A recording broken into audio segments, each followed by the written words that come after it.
What is up, YouTube, Facebook, Twitter, Twitch, Apple, Spotify, and everyone tuned in on the Texas Sports Unfiltered app? Welcome in to another edition of Bucky and BK live on Texas Sports Unfiltered and on the free TSU app. It's a rare afternoon edition of Bucky and BK. Today is May 29th, 20 and 25, and the Buck and I are with you for the next 2 hours talking plenty of Texas baseball, Texas softball, Texas football, the NBA playoffs, the Stanley Cup playoffs. Bucky's got some gold star locks. I've got some sound coming from another computer that I need to turn off. We got a lot going on over these next few hours. How are you today, Buck? I'm doing good, man. It's a beautiful day after what was some craziness, I guess, in the Austin area last night. Nothing Dripping Springs couldn't handle out here in this tiny little hamlet out here. Everything went well. Just some dark clouds, not a lot of rain, not a lot.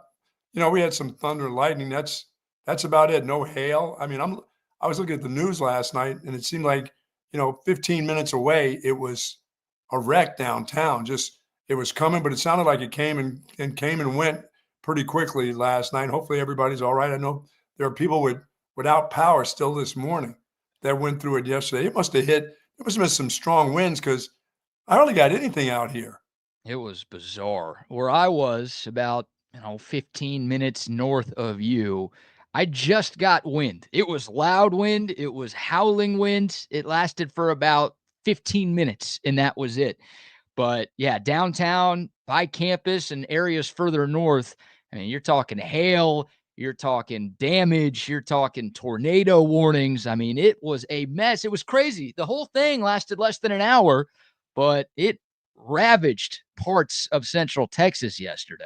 Yeah, I told you earlier today when I saw you, I said, I think we're going to be in for something weird this summer before the summer is out here in our area. I mean, that Central Texas area. Something weird is going to happen. Too many weird things are happening in little parts, but I'm thinking of a kind of major, and hopefully no one gets hurt, nobody gets killed. But I feel this weirdness about this area that something's due to come unraveled around here. And I don't know, maybe yesterday was it, but you showed me some pictures. I saw some pictures of, the baseball field, the dish fault that looked just like a tornado had gone through there. And that was just from the wind alone, I guess. So the winds must have been, like I said, it was a little windy out here, but nothing, from where you are to me, 15 minutes from here, it must have been crazy. There was nothing here. You had winds upwards of 60 miles per hour yesterday. Wow. And again, tornado warnings. People were getting amber alerts on their phones for tornadoes and hail. And yeah, I mean, places got flooded. Here's a picture. Speaking of some of those pictures, this is just outside of Shoal Creek Saloon. Of course, our great friends at Shoal Creek Saloon right there on, 9th and Lamar. This is Lamar, or at least this is supposed to be Lamar. It is covered in water. What the hell? I'm telling you, dude, you got you're 25 minutes from this and you got nothing. It went super fast from east to west, went right through central Austin and areas up north, and then passed through in the blink of an eye, and that was that. And it was east and then southeast in a hurry, just like that, and just gone. Yeah, and look, that Joe says it. I mean, that area does flood a lot, but still, yes, it does. People within like a couple of miles of there got absolutely nothing. And the fact that this storm lasted for 30 to 45 minutes and it was able to do that kind of damage, it's just insane. So I'm hoping you're wrong. I'm hoping yesterday was the weird weather pattern, because I feel like we've had all sorts of weird weather stuff in these first 5 months of the year. I can't imagine what could be next. No, I just feel like there's a weird episode that's about to happen around this place over one of these dark, clouded days. It's just really, really odd. I told you the one time when I lived out in Cedar Junction there, and that little valley through there, it came through. I swear the winds got up so it lifted the tree right out of my front yard. And it felt, and the sound of it, it was that eerie, quiet feeling. And we're waiting for something to start up. And then the winds came, and dude, it sounded like a locomotive coming through there. And it lifted the tree right out in front of my house. I mean, right out of the ground. And I'm like, how could that happen in one spot? And then you go and there's, 3 miles away, there's nothing that's going on. So it's just this weird feeling And like I said, I didn't get it's barely wet out this way. Yeah. How's this for something that doesn't happen often? This is a picture of a Shell gas station I saw on Twitter. Whoa. Yeah, I mean, completely destroyed. And you brought up UFCU Dish Falk Field. Texas is supposed to play in the Austin Regional tomorrow at Right. 1:00. By all accounts, the game is going to go on as scheduled. But here's what center field at the Dish looked like at about 7:30 last night. The wall is down. The batter's eye right behind the wall in center field is down. And you could say the flooding near Shoal Creek Saloon is normal. This ain't normal at all. Yeah, those winds must have been howling some, and some of this stuff. I mean, I can't even imagine being trying to get on a flight out of this place last night. They had to cancel out everything. I mean, and I was hearing like, when I started hearing hail, somebody says the size of a baseball, I started going, okay, let's not over exaggerate. But somebody said there was, I mean, golf ball type of stuff, the real thing, like coming down in places.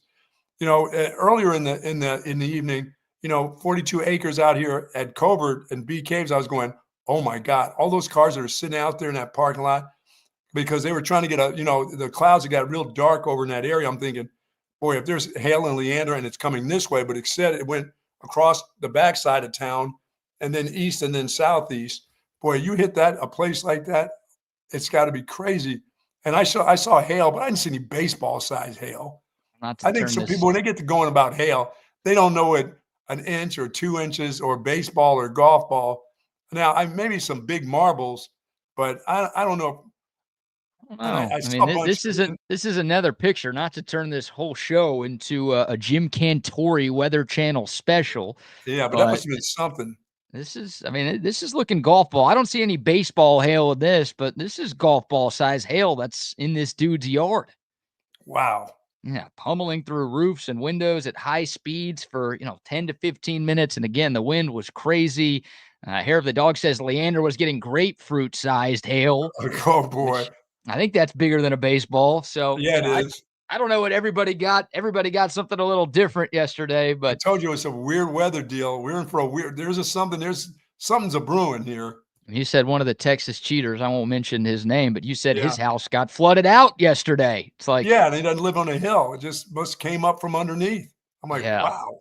Just a wild scene yesterday. And I was meeting a buddy at Little Woodrow's on West 6th Street last night to watch the NBA and NHL playoff games.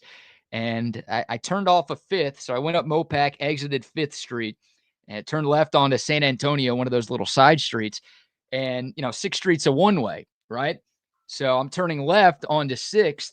And I'm like, all right, let me look right to make sure there's no traffic coming. I look right. There's a giant tree in the middle of the street.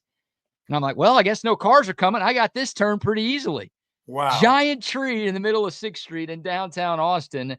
I'm sure that got moved pretty quickly because that's obviously a very populated area.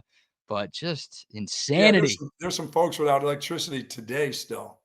Yeah. So we're praying for everybody who's dealing with the aftermath of what was a pretty hectic little stretch yesterday afternoon. Told you it was going to rain Monday or Tuesday. Yeah, he didn't tell us it was going to do that. No, I'm not. I don't forecast those things. And by the way, yesterday was Wednesday, so your Monday, Tuesday forecast didn't do us a whole lot of good. I said it was going to rain all week, though. Actually. Yeah, nice change there, guy. Well, it didn't. Well, it's Thursday. I haven't had a drop of rain yet, so.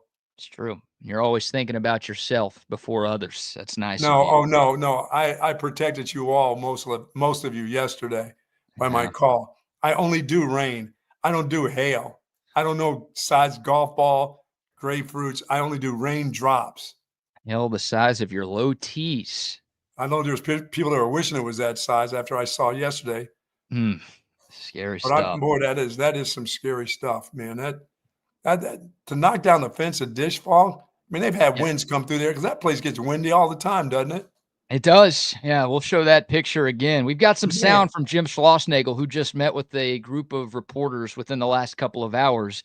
And Schloss was asked where he was last night when the storm hit. Here's a little bit of the head coach talking about the bizarre scene that you're seeing in this picture. Yeah, I was at dinner over in west of town, just quick dinner, and somebody sent me a picture. I mean, the storm had blown through over there, but I don't think it was nearly as bad on that side of town as it was over here. So I was with a buddy at dinner and said, hey, I probably need to get to the ballpark. So by the time what was really cool, and Jalen mentioned this, I think Luke maybe as well, is what was really cool is by the time I was here, there was like 8, 9 people out there already trying to figure out, assess what we were going to do, and talked to them for a while. They asked me my opinion on a few things, what we needed from a bare bones standpoint, and then we went and took our team picture by the tower, which was awesome, great experience. I love that.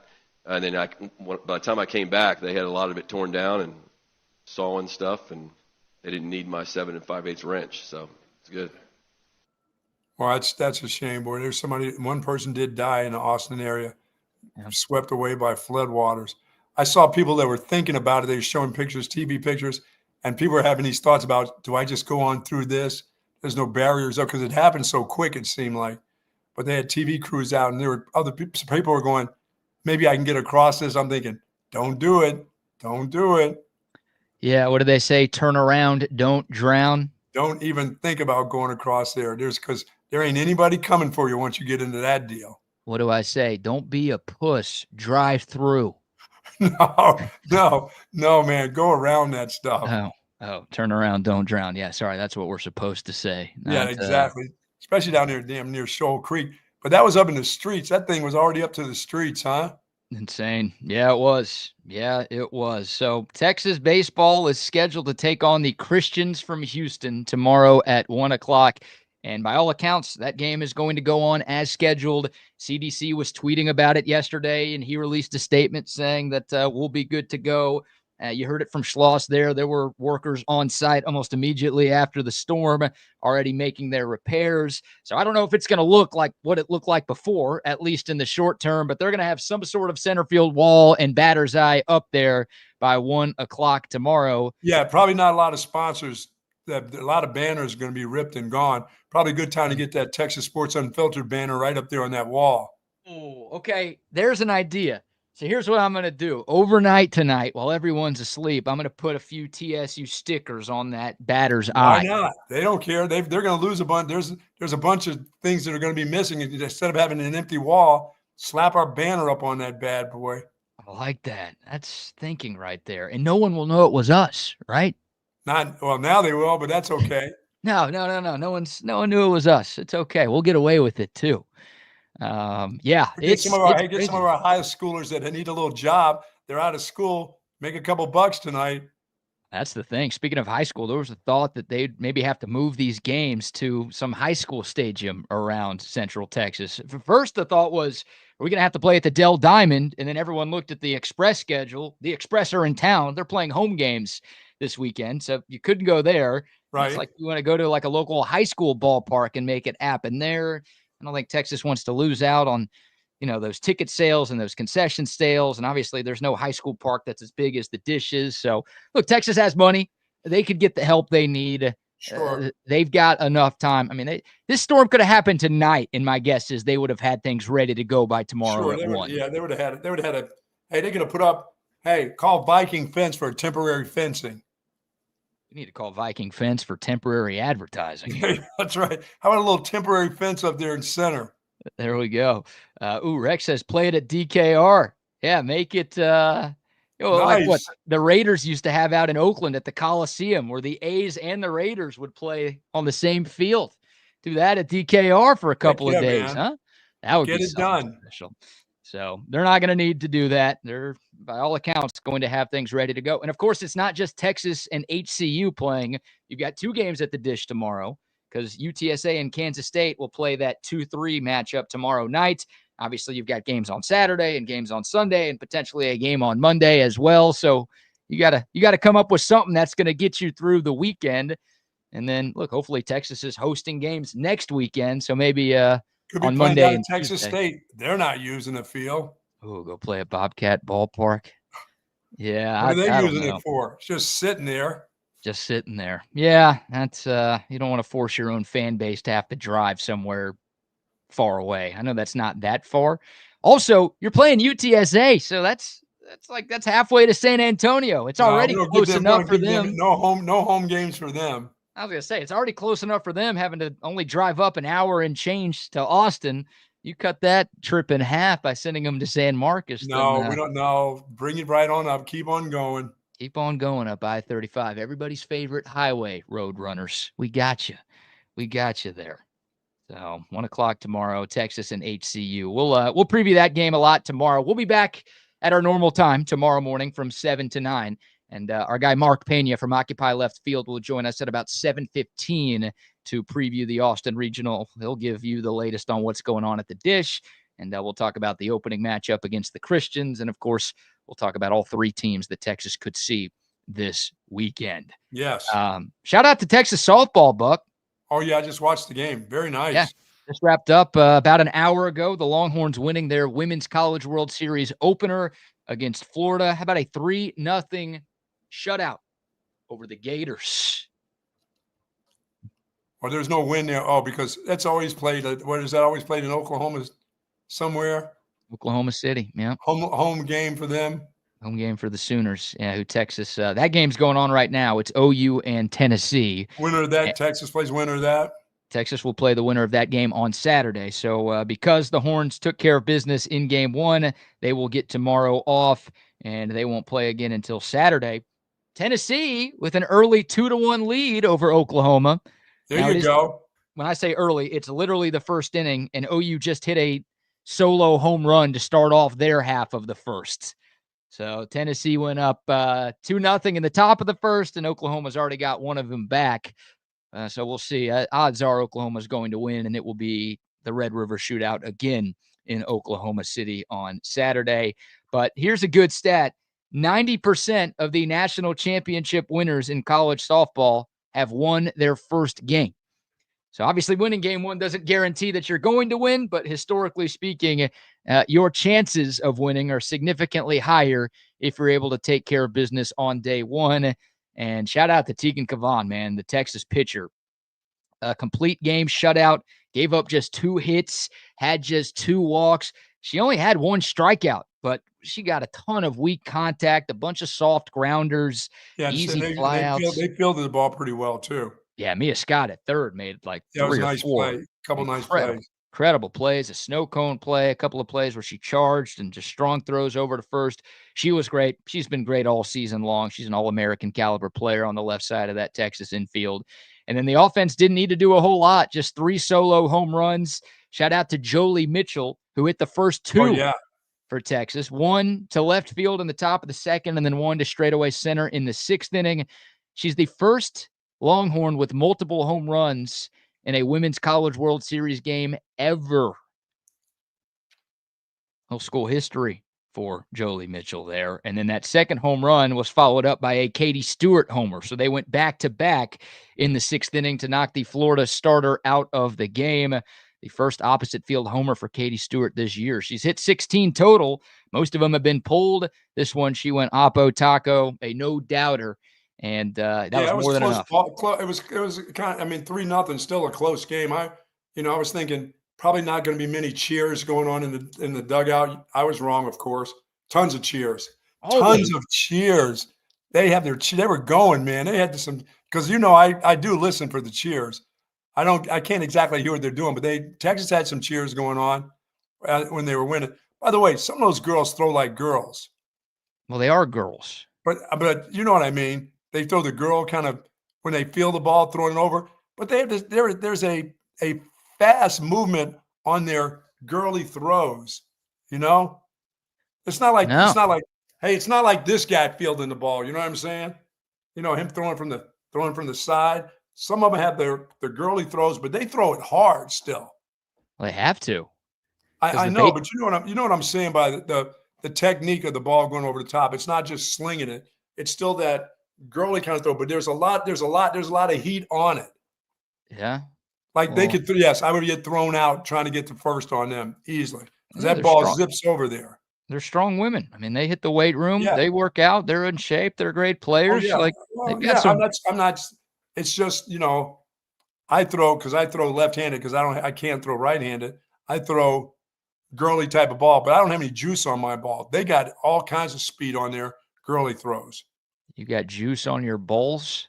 No, Are you taking steroids or something? What does that mean? no, no, no. No, I should never say these things to you. I should know that this is the reaction I'm going to get. You know what a girly throw is. You've been throwing that way for 31 years. Yeah, good one there. Well, a girly throw, of course. The pitchers do girly throws. It's softball. I'm talking about I'm talking about even when they field sometime. Some of the outfielders have some girly throws, but it's got some steam on it. Yeah, I mean, I guess they are girls, so I don't know, like, if I can disagree with you too much here. I feel like you're just making a statement of fact. No, you see a lot of the outfielders. They don't have the sidearm throw. They kind of come over the top a little bit, but Yeah. there's some speed on that ball when it comes over the top. Yeah, there's got to be. Things, because I'm deep into women's sports, so I'm trying to find out some of the nuances and how they get it done. So I'm noticing those things. Yeah, that girls play like girls. Yes, they do. That's a great observation there, Buck.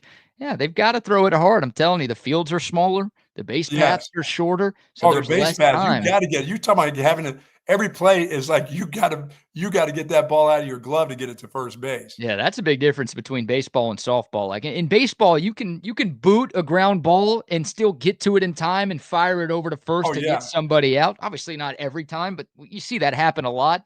In softball, if you're not like perfect with your fielding, then the runner's going to be safe 10 times out of 10. Yeah, they're down that line so quick. You don't get a chance to bobble it around and then get a hold of it and throw it. You got to get it over there in a hurry. Yeah, and when they get a double play, it's like unbelievable. Yeah, you don't see those nearly as often in softball as you do in baseball. But I like the sport. I'm just trying to get used to the cheers. I got to get some of those cheers down. They always cheer. The game could have been 10-0, and both teams would have been cheering from their dugouts the entire time. It was a close game, and I'm thinking I'm not going to get any cheers. They're way too into it for a cheer to break out while they're in the dugout. Hey, they're trying to pump up their teammates, 3-0. 3-0. I'm thinking, no, not going to be any cheers. They're just going to play. Nope, they had cheers going on. Hey, it's the World Series. Everyone's watching them. They got to make sure their cheers are on point for these games. And then I found out we found out last week when I asked that question. It started when the girls in high school. That's where it starts there, huh? Mm-hmm. Nice. Yeah, they're rooting on their teammates, man. It's a good thing. Thank goodness my soccer girls didn't do that. I'd go there with earplugs on if they did that in soccer. They don't. Well, let me see. They were too busy flopping to be cheering. Yeah, they don't have time. They don't have time to cheer. They got to hit the ground. Exactly. They got to go Jalen Brunson out there if if they're playing soccer. So great start for Texas softball. Tegan Cavan and Jolie Mitchell, the two stars. Again, Katie Stewart adding a home run as well. 3-0, the final. Texas, by the way, now 7-1 all time in Women's College World Series openers. That is the best record for any school with at least 5 appearances to Oklahoma City. So, again, the Longhorns, they've never won a national championship in softball. They've gotten close. They've made it to the championship series in 2 of the last 3 years, obviously hoping to make it 3 of 4. But they've been giving themselves chances to make runs in OKC by getting these early wins, and they do that again today, pulling off the upset over Florida. Yeah, unlike football where I want the Aggies to be playing well and love to be playing against them.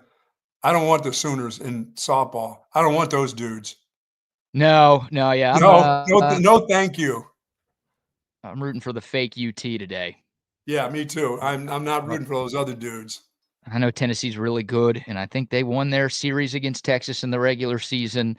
But yeah, I don't want to play those dudes, as you call them, in basically a true road game in Oklahoma City. I mean, OKC is like 10 miles away from Norman. So, yeah, it's a home field for the Sooners. I say it all the time. If they moved the Women's College World Series to Round Rock, Texas would be able to win a bunch of national championships. Nobody cares enough to listen to my takes on softball. Hard for me to argue against you doing that. But, yeah, that helps OU for sure. They're going for their 5th in a row. Be pretty cool for Texas to knock them off the top, but they got a lot of work to do to get there. Yeah, Sankey will get rid of that eventually. I don't think Sankey cares enough about college softball to. It just means more. He cares about all of them. Dude, Greg Sankey was willing to announce co-champions in the that's SEC right. softball Hey, tournament. let's just get this over with. Let's have no more debates. Let's He might as well have said it's softball. Nobody cares. So, like in football, you think that in football, Mercedes-Benz Stadium in Atlanta could have like torn down.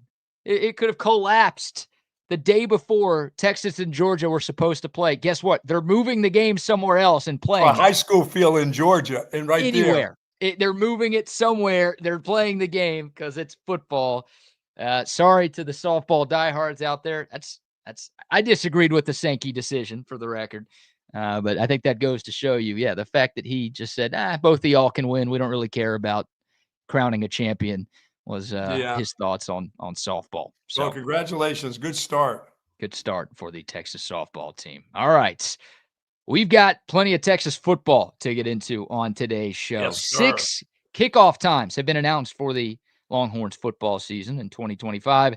And also, Chris Del Conte has explained why Texas has rejected Ohio State's request to move the season opener. Oh, boy. Yeah, that's still a story, Buck. That didn't go away while you were gone. We'll get to all that in a second. But first, our first round of sponsor shout-outs. Folks, Relax the Back embraces a holistic approach for a healthier lifestyle, and my back couldn't be happier sitting in my Relax the Back chair right now, as a matter of fact. And folks, they have Tempur-Pedic mattresses, pillows, human scale office chairs and desks, and of course, those select massage chairs just for you at their 2 wonderful locations in Bee Caves at the Hill Country Galleria across from Whole Foods, and in North Austin at the Gateway Shopping Center. Live pain-free, like the Buck at Relax the Back. Love this chair. Yes, indeed. Shout out to them. Shout out to CentexTickets.com. I think I'm going to a concert tonight. Very nice. Anything to avoid watching the Dallas Stars play. Really, I'm just trying to do my part.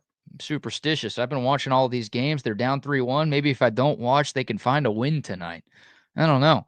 But I'm going to CentexTickets.com right after the show is over to purchase a couple of tickets. It's the only place I go to buy my tickets. Should be the only place you go because they're giving out 10% discounts to TSU listeners.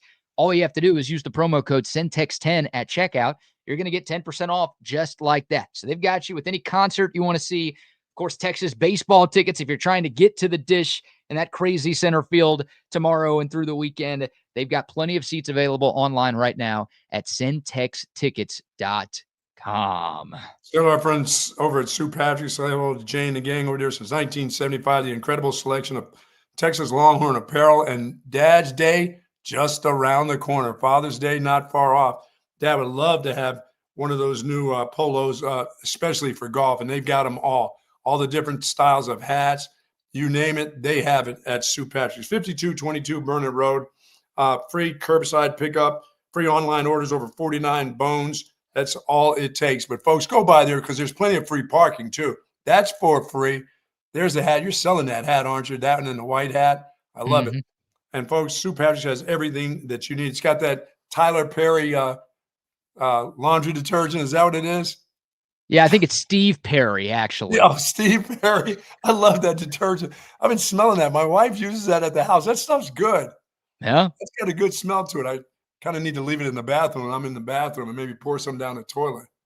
I'm going to try that and see how that works. That may work. Fix that. I don't know. Yeah, they've got it all at Sue Patrick. We love the folks over at Sue Patrick. Yes, we do. SuePatrick.com for more information. Yes, indeed. Shout out to OLIPOP as well. Great tasting soda that's actually good for you. I got to restock. I was drinking the strawberry vanilla on the show the other day. Had the cream soda, the grape, the classic. We're drinking OLIPOP all the time. We love it. And it's not just this show. It's all of the shows on TSU. And it's not just us. This stuff is growing like crazy and selling like hotcakes. If you haven't tried OLIPOP yet, you are missing out. Great tasting soda that's actually good for you. Every time you drink a can of OLIPOP, you are supporting your digestive health, and you're also supporting your taste buds because this stuff tastes phenomenal as well. Not hard to find. Wherever you buy your groceries, you can shop for OLIPOP. H-E-B, Whole Foods, Target, Walmart, Costco. They got you covered anywhere. It is OLIPOP. And of course, McCall's Custom Homes. Boy, if your home if you got some damage, call him Mike McCall and the gang over there. I saw Mike today. They're doing some work here in the back of my home. So I know his phone must be ringing off the hook today because there are a lot of places that may have lost that little extra room that they had that wasn't quite finished, or they were getting ready to think about putting a little something special on the roof, this is the guy you want to call now, because they can get it all done for you. Because this yesterday looks like there was some destruction all over the area. Not out here where I am, but in that central Austin area, it seems like there's a lot of things that got destroyed. So McCall Customs Homes, I got to believe they're the folks that you want to make that call to. Yeah, McCall Custom Homes, ATX.com for more Yes, info. They're doing free estimates as well for TSU listeners. Find out more, McCall Custom Homes, ATX.com. All right, let's do a little screen share here. Earlier today, at Texas Football, tweeted out 6 game time announcements for the upcoming football season. We've got 6 kickoff times. We also have TV networks for 6 upcoming games, the 4 non-conference matchups, and a couple of rivalry games as well. We'll do a little screen share, but we'll go in order, Buck. And it's now officially official. I think it has been for a while, but now we've got it in writing. The Texas-Ohio State game will take place on Saturday, August 30th, and it will kick off at 11 o'clock Central Big time. noon kickoff. Little noon kickoff, as I like to call it. And it's really like little 11:20 kickoff because not quite 11. No, never close to 11. CDC has been in Destin this week for SEC meetings, and he was asked about Texas's decision to reject Ohio State's request to move the season opener. I think everybody knows by now that the folks at Ohio State reached out to the folks at Texas and asked if they would agree to move the game to Sunday night in prime time. And Texas said no. Our guy Chip Brown reported it last week. That was confirmed by a bunch of national outlets earlier this week. Everybody knows this at this point.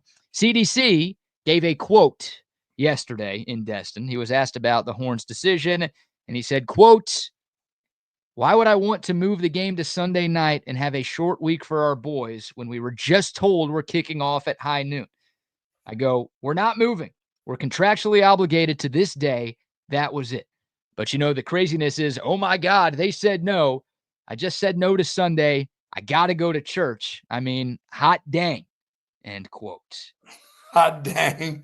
Hot dang. I got to go to church. I mean, hot dang. Yeah, man. Enter there from CDC. Got to go to church. What's wrong with those people? Some of these people need church, I think. Really? Yeah. Come on, Buckeyes. We got to go to church. We ain't going to be time to play games on Sunday. What's wrong with you? Get this thing over with. What are we doing you a favor for? To me, those are some pretty good reasons from CDC. You didn't do us a favor on the toss sweep and let us get into the end zone. Oh, we didn't deserve a favor. Hey, yeah, if you wanted this game at night, you would have let that toss sweep get into the end zone, Buckeyes. Yeah, really. Yeah, maybe Texas would be more willing to move the game if the Longhorns won at the Cotton Bowl last year. I didn't think about that. That's good stuff. That's why we're not doing it. They wouldn't let us in the end zone. Well, here's what this comes down to. Number one, both sides agreed to play the game on Saturday. Like, this was not Texas saying, oh, we're only going to play at the Shoe if it's a big noon kickoff game. Otherwise, no deal. Sorry. Both sides agreed to play the game on August 30th, and it's not Texas's fault that big noon kickoff exists. Ohio State's the home team. Fox has the broadcasting rights for the Big Ten. Ohio State's take the money and quit crying. So that's it. Fox, for whatever reason, always puts its best game at 12:20 Eastern.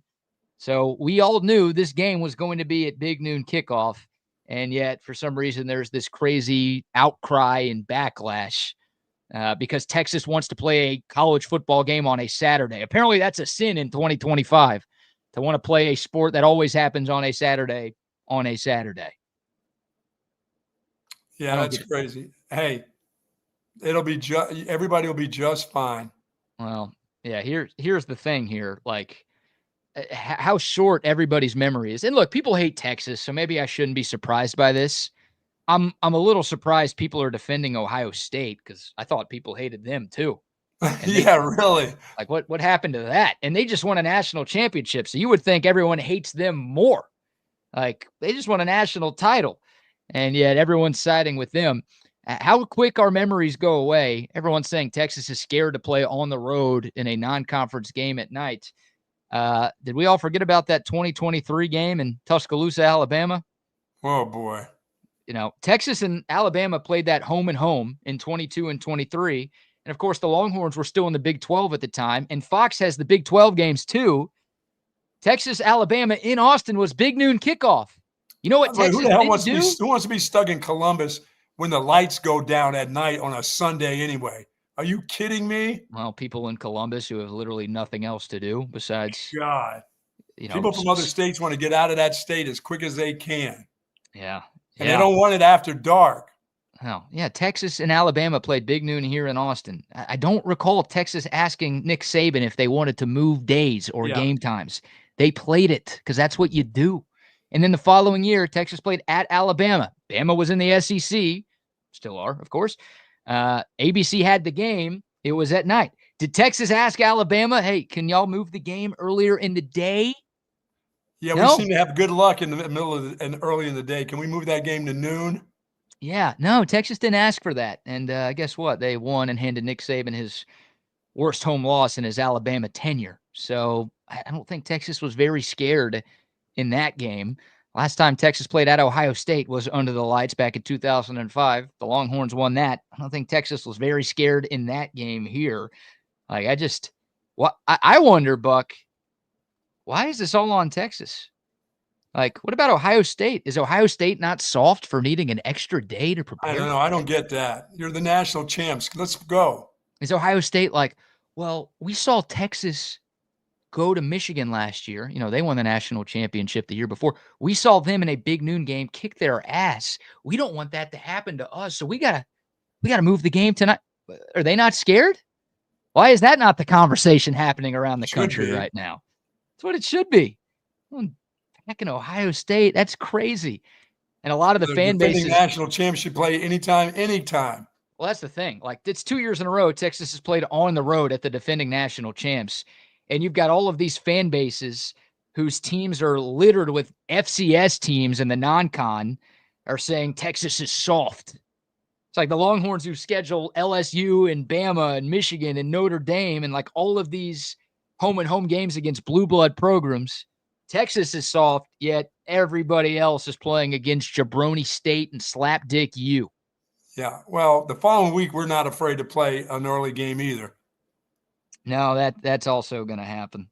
You think Texas is going to ask San Jose State, hey, can we move the game tonight? Yeah, let's play that game on Sunday night, please. It's hot here. Yeah, it's hot, and we would like the extra time to prepare, and we want a better home field atmosphere here.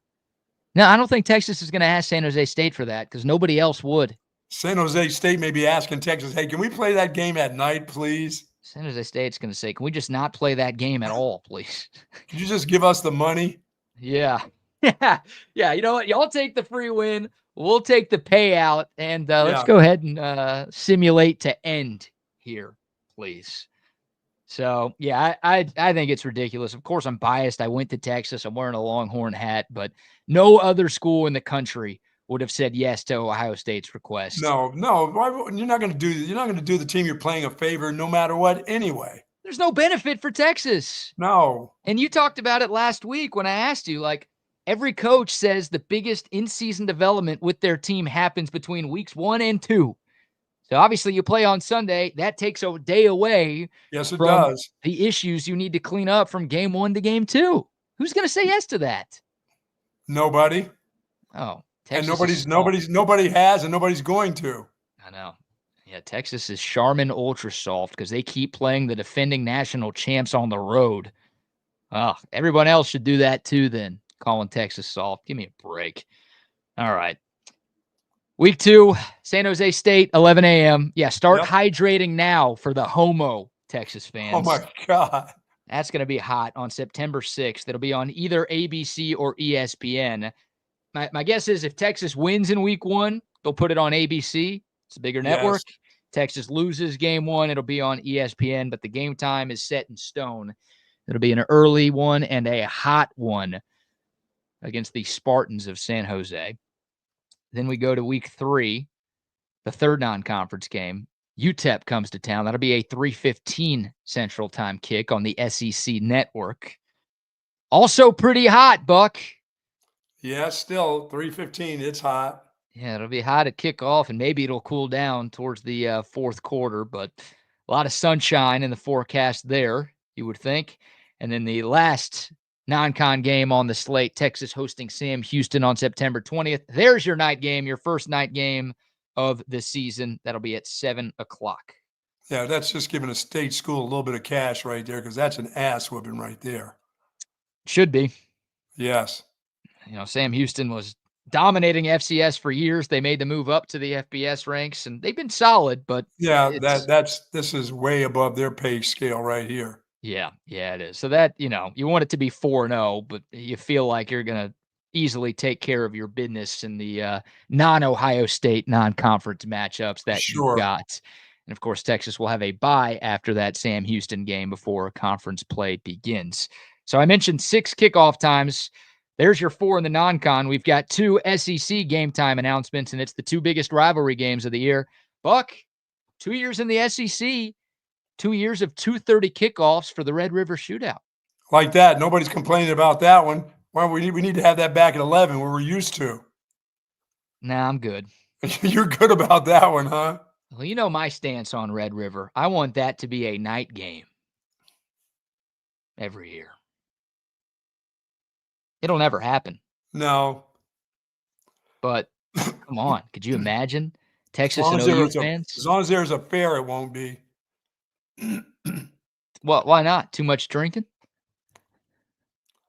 I don't know. Too many people will just be sleeping in the parking lot after. There's nobody's going to make it.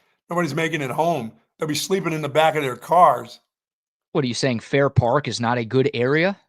I'm saying that's a dangerous place to be people to have people walking back to their cars late at night. Is that what you're telling me? It's just kind of late. I'd say that for any neck of the woods. You're saying all of that drinking for Texas and OU fans and the state fair is too much for everyone to handle? What are you saying here? Dude, just go to your cars and go to bed.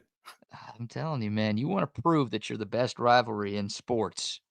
You got to have casualties. You put that game at night, you're going to have some casualties. Oh, yeah. That's what I want. And you solidify yourself as the best rivalry, and not just college sports, but all sports.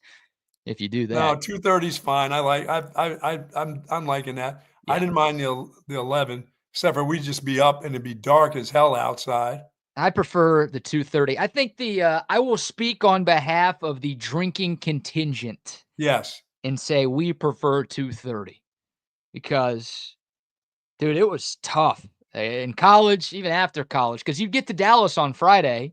You go out in Dallas on Friday night, you close the bars down at 2 o'clock, and then it's like, you got to wake up at 6 or 7 and get your ass out of bed and start drinking again. Yeah.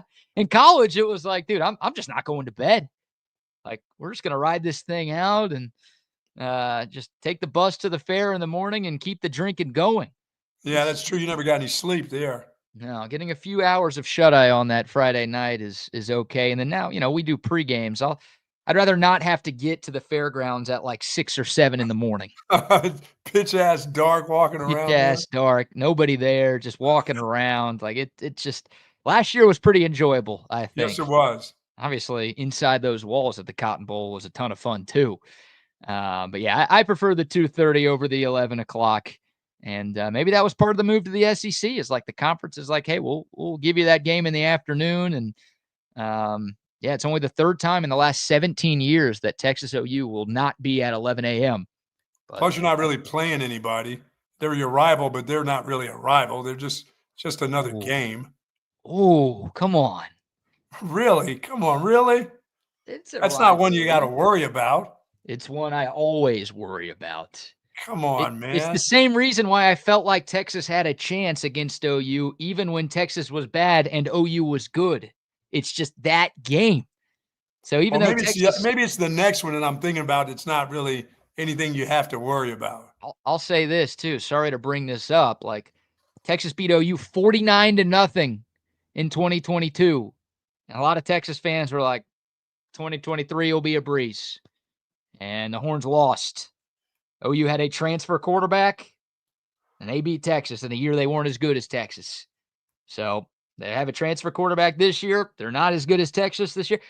Throw the records and stats out the window. Why would you bring that up? What's going to happen? Like, I'm going to bring it up when we get closer to the game. I'm going to pick Texas to win, more likely than not. But everybody who's a fan of either team in that matchup, I think, knows that anything can happen at the Cotton Bowl. Well, they know about the next game because anything can happen, but it really is not going to. We know it's going to happen at this game. Yeah, our last kickoff announcement, the other big rivalry game, Texas and Texas A&M. We found out maybe a month ago that it was going to be played on Black Friday. No surprise, we now know it'll be played under the lights. 6:30 kickoff at DKR on ABC Friday, That's November awesome. 28th. Yeah, that's what it should be, right? Like, oh yeah. I wish the game was on Thanksgiving. I don't think that's ever going to happen again, but I like that it's away from Saturday and gets its own sort of standalone spot. And it makes sense that it's at night, right? Everyone's once again, remember, the university is only going to take so long before they get exactly what they want when they want. So just go ahead and whip their ass again this year. You have that game anytime you want to. Well, both sides have to agree. I don't know if that's an SEC decision. I think they are going to want both sides to say yes to it. Someone for Texas A&M will have something that will be of value in this conversation. Well, I like the reason Texas and A&M didn't play when they were in different conferences was not the SEC or the Big 12. It was the schools. Right. It was just like officials at Texas and A&M like pointed fingers at each other and said, "Oh, we want to play, but they don't." And it just never got done. So I think Greg Sankey's going to be like, "You guys figure it out." He wants that game in prime time. So I think he's cool with, standalone Friday night spot. Yeah, I think that's where it's going to stay because the NFL is also taking over Thursday night. Yes, they are. They used to only have 2 games, right? It was the Lions against whoever for the early game, and then the Cowboys in the afternoon game. They have 4 or 3? Just 3.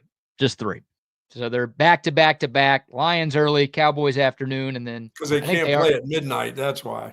Yeah, Cowboys will play the Chiefs on Turkey Day this year. Sorry about your Thanksgivings, Cowboys fans. And then they already announced the night game. I don't know who it is, but yeah. So I'm cool with this on Black Friday. I prefer it to Saturday. Texas and A&M played under the lights at Kyle Field last year, so it makes sense that the return game is here. We'll see if the stakes are as high in 2025 as they were in 2024. Of course, that was for a spot in the SEC title game. I think Texas will have a lot to play for. We'll see if the Aggies are in a similar spot this season. Yeah, so Stevie's right. Keep the Red River shootout away from Jerry Jones for sure. Yeah, well, you better hope these Cotton Bowl renovations are as good as advertised. They won't be. No, they're going to go back to saying, "Oh no, it's the following year. You wait again this year." They're not. Nothing's changing. They ran out of water by halftime last year. Hey, I'm going to tell the fans to bring their own water this year. That's not a great sell for the Cotton Bowl. Believe me, I want the game to stay at Fair Park. I am not advocating for it to move to Arlington by any stretch, but you can't run out of water if you're trying to say, "Oh no, this is still a viable option for this game."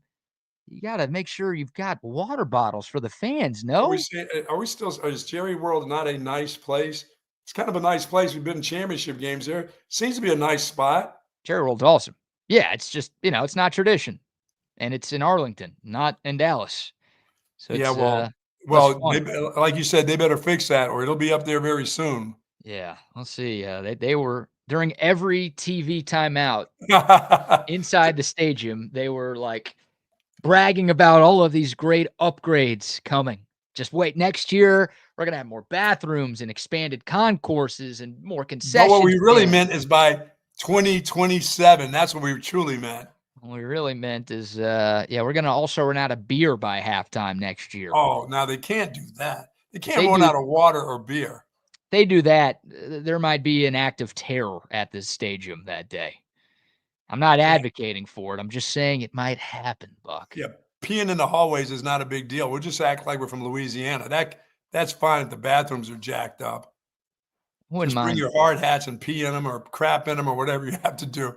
But you got to have water. You got to hydrate the people, and you got to have beer. Hey, you got to have beer because that 4-year-old needs something to drink, all right? That's true. It's not just the adults that are drinking beer these days. How's that kid going to take a road trip without beer?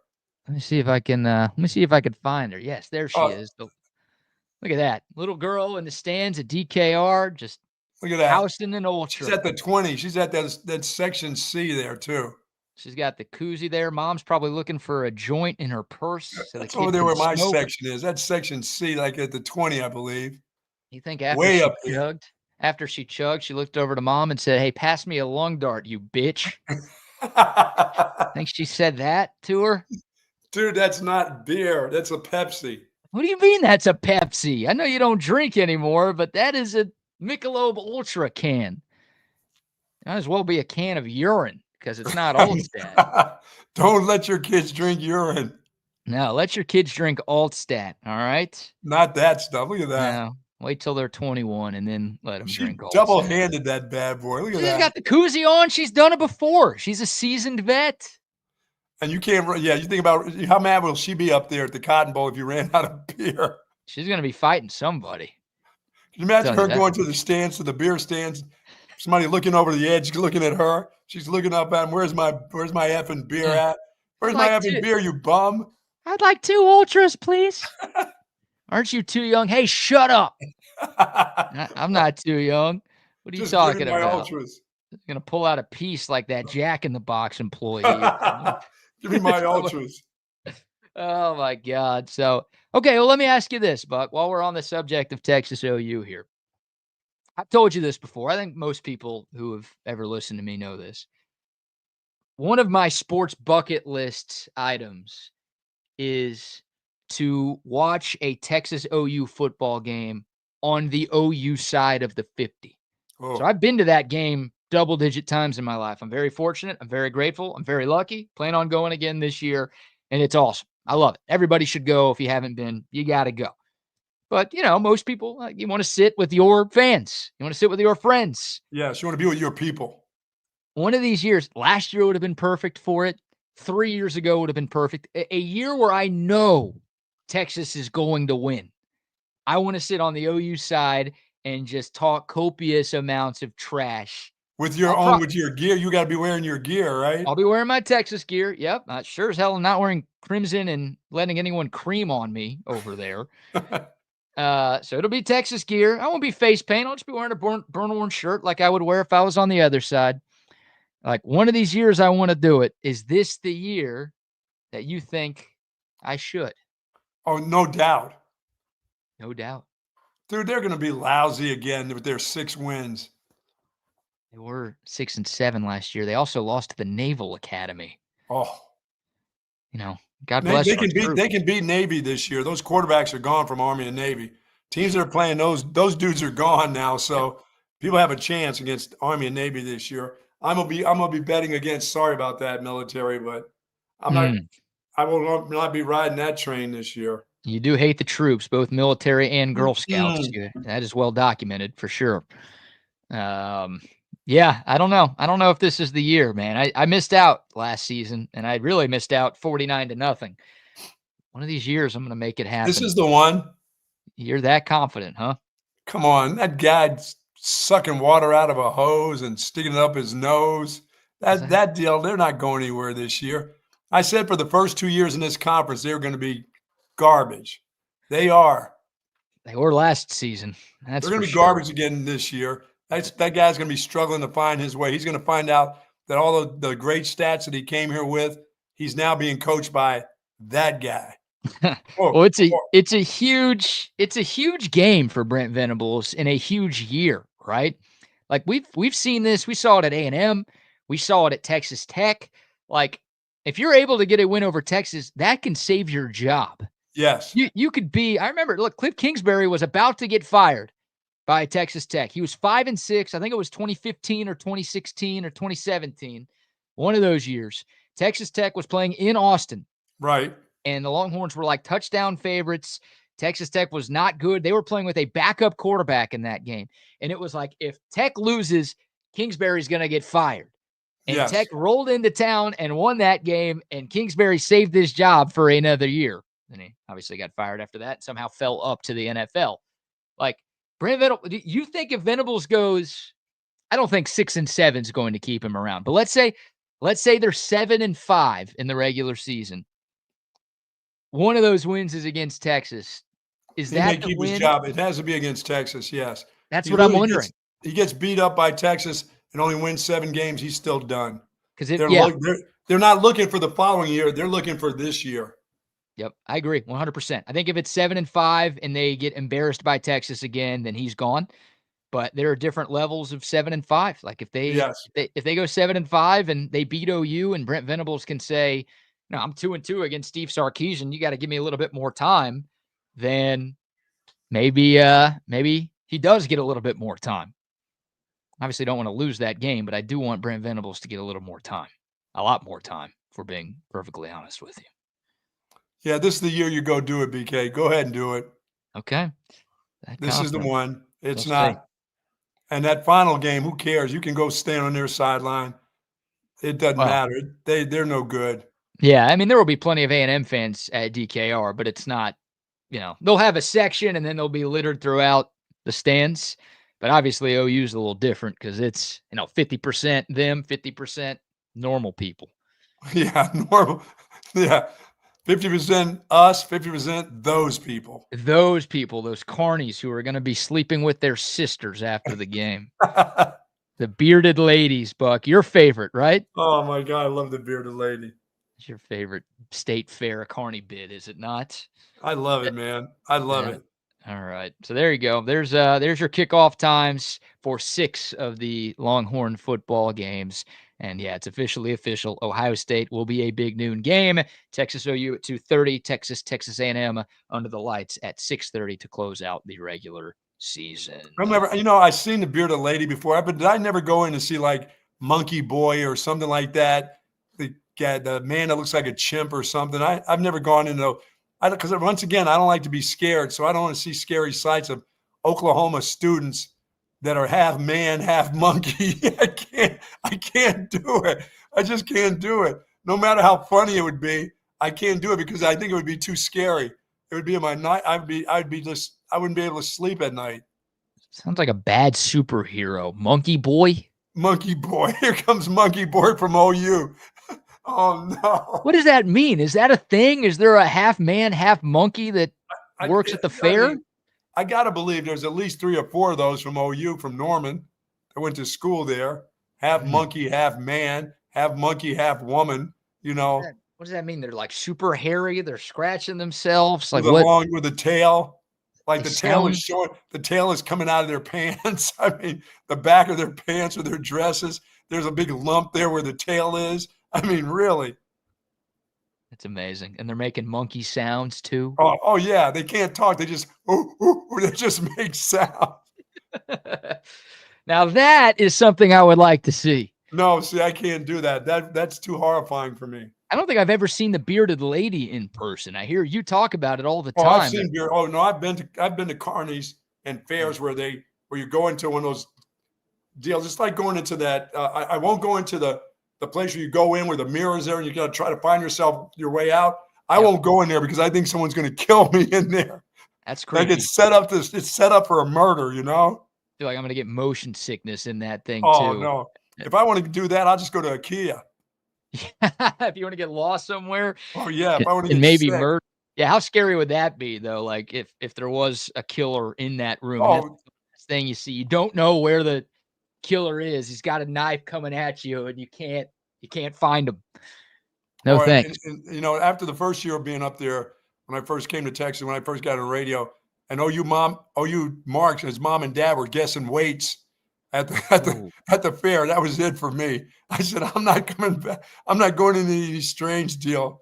There's OU's mom and dad guessing weights of people. I'm like, no. That's a dangerous game to play. It is a dangerous game. Especially if you're a man. That's got to be a woman who does that job, right? Because if you're a man and there's a woman who steps on that platform or whatever it is, then you better err on the side of under. You better go under. Yeah, take the under. Life is not too short to bet that under. Most of those OU women, it's hard to go under. Yeah. I mean, there's a giant shadow too if you're trying to go under them. That's over 200 is probably what you're looking for there. No, I'm one for anytime they want to sell you like medicine to cure, like if you got a bad knee and they're selling it at the fair, I'm like, No, the only dumb thing I do at the fair is I go there and eat a Philly cheesesteak, the dumbest thing that I've ever done. Why would you go there? Why didn't I just ask for some seafood while I was there? That's a full Sooner move right there. Never Oh go my full God. Sooner. I got so sick. My stomach, I ended up in the Winnebago. I was in that bathroom the entire game one year.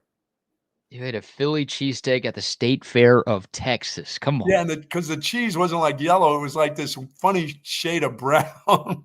You do hate corny dogs, right? Well, I don't like the corny. Yeah, I mean, I can take a bite of one, but it just reminds me of something. But it's okay. The taste of a corny dog's not bad. But the taste of that Philly cheesesteak, that's not even government cheese. That thing that you guys were eating the other day seemed like steak, like real steak compared to the Philly cheesesteak I had there the one year. Oh, you're saying the MREs that we consumed at St. for Patrick sure. they were that bad? Oh my Dude, God. those wrecked my stomach for a couple of days. I know I shared that story, but I can't imagine the Philly cheesesteak. So So I didn't see you I wasn't there with you on Tuesday. Did it get to you? I mean, did it finally dawn upon you that what you ate was what was holding you back there a little bit? Yeah. It Really? It hurt. I can't remember if I told you or told somebody the story of, I ran into a former Army cadet last weekend, and I told him, I was like, I was eating these MREs, and he was like, oh, what'd you think? I was like, terrible. And then he's like, how's your stomach? I was like, terrible. And he said, it's pretty funny because the first, like, when you eat MREs, it's supposed to constipate you. So, Yeah. it doesn't go through your system fast at all because, it's our deployed military. They don't want to be wasting time dropping deuces when they're needing to be on high alert, getting ready to fight, right? Right. But he's like, once you mix it with real food, you go from MREs back to the normal stuff that you always eat, then it goes right through you. And I'm like, that is exactly what is happening to Oh me my right God. now. Yep. And it was Cabo Bob's too at the dinner. It's one of my favorite places, one of our great sponsors. And I could barely eat anything.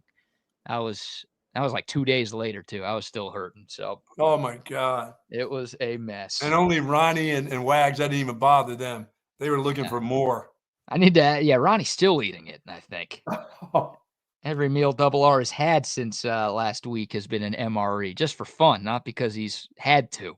Good Lord. One of a kind. All right, we got more sponsors to shout out here. We'll get back into the Texas football conversation. We also need to talk a little NBA and NHL playoffs. We got plenty of fun stories to dive into here in hour number 2 as well. But before any of that, how about a few more sponsor shout outs? Say hello to the guys who are at 34 Wine and Spirits, 4601 Southwest Parkway for all your alcohol needs. They're a wholesale distributor. So if you're having a big party, 4th of July, Father's Day, birthdays, just call on those dudes. They can get that to you. Big office party. If you're having a neighborhood party, just go to 4601, pick it up right there at the store. Wonderful store, everything that you need. And they've got the great beer. They got the Altstadt beer right there, but they have all your liquors, all your alcohols, all your liquids right there at 4601 Southwest Parkway. It's 34 Wine and Spirits. Yes, indeed. The best liquor store in the state of Texas. And, of course, the best beer that you can find in the state of Texas is the aforementioned Altstadt Beer. My beer of choice. It should be yours as well. Close enough to the weekend. You can start your drinking on a thirsty Thursday. Why not? There you go. Whatever you have going on, if you're going to be hitting the dish for some Texas baseball, if you're just going to be at home watching Texas baseball and the NBA playoffs and the Stanley Cup playoffs and the golf and everything else going on in the world of sports, if you're going to be golfing, grilling, hitting the pool, hitting the lake, it doesn't matter. Whatever you have going on, your good times are made better with a great beer by your side, and Altstadt Beer is the beer you need to be drinking. They have a bunch of different brews, something for every beer drinker out there. Check out their seasonal Peach Radler. It's a summer beer, fantastic. Just took home a gold medal at the World Beer Cup a couple of weeks ago. It is so refreshing, very easy to drink, very enjoyable to drink as well. If that's not your thing, they've got a great light beer. They've got the lager, the Kolsch, the Hefeweizen. I'm telling you, something for every palate out there. Get you some the next time you're at 34 Wine and Spirits or any grocery store that sells beer. It is Altstadt Beer. No impurities, no regrets. So our good friends over at Hat Creek Burger Company, if you're looking for a good burger as we get ready to go, I know you're going to do a lot of cooking out around this time of the year. The kids are out.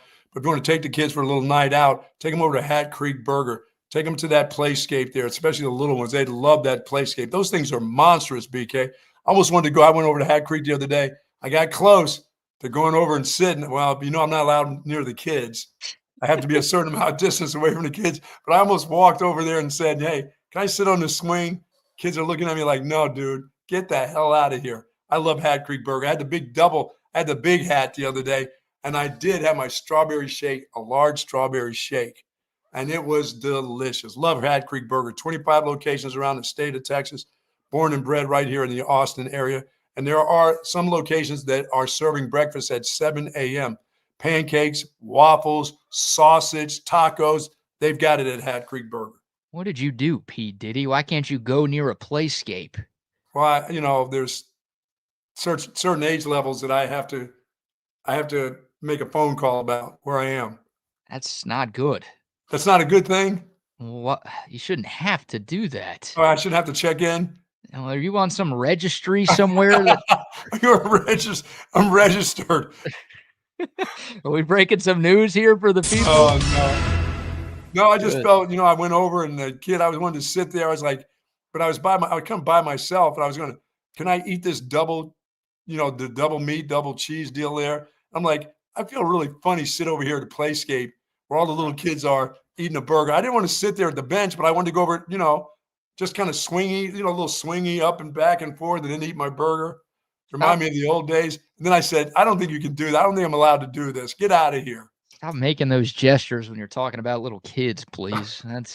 I was thinking, just go eat it in the car, get it over with.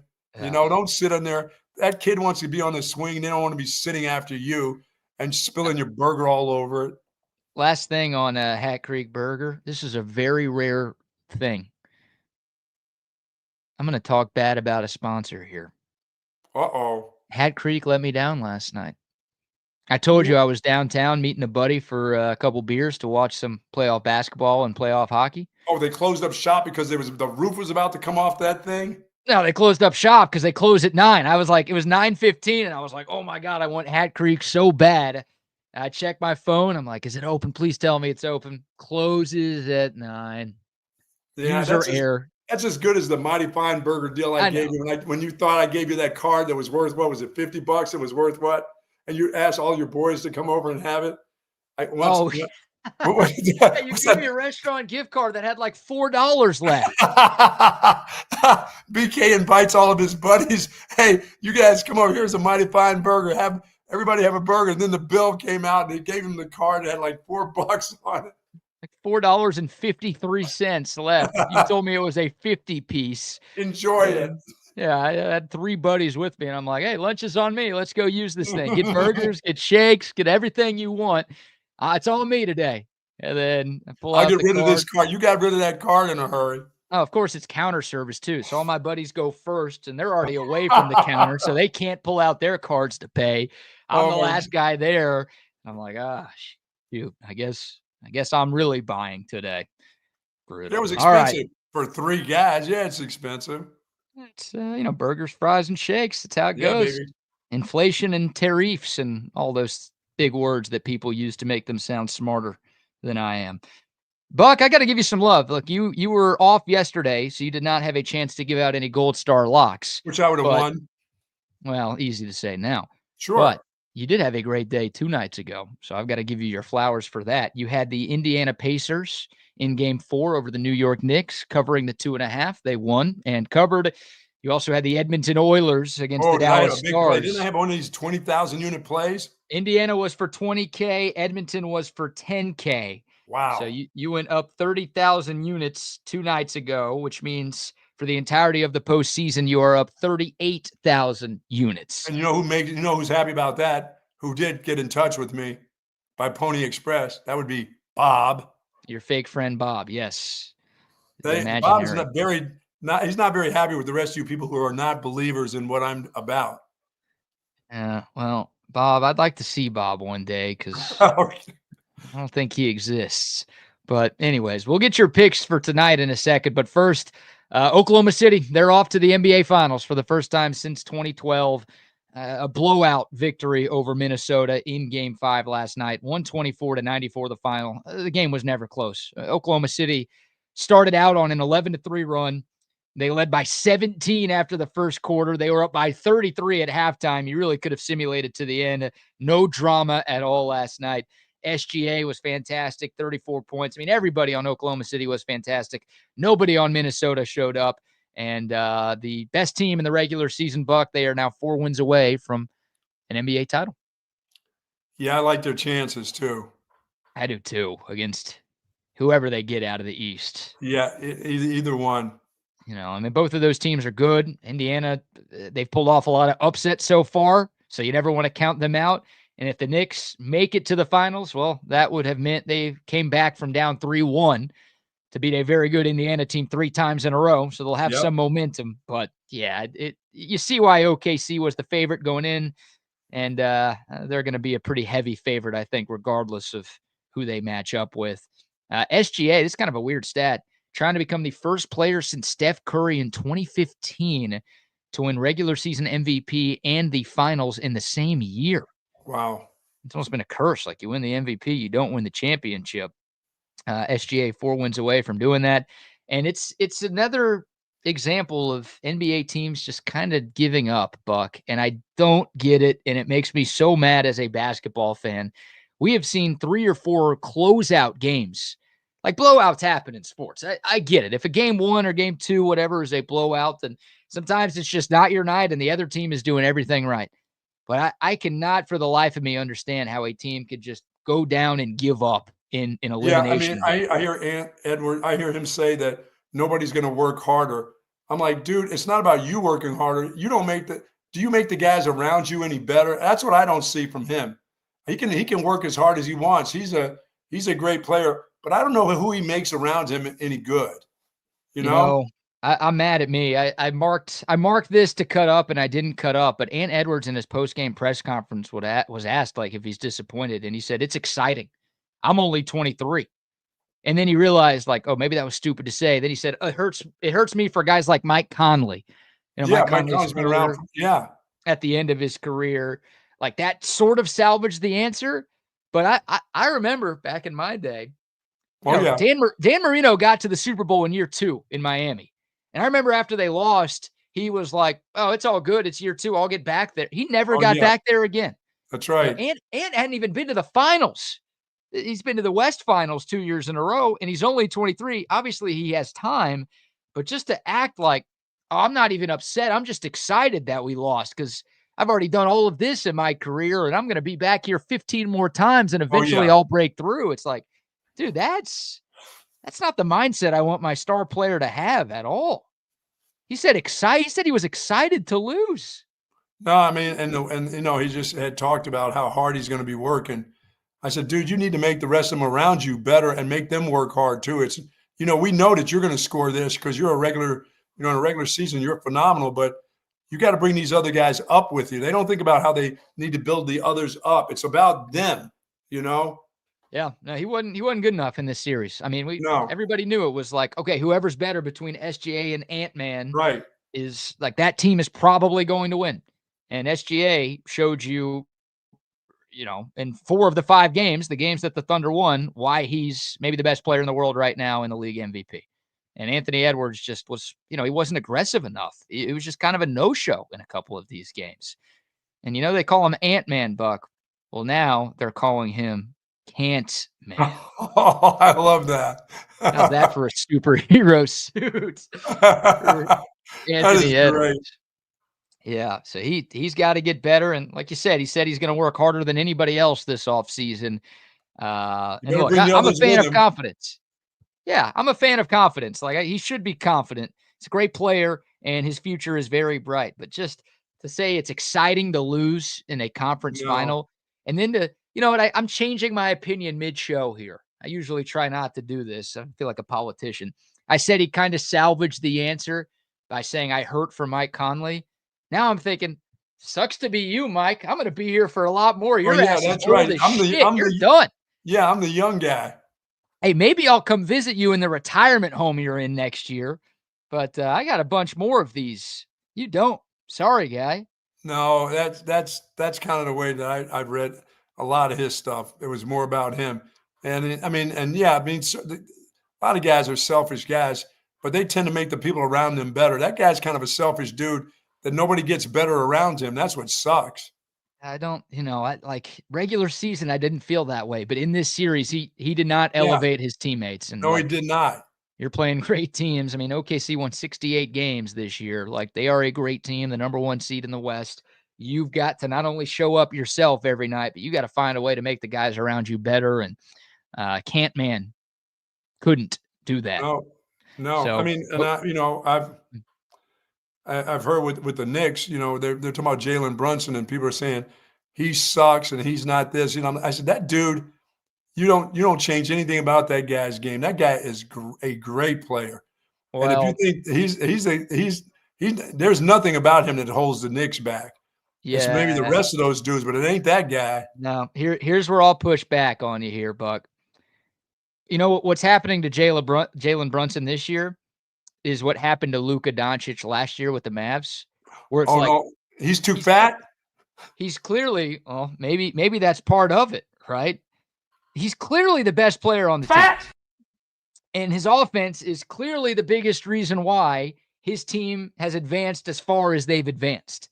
Yes. Last year, Luka carried the Mavs to the finals. This year, Brunson has carried the Knicks to the conference finals, right? Like, the best player on the team, no question. Other teams would target Luka defensively last year. And everyone's like, Luka's such a liability on defense. It's almost making his offense not worth it. And I'm like, that's like, we know he's a bad defender, but like, that's ridiculous. They wouldn't be here without it. That's exactly watch this game tonight. The Pacers are targeting Jalen Brunson on every pick and roll. They are attacking him on defense. Yeah, they're going to make somebody else have to score a bunch of points. He's got Brunson's getting his offensively, but defensively, he is a total liability right now. Oh, no, he definitely is. He's a little dude anyway. He's a little guy, and I don't think he's as bad of a defender or as slow as Luka is. I don't know if he's just using up all of his energy on the offensive end of the floor. He's just tired after a long season. No, it's 5-on-4 at that end of the court. So that's where I will push back and say he's not the reason the Knicks are down 3-1. Again, offensively, he's been awesome, but defensively, he ain't stopping a nosebleed right now. Yeah, I mean, it gets hard because, once again, without that dude, they wouldn't be there. Exactly. Because he is their dude. It's the same thing as Luka last year. Yeah. And I defended Luka as a Mavs fan. I will defend Brunson here. But, like, you got to call a spade a spade. Like, Luka's defense was a problem for Dallas, and it didn't really show up until the Boston series and the finals. Oh, no, Brunson's defense is not there. He can't defend anybody. No, Game 5 tonight, MSG. And the thing about it, he knew that 2 games ago, and he tried, and he still couldn't. Yeah. He was hearing about his defense, and he was trying. You could tell he was trying. He's just too little. Now, he's not too little when he's got the ball in his hands, when he's flopping all over the place and falling down. I don't know if it's too little. I think, again, that's probably part of it, but it is too slow. He's like a 6-footer, maybe. I think he's 6'3". Right? What? I think he's 6'3". He's a little guy. He's a little quarterback-looking guy. How tall are you again? 5'9"3/4. How about 5'4" 3/4? No. Jalen Brunson is 6'2". That's the shortest 6'2" I've ever seen. Yeah, maybe he's getting a couple of inches from the Knicks roster. Maybe, yeah. Who you got tonight? New York 4.5-point favorites to keep their season alive. Do they get it done, or do the Pacers close this one out on the road? I will take New York in this one. I'll take the Knicks for 10,000 units. Okay. Are you still going with Indy to win the whole series? Yes. All right. If the Knicks win tonight, Game 6 will be on Saturday back in Indianapolis. Plus, the kid's dad's allowed to go to the games again. I wonder if Halliburton will be there tonight. He was at the home game. They had him in a suite, by the way. They didn't let him sit by the court. Oh, no, they're not going to let him. He's not getting on the floor. It's hard to say he's grounded. Madison Square Garden, they don't want him down there with Spike Lee and the rest of those guys. No, it's hard to say that a guy's grounded when he gets relegated to a box seat at a NBA playoff game, but he's not allowed to be on the court. They said, hey, you could come back, but your ass has to be up there in the middle. Yeah, he's not going to be down there with Ben Stiller and the rest of those the groups in New York. That's not going to happen. He's going to be upstairs somewhere in the rafters. How about a John Halliburton, Timothy Chalamet fight tonight? Nice. Now that's what I would like to see here. I'll pay for that. It's pay-per-view. It's good stuff. Lisana Agaib versus John Halliburton. All right, NHL playoffs. Congrats to the Florida Panthers, Buck. For the third consecutive season, they are moving on to the Stanley Cup final. Only the fourth team since 1980 to reach the final 3 years in a row. Great game last night, back and forth. They take down Carolina in Raleigh, 5-3, the final score to win that series, 4 games. Are they better than they were last year? They look like it right now. Man. I mean, they just had no problem with Carolina. I know they didn't sweep that series, but they caused all sorts of problems for the Hurricanes. They did. Series. They get some extra rest. They're playing with a bunch of confidence. So, yeah, I think they're scarier now than they were a season ago. And we're 1 game away from a rematch of last year's Stanley Cup final. Edmonton at Dallas tonight. The Stars trying to keep their season alive. Back home in Dallas. The good news for Dallas, they've won their last 4 game 5s when trailing a series 3-1. The bad news for Dallas, they've never come back from down 3-1 to win a series. They're 0-16 all time. Who you got? I'm going to have to go Edmonton. I'll take the Oilers for 10,000 units. Okay. I'll win one of the 2 games tonight, even it out. I'm not going to win both of those games. One of those teams is losing. Both of them are going to lose, but I'm going to lose one of them. I got to feel it. And I hope it's the Stars one. I'd like to see them go on and play again. You're going for 1 closeout and 1 extender tonight. Yes. All right. Yeah, hopefully the Stars can send this series back to Edmonton. I'm just going to make Bob happy because Bob believes in me.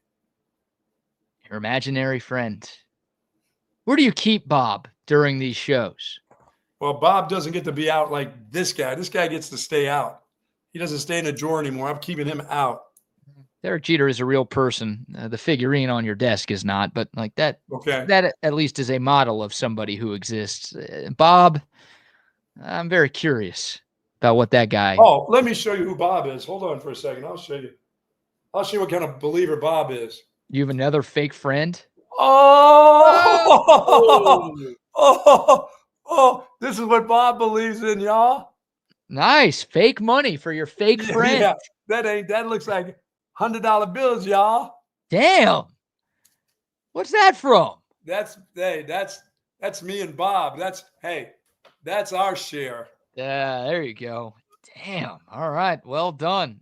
Hopefully you don't give that all back over these next few weeks. Next couple of weeks, I will not be giving that back. Bob and I will continue on our way. You know, I'd like to spend part of the summer in where was I?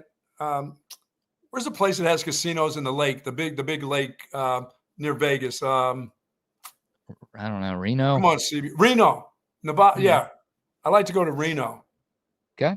I like to go to Reno sometime and spend a couple of weeks there. Why not Vegas? Summer.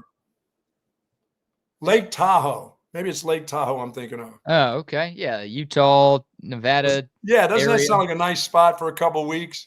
I've never been to. See, I've never been there either. I like to go there. Yeah, I know. So when they say Lake Tahoe, there really is a lake, a beautiful lake there, right? Yeah, it's massive. Yeah, I'd like to spend like 2 weeks screened in porch. You know, get to finish up on some of my reading. That book's never gonna get done. Yeah.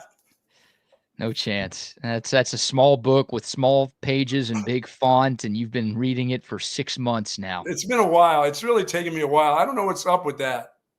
Yeah. And, and the Admiral has a new book out that you can get at Sue Patrick. I haven't. He's got a kid's book too. Maybe that's more your speed. Huh? He's got a kid's book. Yeah. I need to read that to my grandkids. I got my granddaughter that's reading that to me, so it's all right. Okay. Maybe you could finish that. Yeah, a lot of Texans will go to Lake Tahoe in the summer. That's a very popular vacation spot for people who avoid the heat. I don't have to run off to Colorado where everybody from Texas goes. I can go. I was going to say, yeah, Colorado I think is the most common one, but yeah, Lake Tahoe is a popular spot as well. And yeah, I'm a lake person. I'm not a beach person. I like the lake. I like the little beach at the lake and the screened in porch. I like to hear the loons on the lake. I'm not a, if I go to the beach, I'm going fishing. I'm going fishing and being filthy and sleeping for 10 hours a day. I'm not sitting at the beach under a umbrella watching the damn kids run around and build sandcastles. That's not me. I don't do that. So what do you do at the lake? I go fishing and I go sleeping and I go reading. That's it. It's the same things you do at the beach. No, man. Well, you literally just said that. No, I don't. At the beach, you go there, you sit underneath that umbrella. You read, Yes. you can go fish. Like whatever the other thing you sleep, you can do all those things. That's what I do when I go to the beach. I don't read. I don't read shit. I hate reading. But all the other things I do when I go to the beach. You can do that. When I went fishing once, I slept for 11 hours at fish camp. There you go. You can do that at the beach. You can do that at the lake. Doesn't matter if it's fresh water or salt water. You get it done. Give myself some of those vitamin gummies, and then that's it, brother. Get down to Galveston and, yeah, take you a couple of CBD gummies while they're still legal. Make sure you stock up on those, maybe, Yeah, man. apparently. Love to hear that. I love to hear that ocean. I love to hear the palm trees. That knocks me out, dude. I am out then. So you do like the beach. Not the beach. No, quit saying that when you say the beach. I don't get out there on the beach. I stay at the cabin. I don't go to the beach. I don't sit there with my feet in the sand. I don't do that shit. I don't like all that. So you don't like I'll sit on the porch. I'll sit on the porch like old Uncle.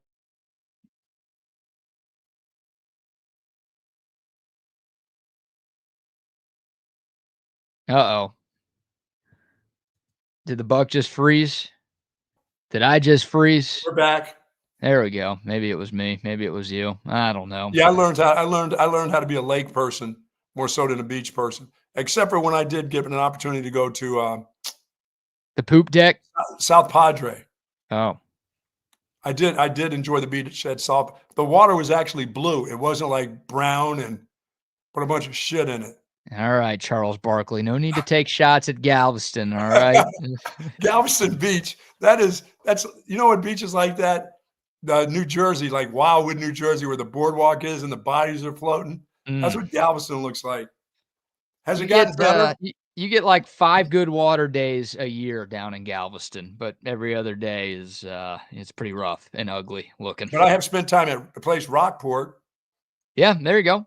That's a nice place. Rockport, man, they got crushed by a hurricane a few years ago, but yeah, they did. They've rebuilt pretty well. It'll take a while to get back. The spot that took a beating, didn't it? Yeah. One of my good buddies' wives is from there, and they went down a bunch to help, and they showed some pictures. I mean, we all saw the pictures online. It was rough for a while. So, all right. I don't know how we got there. Beaches and lakes and ponds, and hopefully the Dallas Stars aren't going fishing. Lake Tahoe, beautiful. Lake's cold as shit. Yeah, that's what I like. I like cold. That water. I don't like that water. That warm Galveston water where it feels like the kids are all peeing in it and the whales and everybody else is peeing in there. Everyone is peeing and pooping in that water. I can confirm that. Oh my goodness. All right. Let's get back into a little football conversation. LSU head coach Brian Kelly in favor of a potential scheduling change for the SEC moving forward. We'll talk about something that's gaining a little momentum at SEC meetings in a second, but first, about a few more sponsor shout-outs. Folks, if you're seeking that special patient-focused orthopedic care, do contact the experts at Texas Orthopedics. Their physicians offer comprehensive surgical and non-surgical orthopedic care for children and adults, spinal care, sports medicine, joint replacement, rheumatology, and more. Dr. Danny, Dr. Stockton, dedicated orthopedic surgeons there, and their goal is to get you right back into good health and the great quality of life that you deserve. Folks, Texas Orthopedics is the largest independent orthopedic practice in the state of Texas.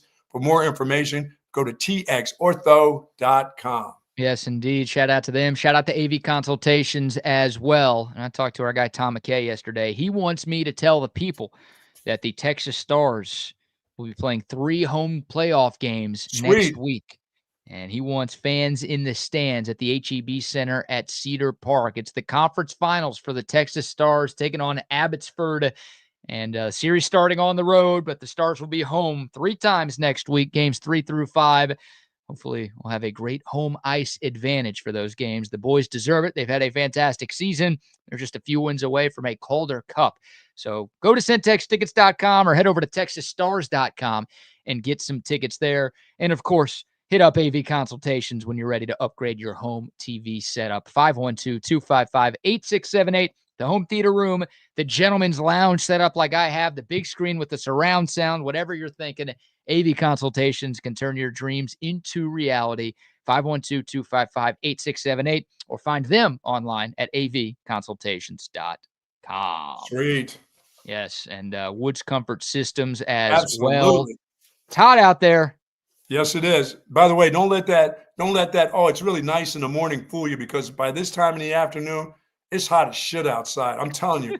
I was out there yesterday thinking, you know what a beautiful morning. So the afternoon's going to be beautiful. Dude, I don't know if it ever hit 90 yesterday, but it was stinking hot. And if your air conditioning is having problems, you don't want to get caught when we get into the real hotness, the 98s and 99s, 105s and all that. Please call in the folks at Woods Comfort Systems to make sure that everything is working properly, everything's cleaned properly. Their technicians will come out no matter what time of the year it is, whether it's for heating, for plumbing, or air conditioning. Call on Woods Comfort System. They've been doing it for close to 70 years, close to how old I am a month from today, as a matter of fact. There you go, the 29th of June. I'll be 70 years old. And Woods Comfort Systems been around for 69 years, almost 70 years in Central Texas. Love those folks. WoodsComfortSystems.com, the website, 512-842-5066, their phone number. And we got to figure out if we're planning you a 70th birthday party. Yeah, I'm headed to Pennsylvania in another week or so. My sisters want to know if should I invite the cousins and the nephews up from Wilmington, Delaware. I'm like, no, keep their asses down there in Delaware. Bring them up to Pennsylvania. I'm coming to say hello, and then I'm out. Okay? Come on, they want to celebrate your birthday. You're turning 70. It's a milestone. It is? It's not. In another 10 years, it'll be an old stone. This is just a milestone. 70 is a milestone. It already is an old stone, and you're hoping it's not a kidney stone. 70's the new 50. Says who? Well, that's what I was told. By who? No, my mom didn't tell me that. My mom only told me when I had a stroke that only the good die young. I'm like, hey, thanks. Yeah, that's really not a good thing to say to your son at the hospital. Only the good. You good. That's a compliment, Only the good die young. Oh no, wait. She was calling you bad because you lived. She goes, you don't have to worry. Only the good die young. I'm like, hey, thank you, Billy Joel. Appreciate that. That's always good to hear from your mother by the bedside. Way to go, Miss G. That's hilarious. Everything is all good. No, I just want to turn 70. I move up in the T box. That's my big deal. I'm up for good, folks. I'm moving up there, never moving back. And the guys that are 15 years younger, they're staying back. They're not even creeping up there, period. They're staying back there because they're going to be like, hey, he's up there. Why can't I? No, you can't. You can't. Moving on up like the Jeffersons. How about this idea from Double R?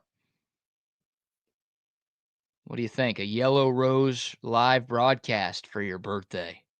I don't think my wife would buy it. My wife doesn't buy into that stuff. She won't buy into that as a on the professional level or the personal level. Aren't you trying to put kids and put girls through school and help them pay their bills? I paid enough for them going to college.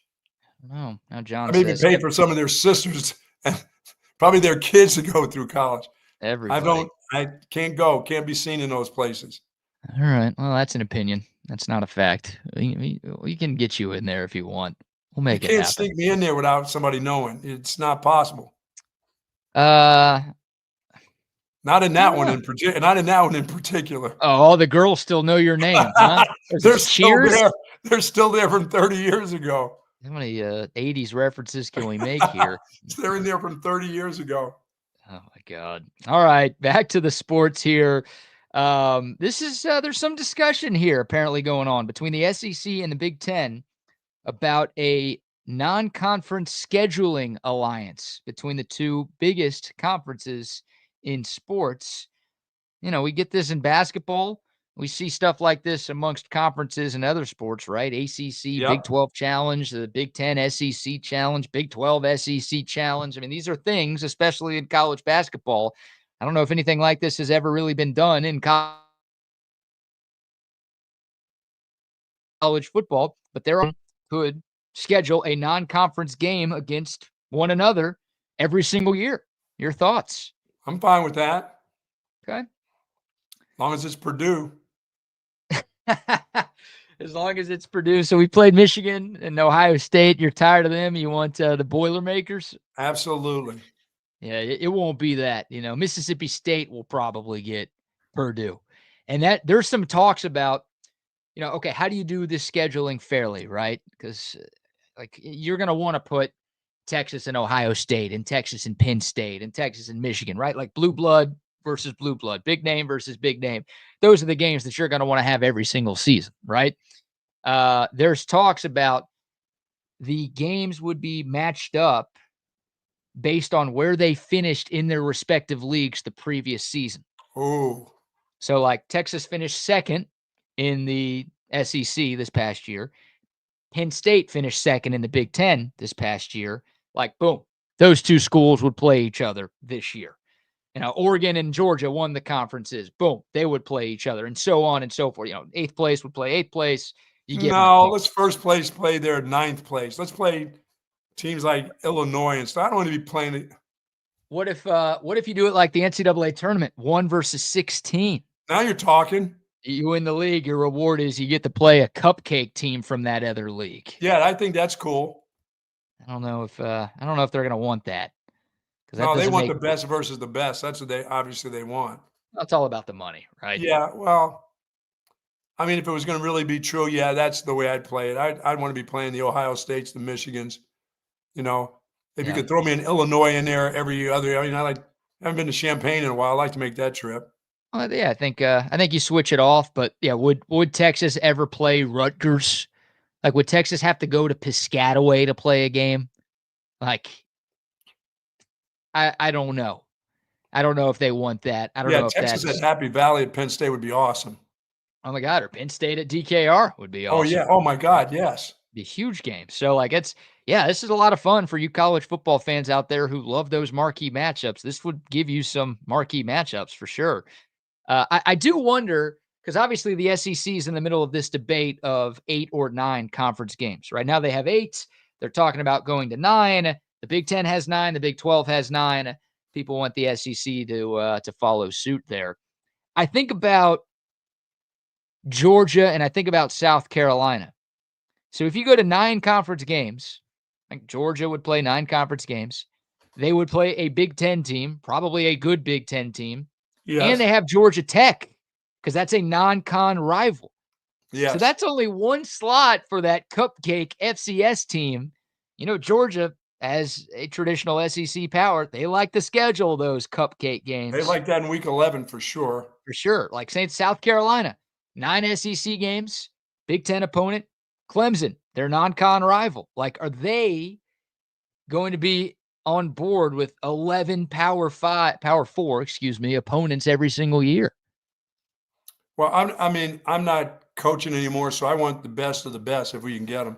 I don't want to be playing those slouchy ass teams. I'd rather be playing really good games. As a fan, that's what you want. Yeah, I think Texas will be on board with this because Texas has not shied away, obviously, from scheduling great teams in the non-con. Right. And the Longhorns don't have that amazing out-of-conference rival anymore. Well, A&M was never amazing, but what I mean. If I could switch Sam Houston with Penn State, I'd love to. I know people are going, "Are you out of your mind with the schedule we already play?" I would love to be playing Penn State at home than playing Sam Houston at home, wouldn't you? Well, yeah. I mean, to use this year as an example, like it'd be Texas, Ohio State. Like that would just be the game. And then instead of Sam Houston, it would be a 9th SEC game. Right. That's what it would look like. So some years, it'd be Penn State instead of a Sam Houston, but you also are adding an extra, Auburn or Florida, LSU, whatever. Right. Other conference game. So I think CDC, look, it's all about money. It's all about money. And if this conference, the TV people are going to pay money for good games. They don't want the crappy games. Exactly. And this conference is looking to make as much money as possible. Yes. And they're hoping to get the guarantees they want from the CFP to where they feel good about, okay, we can add a 9th conference game. And if you start telling me, oh, you care about the players and how many games they play or the toughness of the schedule, that's a bunch of bull too. So play the best teams you can play. Student athletes. Oh no, forget that. They get paid enough now. I don't even look at it that way. They get enough money. Yeah, and this, Hey, I guess, wouldn't they be. got 2 days rest in the whole season. I'm fine. They get paid. 2 days rest in the whole season. No, I'm only kidding. No, but no, they don't need 3, 4 buys where they're fine. They're getting paid. Yeah, they are. They're getting paid now, and this, I guess, wouldn't add an extra game to the schedule. It would still No, be 12 in the regular season. We know playoff expansion is going to add more games. it just depending on the opponent that you play, what it does to your team, what Yeah. it could do to your team. So we know Texas, they've got Ohio State this year and next year. They've got Michigan making the return trip in 2027. Notre The Dame's on there Longhorns, somewhere too, isn't it? 28 and 29. So in South Wow. Bend, 2028, here in 2029. Texas has purposely left 2030 and 2031 open because I think they're waiting to see if this alliance is going to happen. So they don't want to let's schedule, I don't know, Clemson or Florida State. Right. And then also get stuck having to play Ohio State and Penn State in the same kind of season and 9 SEC games. So they've got the next, 5 years figured out in terms of big marquee non-con game. They're waiting to do 2030 and 2031, I guess, to see what happens. They originally had Florida in those 2 years, but that was when Texas was in the Big 12. Now, right, you're not going to have a non-conference game against Florida, of course. So there you go. There's one of the things. I mean, we're talking about expansion. We're talking about realignment. We're talking about more conference games. Now we're talking about the potential. I'm with Patrick. Give us Baylor. You want to play Baylor every year? So, I'm still into the fact that we need to grab somebody from the Big 12 still on our schedule somewhere, somehow. You want it to be Baylor every year, or do you want a rotation of Big 12? I want a rotation of the Big 12 and once we were. I don't want Baylor every year. I think I've said before I would like Texas to rotate between Baylor, Texas Tech, and TCU. Yeah, those 3 teams. You play one of them each year. You rotate them home and away. So you play each one at your place every 6th year. Like that, I don't think that'll ever happen. And now if you add this SEC Big Ten alliance, then I really don't think it'll ever happen. No, it won't happen then. No. But that's how you get your wish of getting to go up against some old Big 12 foes. So a lot going on. Boy, there's a lot. There's a lot that's going to happen here in the next year. This is all going to happen by the end of this calendar year. We're going to know at least what the next iteration of the playoffs looks like by December 1st. Yes. And Greg Sankey this week is we need to figure out if we're having 8 or 9 games in our conference schedule before December 1st. Obviously, that can't happen this season, but for next season, they've already announced that they want to have that figured out by before December. So we're going to get answers to both of those things before this year is even done. Maybe we'll get the SEC Big Ten announcement too at some point in the next few months. I think that would be cool. Yeah. I think, again, marquee matchups, you got to figure out how it makes sense. But I think the, 2 versus 2, 3 versus 3 playing each other every year, that's how you ensure a little bit of parity, and that's going to get you some good matchups. Yeah, that'll get you some really good games. That'll make you some good money too. And you're going to get some random rivalries that pop up with Mississippi State playing against Purdue every year. Very nice. They're going to grow to hate each other as the last place teams in the yes, they will. the conference. They're going to need that game badly. Oh, A&M is going to be making a lot of trips to Minnesota over these oh God, next bunch of years, huh? How horrible does that sound? I know. Sucks for them. Sucks for them. All right, we'll take your thoughts. The Dakota text line 512-222-9328. Again, congrats to Texas softball. They shut out the Florida Gators 3-0 in the Women's College World Series opener. The Longhorns will get tomorrow off. They will play the winner of Oklahoma and Tennessee on Saturday afternoon. And what's happening in softball? Tennessee is up 3-1 on OU. Into the bottom of the 5th. They only play 7 innings in softball. I don't want the best of the best here. I don't want it to happen. I don't need to see those dudes. Hang on now. Now, look, if Tennessee holds on, Texas will still have to play a very good Tennessee team, number one. That's fine. And it's not like they avoid Oklahoma altogether. Oh, that's right. They would have to play. Oh, they do have to play one. It's double elimination. So they Yeah. could very well see OU at some point down the road in this tournament. It all depends on, what happens today, and it all depends on obviously what would happen on Saturday. But that's not the worst thing ever. Tennessee leading Oklahoma 3-1 in the bottom of the fifth right now. Are they beating those dudes? As our guy Patrick says, the Vols took 2 of 3 in Norman during the regular season. There you go. So maybe they've got their number. Texas doesn't. Although Texas won a series against OU last year, and unfortunately in the Women's College World Series final, they did not win that series. So who knows? But Tennessee looking good. The Lady Vols, go fake UT. Yeah, I'm good for that. I'm good for that as well. All right, we've got some randomness here to get to today because that's what we do on Bucky and BK, even in the afternoons, of course. Even in the afternoons, we don't have any airplane stories. No, but I did get an email from Delta Airlines that says you're ready to check in for your flight. What flight? Flying on Delta tomorrow. Oh no! What is wrong? And this is just, I don't know what this is about. This is just, you believe, just because you got your way, just because you had your way with them. I did. One time. I did not have my way with them. If I did, it was the worst orgy of all time. This is Chancey. They have American Airline. You're in America. Oh, I know. It's very chancy. And if something bad happens to me tomorrow, the only person you can blame is me. Yes. And the only person I can blame is me. You can't blame Delta. You can't blame Delta any longer.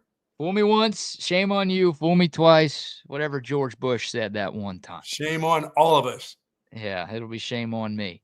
But the problem is I'm flying to New York, and Newark is out of the picture.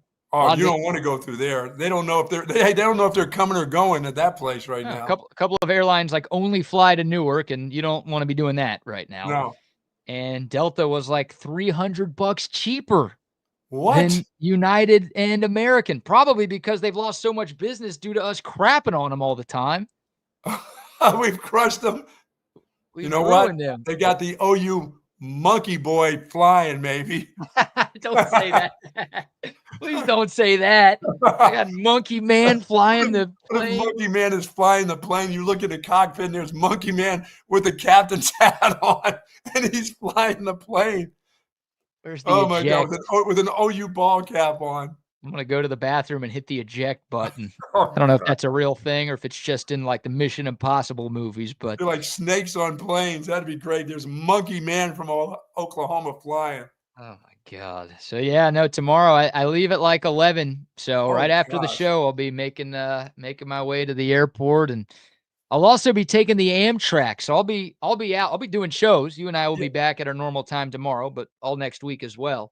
Please I'll be doing shows. Please, let's give us some real information about why we should be taking Amtrak. So flying to New York tomorrow, and then got something there this weekend, and then something in Boston next weekend. So taking the Amtrak, I think Thursday from New York City to Boston. So Friday's show, I will have a full scouting report of the Amtrak experience. It's an experience. You're gonna enjoy it. Like when you walk in between cars, like you see in the movies, there is a little dividing thing. They don't all stay together. You do walk, and you can look down at the tracks when you go from car to car. You're gonna like that experience.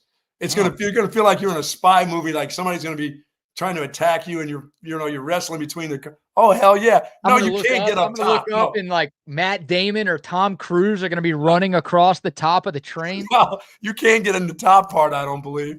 I've seen the movies, man. I never looked to climb up the little ladder to go up there. It seemed kind of dangerous. I always kind of walked across and stepped across and looked down at the tracks and went, "Damn, that's a bad fall." Mm-hmm. You talk about action movies. You see those in those from time to time. So, Delta tomorrow. Say a prayer for me, please. And Amtrak. And I am going to see the last Mission Impossible, the last Tom Cruise movie. This is supposed to be the last one coming up. No? The last one was supposed to be 5 movies ago. They're not ever stopping this thing. Is this dude going to be running? He's 80 years old. Is he going to be running somewhere again? Yes, they keep making money off of it. So as long as that happens, he'll keep running. I think that's one of my birthday presents is I'm going to go to the movies with my wife for that. Okay, you want to do that. I do. I want to see Tom Cruise's last. I want to see his last, which will be. It won't be his last film because there's going to be one of those where he's some old guy all shriveled up at like 98 years old if he's still around in a little crib. He's in a wheelchair or a walker or something, just chasing Yes. bad guys. He's not going to be chasing bad guys anymore. He's not going to do that Arnold Schwarzenegger thing. He's not going to go until he's like 90. He'll stop. He's a little tiny guy, so he won't be a big old man. He'll be shriveled up sort of like me. Mission Impossible 97, Escape from Golden Acres. Oh, my God. That's going to be the movie. Oh, my God. By the way, I guess we do have a mini airline story. We won't spend much time on this because we've got what happened? other stuff. We talked about this when it was announced, but some of Southwest Airlines changes went into effect yesterday. So the bags. No more free bags. It's now $35 for your first bag and $45 for your second bag. Which is, I thought that was a lot, but I looked at the other airlines. That's the pretty standard rate these days, man. That's why you shouldn't check bags. The beauty of Southwest is like, hey, you didn't care. It's free. Check all the bags you want. Well, 2, but you really never needed more than 2. But now it's, $35 for one and $45 for the second for all flights. You're checking bags on Delta. You're not going with a handbag only. I'm not letting the bag apes at Delta touch my shit. I already apparently have one flying the plane. I'm not I'm not letting them. My bags aren't leaving my sight, I guess is what I'm trying to say. I know. So no more free check bags, but you still have the cattle car, I think, for the rest of the year. So the assigned seating bit won't go into effect until early 2026. But some of your flight credits, if you have them, will start expiring soon. So check that out, you Southwest loyalists. And you will now have to pay for bags. Now, how are you feeling? This Delta, are you using some of your refunds from your last Delta trip with this one? Your Sky Miles that you got? Yeah. You might as well see if they work. You might as well see if they're not phony and they work. No, they were able to book the ticket. So they worked. That's not a big deal. It's when you get to the airport and try to get on the plane that you get screwed. Yeah. Oh, exactly. Last time I checked in, no problem. And then they decided to cancel my ticket right before I was about to board. Oh, my so God. I expect the unexpected with the red coats of Delta Airlines. Wow. All right. We teased it. We have not talked about this story yet on this show. I want to educate you on what's been going on in New Orleans, your favorite city in the world. Whew. It's an adult city for adults. How about the prison break? Okay, I didn't get to. I missed the prison break. So this happened 13 days ago, back on May 16th. 10 inmates escaped from Parish Justice Center in New Orleans at about 1 in the morning. I'm sure just about everybody has heard at least a little something about this, but a refresher, and here's something for you, Buck. Maybe you haven't heard any of these details. I haven't heard anything about the prison break. After removing a toilet and sink from a cell where the water supply had been turned off, the inmates cut steel bars and got out through a rectangular hole in the wall. They left behind a taunting message sprawled on the wall that said, "Too easy, LOL." They spelled 2 incorrectly. It was T-O, easy, LOL. They forgot the second O. After crawling through the hole, the inmates left the jail through its loading dock. They shed their uniforms, scaled a wall around the jail, and then ran across Interstate 10 nearby. What is this, juvenile detention center they got out of? Or maximum security? Real maximum security. Wow. Allegedly. The Louisiana Attorney's General Office said that a maintenance worker had helped the inmates by shutting off the water in that cell, which allowed them to remove the toilet and the sink unit without, obviously, water shooting everywhere and guards being alerted to the situation. Always one fool to give up himself to help out the inmates. So that's the interesting thing. The worker who assisted them, he originally told investigators that he was threatened. Like one of the inmates said, "I'm going to shank you if you don't do this for us." Okay. So that's what he told the investigators. That was his excuse for why he decided to assist them. His lawyer, a couple days later said the inmates intentionally clogged the toilet, so he had to turn off the water. Like, it was broken. If he didn't turn off the water, it would have just flooded the entire place. So, what do you do when a toilet clogs? You turn off the water. It's your first step. Absolutely. Okay. So that was, I don't know what's true. The attorney, good move. That's a better story to go Jackie with. Childs, yeah, good job. With there. So anyways, 10 escaped 13 days ago. To this point, they have caught 8 of the 10. 3 were found the day they escaped, so they didn't make it very far. Yeah, the dumbass ones get caught the first day, the first half hour. Right away. A 4th was captured on May 19th, so 3 days after they got out. A 5th was captured on the 20th, so 4 days after they got out. 3 were found earlier this week on Monday. At the casino in New Orleans, probably. So he went from 5 captured to 8. One of the 3 was found in Baton Rouge. Of course. So not too far from New Orleans, but still, that's a little bit of a haul. 2 of them were found in Texas, in Walker County, which is just north of Houston. So it's not like they were like, oh, Beaumont. They had just crossed the border. Oh, no. I was thinking they were in Houston somewhere at the Galleria hanging out. They were, doing a little shopping there. Yeah. Yeah, that's a good idea with credit cards. Oh, yeah, with somebody else's cards by now, somebody else's car. Smart move. No, just north of Houston, kind of in the Huntsville area. I wonder if they were saying hi to their boys at the maximum prison. Trying to get them out of Huntsville? Maybe trying to do another escape there. They were actually arrested after leading officers on a high-speed car chase. There you go. So I don't know, like, if the officers saw them and then the chase started, or if these dumbasses were, like, just driving super fast. Then they got pulled over. And then driving it's like, 80 through the neighborhood through a 35. Yeah. Oh, it's you two. Just flying past that giant Sam Houston statue on I-45, just cruising. Who knows? But 2 of them made it all the way to Walker County, north of H-Town. So that's 8. 8 of the 10 have been captured. We still have 2 more on the run. It's Derek Groves and Antoine Massey. Those are the 2 names. I haven't checked this today. The last I checked was yesterday. So if they've been caught today, let me know. But I'd like to say I'm rooting for these guys, Buck. Like, how cool would it be if these dudes escaped and actually got away with it? I don't want those dudes. Those guys could be murderers. Well, that's why I said I would have liked to say I'm rooting for them. Until you found out what they did.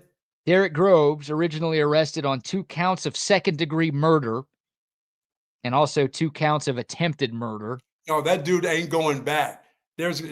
Somebody else is going down before he goes back. And Antoine Massey was jailed for rape and kidnapping. Yeah, there's a couple dudes that ain't going back in cuffs. So I don't think I'm rooting for these guys. No, that's a shootout ready to awaiting to be happen. You love the prison break stories, right? The Alcatraz escapees. I mean, they made a show, Prison Break. It was a great show. I only watched the first season, but for me, that's huge because I've got commitment issues.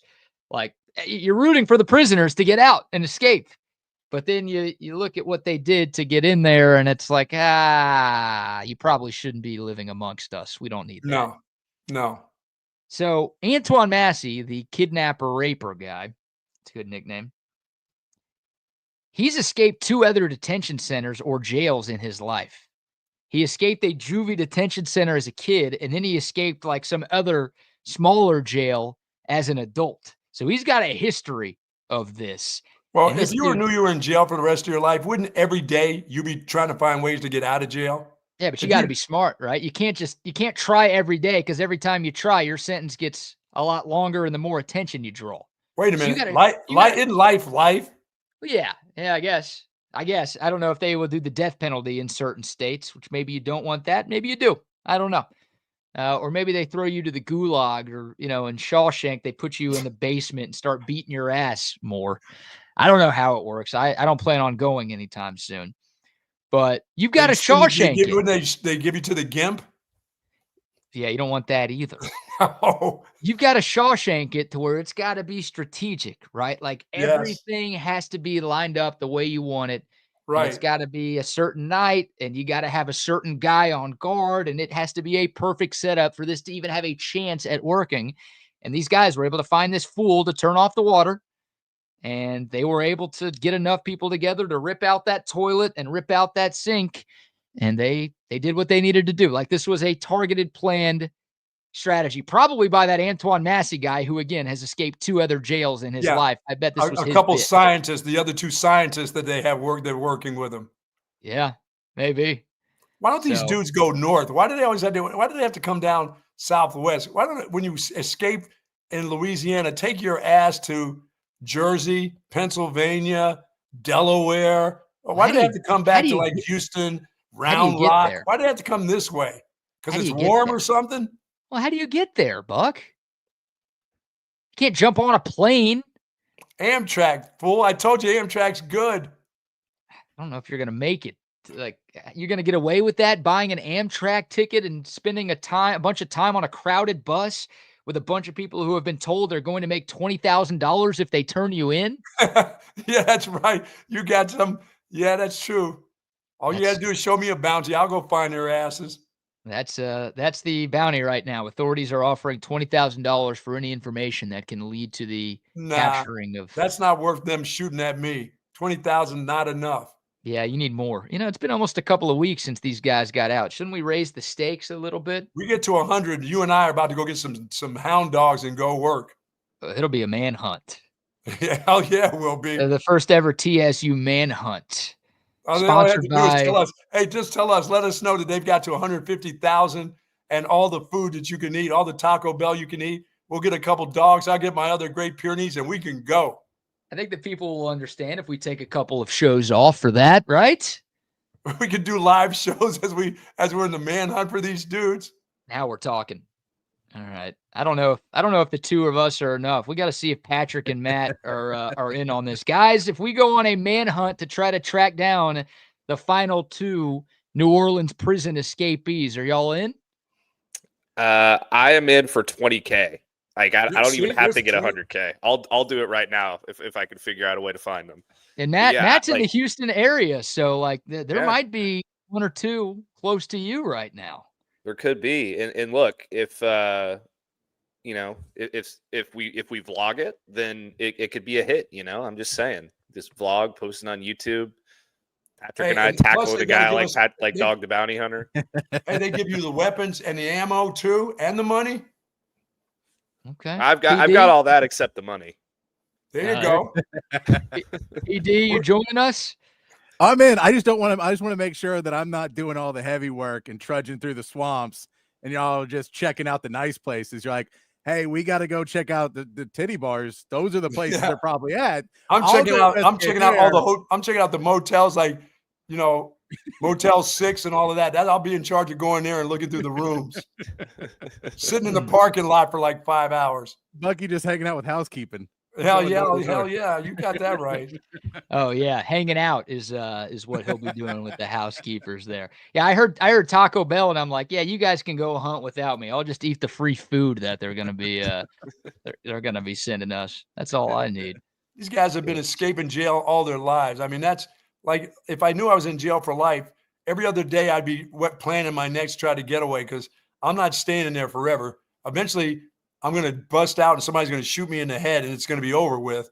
But I'm not staying in there like doing their normal deal every day, taking it in the backside. I don't think so, dude. I'm out of there. I'm gone. Eventually, they're going to put you in solitary if you keep trying to escape. Then you won't get to talk to anybody. There it is. That's the word I was looking for, not the gulag. That's right. They do put you in there, don't they? They leave you in there. Can they leave you in there? How long is it justifiable to me for a murderer, rapist to be in one of those places? As long as they deem necessary, I guess. Damn. Especially if you keep trying to escape, because they don't want you out, Man. Yeah. I just watched Shawshank Redemption like a couple days ago, so I'm all brushed up on my prison stuff. Based on a true story too. Don't forget about that one, guys. Based on a true story. All right, fellas. Boys, have a great one. Thanks, guys. See y'all back in the morning. We'll be listening. See y'all in the morning. Welcome in to Open Gym here on Texas Sports Unfiltered. Myself, Patrick Davis, alongside Matt Galatzan of Texas Longhorns on SI. Whole lot to get into today. Some more reports out of those SEC meetings. more college football, more NBA playoffs. One of our teams is into the finals now. We've got that. We've also got a lot of NFL happening, OTAs all over the place. So we'll get into some of that as we continue on. But yeah, Matt, do you have your prison break? You've got a plan if you go to prison, or is it just good behavior for Matt? Just good behavior. I'm going to get out on good behavior. I'm not built to slog through a 2-mile sewer tunnel filled with pit crap like in Shawshank Redemption. I think I'll just sit there and try and protect myself and be okay. Too claustrophobic for any of that. I'm not climbing through any small pipes. I can't even watch those videos of the guys who are going through the caves. Nope. And they're like, "Oh, let me just get in this." I'm like, "Why? What is fun about this?" I'm not a fan of any of that. What up, CB? How you doing? I can't even like when I'm in bed, my dog can't even lay on my legs and restrict my movement, or I freak out. I hope that everyone's okay after the storms yesterday. Crazy storms here in Austin. The pictures were nuts. It was just windy in my house in South Austin. It was windy. It was really windy, but we didn't even get I don't think a drop of rain down here. So it was pretty crazy up north. We are above the river at least. And seeing everything that happened there, and then Texas and Dishwalk, and them trying to get that up before tomorrow at 1 is a pretty crazy thing. Yeah, shout out there. Remember to like today's video, and thank you. Go like the video, subscribe, do all that other YouTube stuff I always forget about doing because I'm not as good with this. Too old to remember how to do this stuff. I try and remember it every day. So I'm looking forward to what we get. We saw women's softball already got a win today, so good to see that as well. We continue on. But the SEC meetings, Matt, continuing there in Destin, Florida. We saw some more topics coming out of the meetings today. And one of the interesting ones that I've seen kind of circulating more and more now is the two-sided argument between the Big Ten and the SEC, where it kind of feels more and more like that 4 automatic bids for the SEC, 4 automatic bids for the Big Ten, the SEC, and then the 2 for ACC and the Big 12. That didn't feel like that. That always felt like a starting point to change from. That they're always like, we're not going to do that. We just want to throw that out to piss them off so that when we pitch something else, they're more likely to go to it. Like when you really want to go to a restaurant, but you're like, I don't know if everybody else wants to go to this one. So I'll be like, we can go to the restaurant I want to go to, or like we can go to this one that's like 6 hours away and not very good. And it's got a 1-star review on Yelp. Which one do you want to go to? Oh, you want to go to the one I want? Oh, well, I gave you options and you picked the right one. So I think that's what they're trying to do. But then the report we saw today was that the SEC coaches basically want to pull the punt card for the Big Ten, and instead of having a 9th conference game, because the conversation now is the SEC, the Big Ten is somewhat in favor of the SEC model of the 5+11, 16-team model. 5 teams get automatic bids, and then so basically all conference champions and the group of 5 get a automatic bid, and then the 11 other highest ranked teams.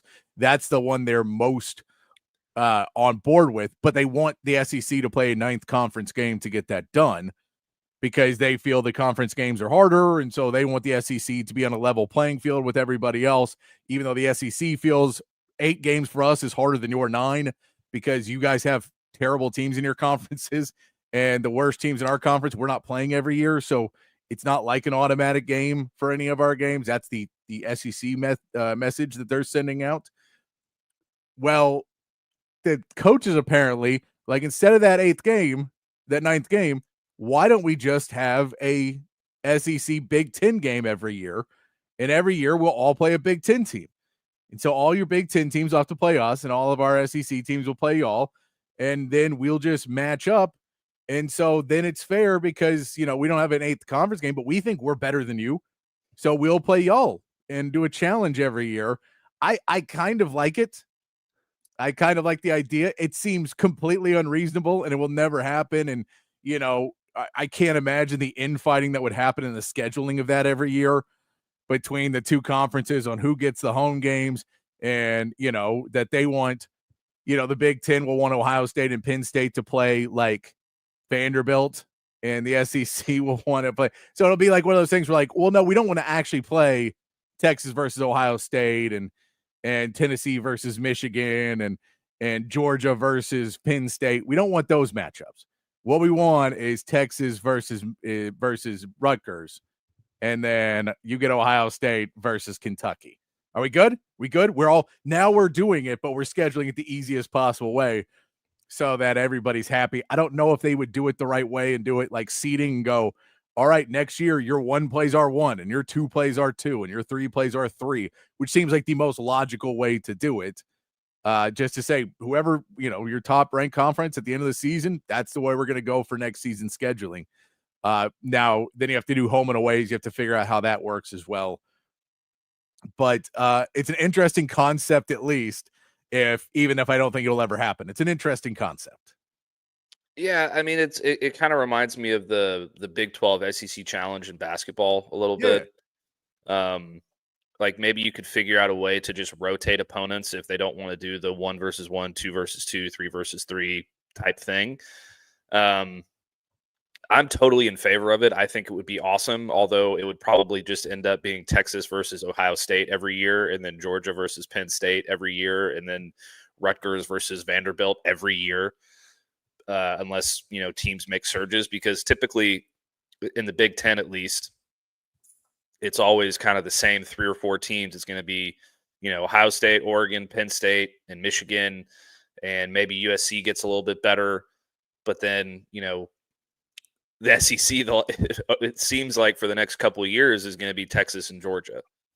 So you're probably going to have Texas versus Ohio State, Georgia versus Ohio State, Texas versus Penn State, and that's how it's going to be, which is fine. It's good for the top of the conference in terms of their, trying to build their playoff resumes and get those big games early in the year.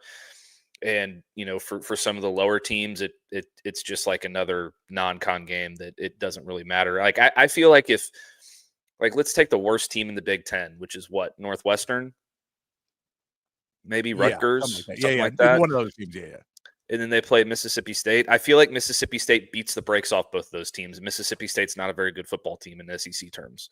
So it's kind of a top-heavy idea. But at the end of the day,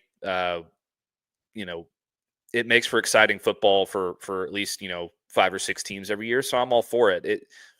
I still hate the idea of 16 teams in the playoff. I feel like it's inevitable, though. Like it's more money and more TV and more fanfare and all this stuff. But, if Texas gets to play, a game at Penn State, and then the next year, let's say Oregon comes to Austin, I mean, that would be great. That's awesome. Awesome football, awesome for the fans, awesome for TV, awesome for the ratings, everything. So how likely is it to happen? I don't know. I mean, it seems like it's kind of a long shot, just because there's going to be too many big heads and big wigs trying to make things go their own way and push things to their advantage. But if they can come to some sort of relatively, mutually beneficial agreement, then fine. I just don't ever want to see Texas travel to Purdue. That would be, there's nothing that they can from that game. Well, but again, if you're traveling to Purdue, it's because you're not playing well. So 4 years ago, Texas would have been playing at Purdue. Right. But that's only, I get rid of the Big 12 and all that. Yeah, but that's only if they adopt the 1v1, 2v2 model. Yeah. If they do it the other way, then it's kind of pointless. Just looking at what it would have been if you would have just scheduled it for next year, right? So if we're talking about this season, it being there, been Texas versus Oregon, Georgia versus Indiana, Tennessee versus Penn State, Ohio State versus Alabama, Illinois versus LSU, Iowa versus Ole Miss. And now we're already starting to get to the games where it's going to be Minnesota, Missouri, Michigan versus South Carolina. Actually a pretty fun game to watch this year. USC versus Texas A&M, a pretty fun game to watch, actually. We saw Rutgers, that game. I know, but that's what I'm saying. These are not bad games. Rutgers versus Florida, Washington versus Arkansas, Vanderbilt versus Nebraska, Wisconsin versus Auburn, UCLA versus Oklahoma, Michigan State versus Kentucky, Mississippi State versus Northwestern, and Maryland and Purdue are your 17th and 18th team. They don't get a play in it. They're too bad. They did not. They did not do well enough last year. That's another thing that with this is there's more teams in the Big Ten right now. Yes. So it's kind of like, what do you do in that situation? Do the last two teams in the Big Ten just get the extra conference game against each other? Well, what if they're already scheduled against each other?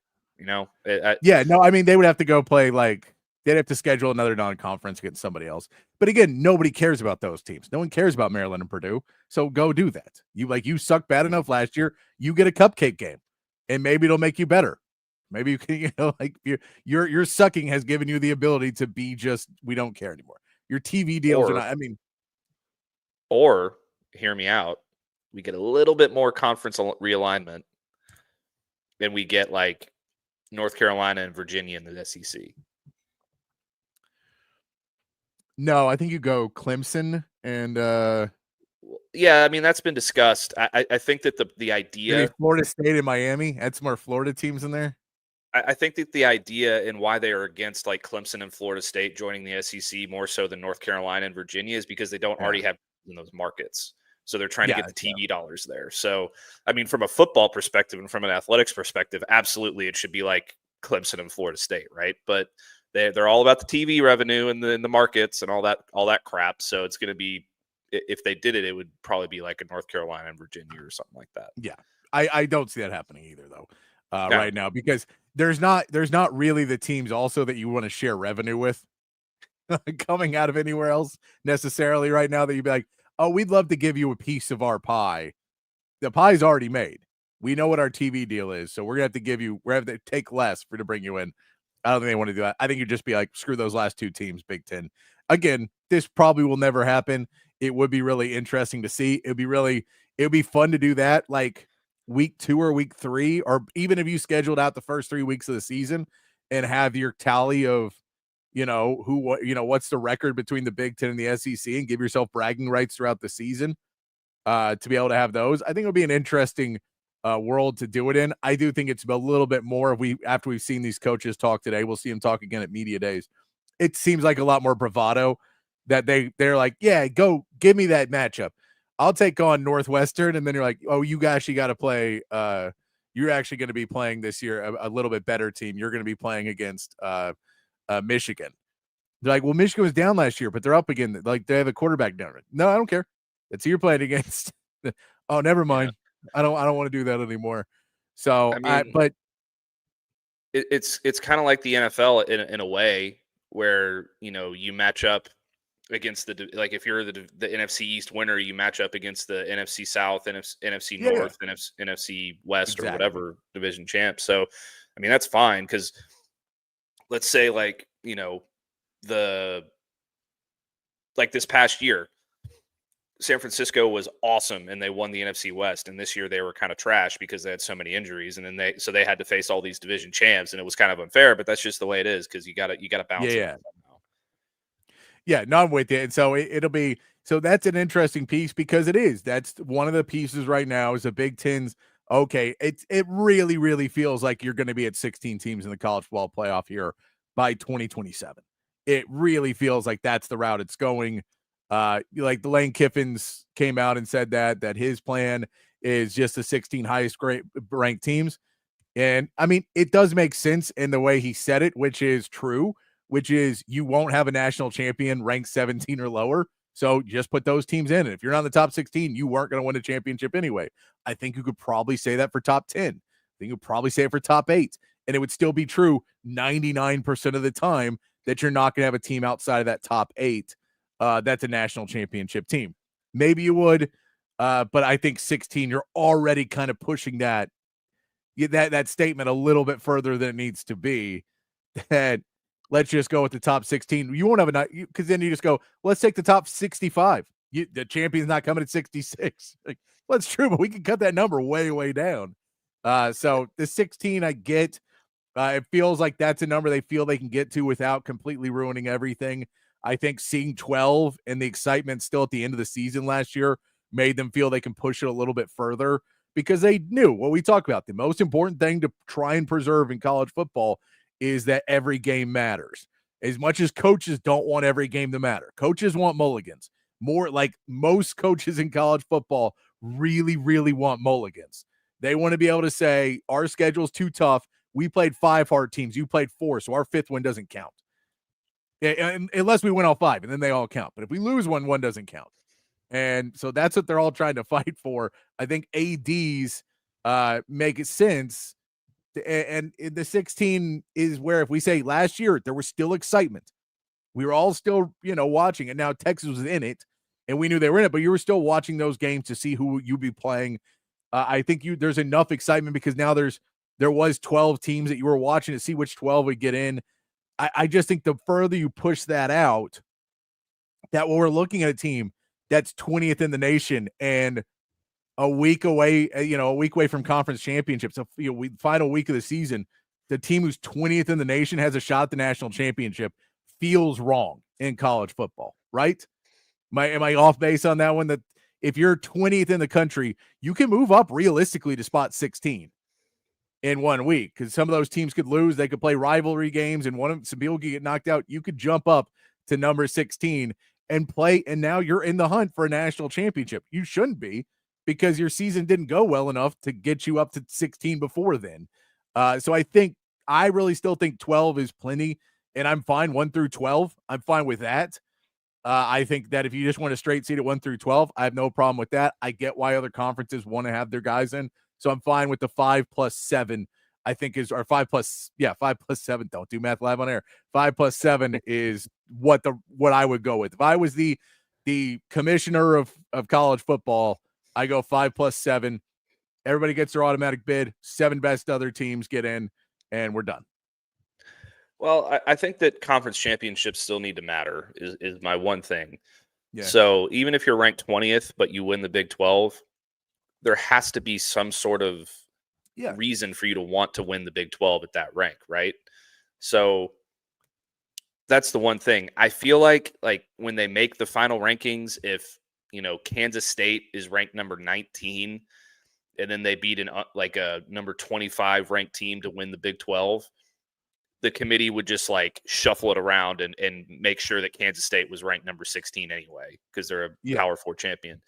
But Patrick, if the movie Warrior taught us anything, it's that it doesn't matter how good you are, as long as you outwork everybody, you can win, because it's a world of battle royale tournament. Yes, in a world of make believe, you can defeat Kurt Angle as a Russian.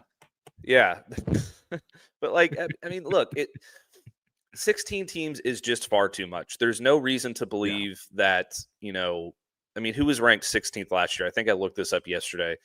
But Illinois should not have been in the college football playoff. They weren't going to beat Texas, Ohio State, Notre Dame, Georgia. They probably wouldn't have beaten Boise State, and they got to a bowl game, and I think they played South Carolina and they won that game.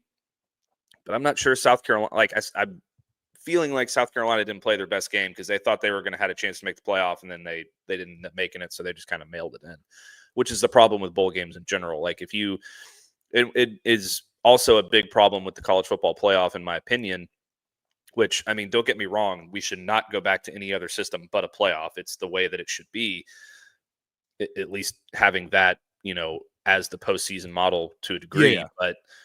But if you don't make the playoffs, so many teams are just all right, we're not going to, we have this many guys going to the NFL, and we don't really want to get anybody injured, and we're playing Air Force and the Armed Forces Bowl and wherever that is. It's we don't care. We're not gonna play. So why even play the game?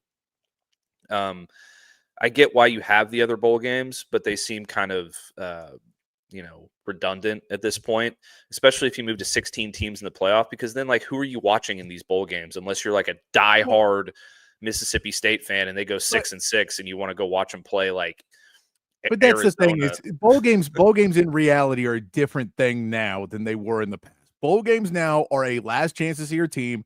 They're a send-off for certain guys that are not going to play in the NFL.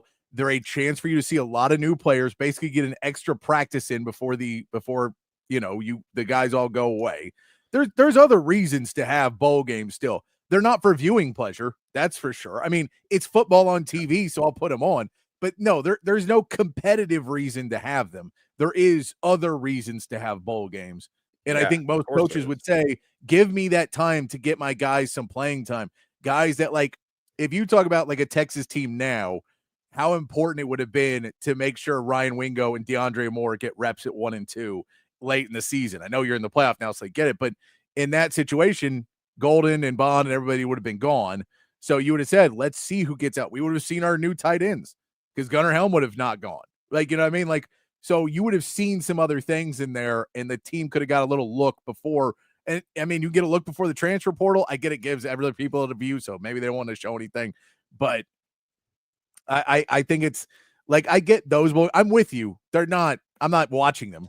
The TV rights shouldn't be worth very much. And I say I don't watch them. I do watch them because they're on TV, and I watch sports all the time. So what else am I doing? But for the most part, they're not enjoyable games. They are there for betting. So now that Vegas runs everything and spends so much money, I'm sure they'd love to keep the bowl games because it's just more opportunities for them to win money. But I think it's good.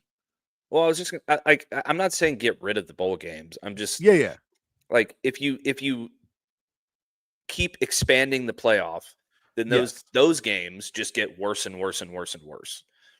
And the ratings start to drop. And then the TV people are like, okay, well, why are we playing this Colorado State versus, whoever, Florida Atlantic game? It's not drawing any viewers. We're probably spending more money televising this game than we're going to make back in viewership revenue or whatever. So it just, like, at a certain degree or at a certain point, you're lessening the overall college football product by having more teams in the playoff. Like, because there's only 16 teams, which turns into, 8, 12, 14 games or whatever, 15 games.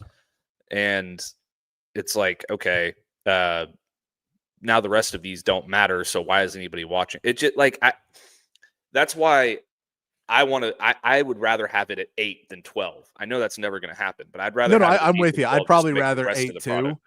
I'd probably rather 8 too, and just because, again, I don't think that too many teams outside of it. And I think the reason the pitch for 8, which is the reality of it, is there's human beings involved. This is not a video game where, we can play them back to back to back to back. These are young men who are, a lot of them at the top of their game are going to go on to play more games, and the wear and tear on their bodies, the struggle to keep playing more and more games and fitting them in, and kind of acting like, oh, it's just okay. 5-6 years ago, you were playing, with a bowl game, 12, 13 games total. And now you can play 17 games in a season. Seems like a stark increase for a lot of these guys. So I think that human element of saying, well, I get the difference between 12 and 16 is not really, it's 4 more teams have to play 1 more game. But at 8, you go, we just get rid of that whole first round. We just get rid of it. So it's now we just take the 3 rounds and we're good and we're done. 8-4, 4-2, we're out, right? And I think that's a little bit makes more sense, is they're actually human beings playing this game. And, I think the big argument saying they're human beings against 16 is the chance of a number 1 team playing a 16 seed team and beating them by 45 and losing their star quarterback are much better than the 16 team beating them. Like, the injury aspect is way higher than actually losing the game, because you're just that much better. Number 1 team is that much better than the 16 team most of the time. And so I think you're looking at it going, well, we're just going to put them in this game where they may lose a player and then lose next week because of the injury concerns, because they lost a couple guys in the game because the other team was just, taking cheap shots because it's the only way they could win the game is to try and knock their guys out. So they took a late hit on a wide receiver. The wide receiver is going to miss 3 weeks now, so we don't get him in the game. I think there's a little bit more of that when you talk to 16, instead of saying, there is a reason to win your conference tournament because you get a bye, or, you get in because you win your conference tournament. So you get your bye, you get in there. And if you have your top team, that's what you get for winning all your games. You get a bye week now. So I think there's benefits to it. Yeah, and that's Joe Gates. Before 2003, it was 11 games in a bowl. So that's 20, plus years ago now. But yeah, it was 11. We were playing 12 games, and now it's 17, and that's ridiculous. But So I think that the human element, when we get to 16, it's like you can't really keep telling these kids they have to play more and more and more games. I get it gives you 8 games to go with instead of 4 and 4. You get a full 8 lineup of games at first. But, I mean, how are you even going to space out those 8 games for the first round of games now for 16? Like, I don't know how you space out 8 games like that. 11 a.m., 2:30, 6, and 7:30, I guess, and 2 are being played at the same time. I mean, I don't know. That's what I'm saying. Like, what's the point? Like, there's 0 point to have 2 playoff games 2 at the same time. We're immediately cutting that off. There's no reason. You also don't have Sundays because the NFL is trying to take over Saturdays. You've encroached on the NFL enough that they're like, screw you, we're taking it all because we're still bigger than you are. So the NFL's trying to come in and take Saturdays now, and they're trying to stick more games in on Sundays and Mondays and Fridays, giving them weird, in Friday night games, you're taking away from high school players. I know most of their season will be over by the time you get to the playoffs, but still, there's just too many points in this. Well, and then you have a short week. You have a short week if you're playing a Friday game, which is a disadvantage, which you shouldn't have if you're playing in the playoff. But like if you all you talking in the chat about OU blowing this game they just walked it off. So OU did not lose to Tennessee in softball. If you go to 16 teams, and then like I said yesterday, if you give a mouse a cookie, he's going to want a glass of milk, right? So if you go to 16 in 2027, then by 2030, people are trying to move it to 20 teams or whatever. I know. Case. And then at that point, now you have to start talking about like taking away a regular season game, and that like, okay, now everybody only has to play 3 non-con games. And it's like at a certain point, it just becomes like you're eating yourself from 2 different sides, and it gets to be kind of ridiculous. So I think that once they move to 16, it just becomes a slippery slope. I mean, we've seen it with college basketball. It was a 64-team tournament for a long time. Now it's 68. Oh, but now college coaches are starting to agree. Oh, maybe we should have 75 to 80 teams in the. Why do we need 80 teams in the NCAA tournament? We don't.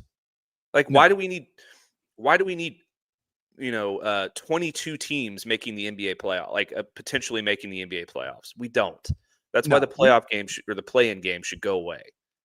No, there's some reasons why I get playing games, man, but we don't even need to get in that discussion. I'm with you that I think 8 is plenty. I think 12, it still worked last year, so I'm fine with 12 if that's what you want to do. 16 seems like too much. We're going to get there, so we better get used to it because it's going to happen because they could care less what we think. They want the money, and the money's there, so they're going to do it. But here's my idea, and you can tell me if this sounds dumb because I literally just thought of this on the spot. Maybe it doesn't make sense. But if you're going to move to 16 teams, then those final 4 teams outside of the top 12 should do a play-in. And that should be in its own week. So you have like number 13 against number 16 and number 14 against number 15, and they play for the right to move on to the actual 12 But that would put you at 14, right? What? So you have to do 8 to knock it down to 4 to get to 12. Well, but you get the point. Like I get what you're saying, but again, the final 4 teams play against each other to get into the tournament of 12. It's just it's trying to fix a problem and then pretending that the problem is what it was. Where we get the original problem that we all got mad at is that it was silly to say there should only be 2 teams that get to play for a championship when sometimes there's 3 or 4 willing, capable teams winning a championship. And that was the original problem, was a BCS method. And then they said, we'll get to 4. And then someone said, well, that 4th team doesn't deserve to be, we're better than that 4th team. Now, we're not as good as that 1. We're not even in the same conversation as that 1. They're going to win, but we should be in that 4. And now we're in the conversation of we don't belong. We're never going to win it, but you can't tell me that 12th team is that much better than us. And if we keep going that route, there will always be an argument to have more teams. And at a certain point, you just have to cut it off. I'm hoping that 16 is a cutoff. I don't think it is. I think down the line, regular season games will stop mattering as much because of all of the playoffs. And eventually they'll start whittling regular season games off for playoff games and just adding more and more games and really changing college football as we know it. It just feels wrong, but that is what I would say is the most likely scenario is 16. I'll say most likely 16 games. I won't say the other, kind of doomsday college football completely getting changed because at some point too, we don't know what the next television model is, but money could change very dramatically in that as well, and so you never know what the next model for how people consume sports will be. And whatever that is could change things even more dramatically. But 16 teams, John is correct. 16 teams, too many. I get it. And here's the thing. If coaches that have been in the playoffs say we want 16 games, I would listen more. If everyone who's saying we want 16 teams has never been in it, I don't really care to hear your opinion as much. You know what I mean? If Nick Saban says 16 makes more sense, I get it. If Kirby Smart says 16 makes more sense, I get it. But if you want to tell me Lane Kiffin says 16 makes more sense, I go, yeah, because you're in the 16. You're not in the 12. That's not a reason for the 12 to suffer because life's not fair to you. And all those teams that are, 12 to 20 are saying right now, we really think 16 is the right answer. And so they're just pushing that narrative, but it seems wrong. Well, even if, and this is why I don't understand why Lane Kiffin is pushing for this so much, because even if it was just, the 5 conference champions and the best 7 after that, he would have gotten in because they finished the season ranked number 11. Yeah, it was just because of all the different, No, but he knows. crap. He knows where his bread's buttered. He wants to be in sure. Yeah, and Jake, I'm with you. It's a pain that there's always going to be something, Jake. There's always going to be something. Yeah, but like the coaches that are pushing for this in the SEC are Lane Kiffin, Brian Kelly, and those are the guys that didn't make the tournament. So I'm totally with you. Like, don't listen to those guys. If you want to have a serious talk about college football playoff expansion, you talk to all 12 team, all the coaches of all the 12 teams that made it last year, and see what they think about it. And you listen extra to the teams who made it twice in a row. Yeah, Signetti would be like, dude, we need to make it 40 teams. I ain't getting back in that. You get some of these coaches back. We need to raise this thing up. But yeah, I'm with you on that one. By the way, yes, Oklahoma just walked it off against Tennessee in softball. That changes the matchup. It was going to be Tennessee and Texas Saturday at 2 p.m., but now it'll be Texas versus Oklahoma, 2 p.m. on Saturday. That matchup has now been set for the Texas next opponent in the women's college World Series, their softball college World Series. I don't know what it's actually called. I think it's just the women's. I think it's just the Women's College World Series. Okay. That's what I think it is, too. Yeah. I don't want to say it wrong. I just looked it up, and I should have it up on my computer screen, but I don't.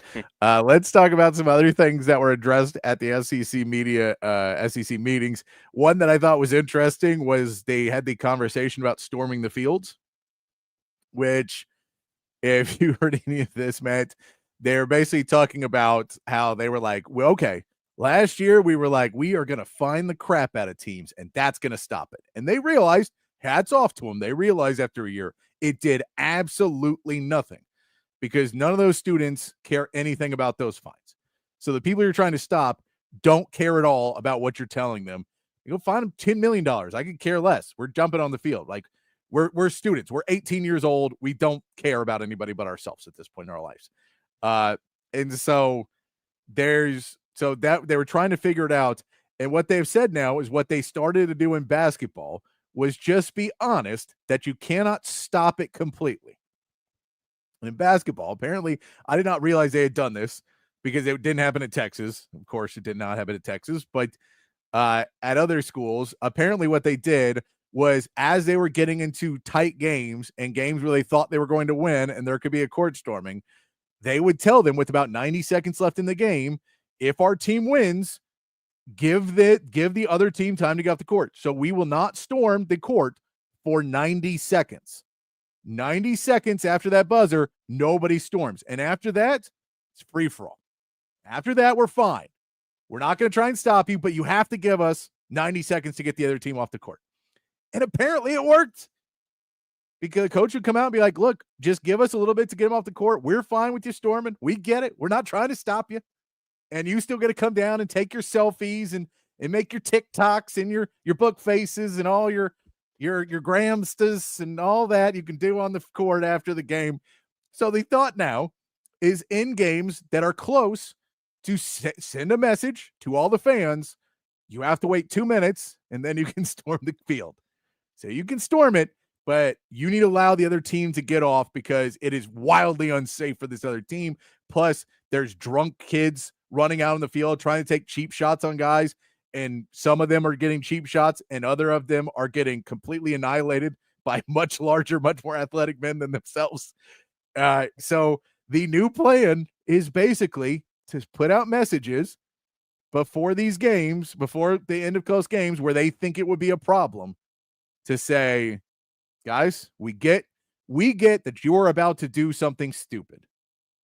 Give us 2 minutes to let us clear the field, and then we can do something. That is what the plan is right now. I mean, look, I understand the appeal to younger kids of storming a field. Like, it's a fun thing, and like, oh, you get to go down there with the players and celebrate and all that stuff. And if you're a team like, Baylor, and you beat Oklahoma, you upset Oklahoma, or I guess Oklahoma's not in their conference anymore. You upset someone like Colorado, on your home field, and you get to you want to go rush the field. But all of that just screams like, to me, and maybe this is just coming from a guy who, my high school won every single home game they ever played when I was there, and like for 30 years straight. And, I grew up a Texas fan, and they were always winning games and competing for conference championships and stuff like that. So, like, by the time I got to Ole Miss, I was like, I don't understand why we're doing this. Like, act like you've been there before. Act like you know how to win. It's not that big of a deal. Because there are schools who storm if Baylor beats, like, Oklahoma State, they storm the field. Like, why are you doing that? It doesn't make sense. Crazy. Well, it's stupid. Right, yeah, I'll tell you why, though, in a second. It's stupid because they don't know how to act like they've been there before. They don't know what it's like to be a winning program, and all that ends up doing is causing multiple safety issues, multiple more drunk arrests, and all this stuff. I mean, there's kids trying to steal equipment from the equipment managers, like trying to steal a helmet. Agree. And like I saw a video. I think it was it was like a group of 5 team. And somebody tried to steal a helmet from their sideline, and the manager like chased him down and spear tackled him and took it away. It's like, that's the kind of stuff that happens when you storm the field. And you can say, give them 2 minutes to get the players off the field, and that's fine. But what about all the equipment, all the managers and coaches who are still trying to fight their way off the? It's all they. There is no way to outlaw it because it's going to happen no matter what. Like you said, yeah, you're talking about fighting odds of 100 security guards versus 15,000 students. The odds are poor. Yeah. And unless those kids are sober, and let's be honest, unless they're at BYU, they're not sober. No. So you're fighting a losing battle. But I mean, so there is no way to stop it. The whole field storming and court storming thing is just dumb, in my opinion, to begin with. No. I mean, what would have happened if, you remember how LeGarrette Blount punched that Boise State kid? Imagine if LeGarrette Blount had punched like a 18-year-old white kid who weighed 160 pounds, who was just mouthing off. It would have been hilarious. It would have been bad press. He might have killed that guy. Yeah, hilarious. But no, I'm with you. First, he's brought this up with the guy tackling him. We were running tailgates with the Zone when I was over at the Zone. We ran these tailgates, and then we had like a VIP area, which I never knew what even I ran it, and I still don't remember I think it was like clients and stuff. They could go in this little area in the garage and get drinks. And then we had helmets, and we had out on all the tables in there, and we had security at the front of it. For whatever reason, they did not stop 2 guys who walked out with a helmet on their head and just walked out of the VIP. And I'm sitting doing something else, and I look up and I see it happen. And then the security just sees me bolt from where I'm at through them into the crowded street of our tailgate, weaving through. And I literally just, as the guy's walking off, grab the front of the face mask of the helmet while he's in front of me, grab it, rip his head completely around. I'm about to punch him, and he's like, "What?" I'm like, "What? You can't act surprised while you're stealing this." Like, you just tried to steal a helmet, and they're like, "What? I can't do this?" Like, no.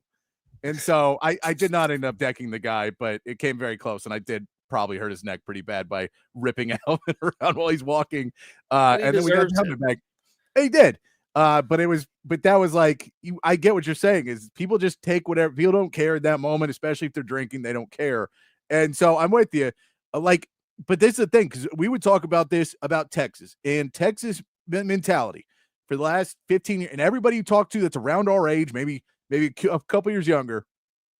Texas, you've been there, you've done it.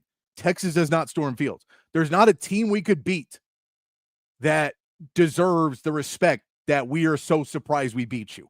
And I get we were not good for the last 10 years, so maybe some of the younger fans don't remember that. But the way we grew up, there's no one out there that's supposed to be so good that we're surprised we beat you. We're supposed to beat everybody. And so that was the way at Texas. Now, I get smaller schools, that's not the case. And so if you beat Georgia or you beat Alabama and you're, Mississippi State, I get it. If you're Vanderbilt, 100%, you beat Alabama, storm the field, because you don't get those moments. The problem is the cell phone generation now, everyone has a video and can post it on social media now. That's why they want to do it. It's not about, if we did it when we were kids, man, we would just go do it and it'll be over. And there's not the extra reason of, I have to show everyone else who's not here how cool I am because I'm on the field and I have to get the pictures and I have to show it off. And that's why so many people more want to do it now, and we see it. If you see any of those stormings, what does ESPN put up on their screen, or what does Fox or whatever else put on their screen? They put up all the images of everyone filming, and they put up all the stuff of people showing how many guys are filming these things. And so it is a different world than what we're doing. Now, there's always been field storming. That's always been there. But the way it is now, I want to get on people want to get on the basketball court because they want to be on it. And the first thing they do is take a picture. First thing. I get what it is. And I think, though, what they're saying is somewhat true. Guys, we'll let you get your pictures. We'll let you get your Instagrams. We'll let you get all of that stuff. But you have to give us a little bit of time.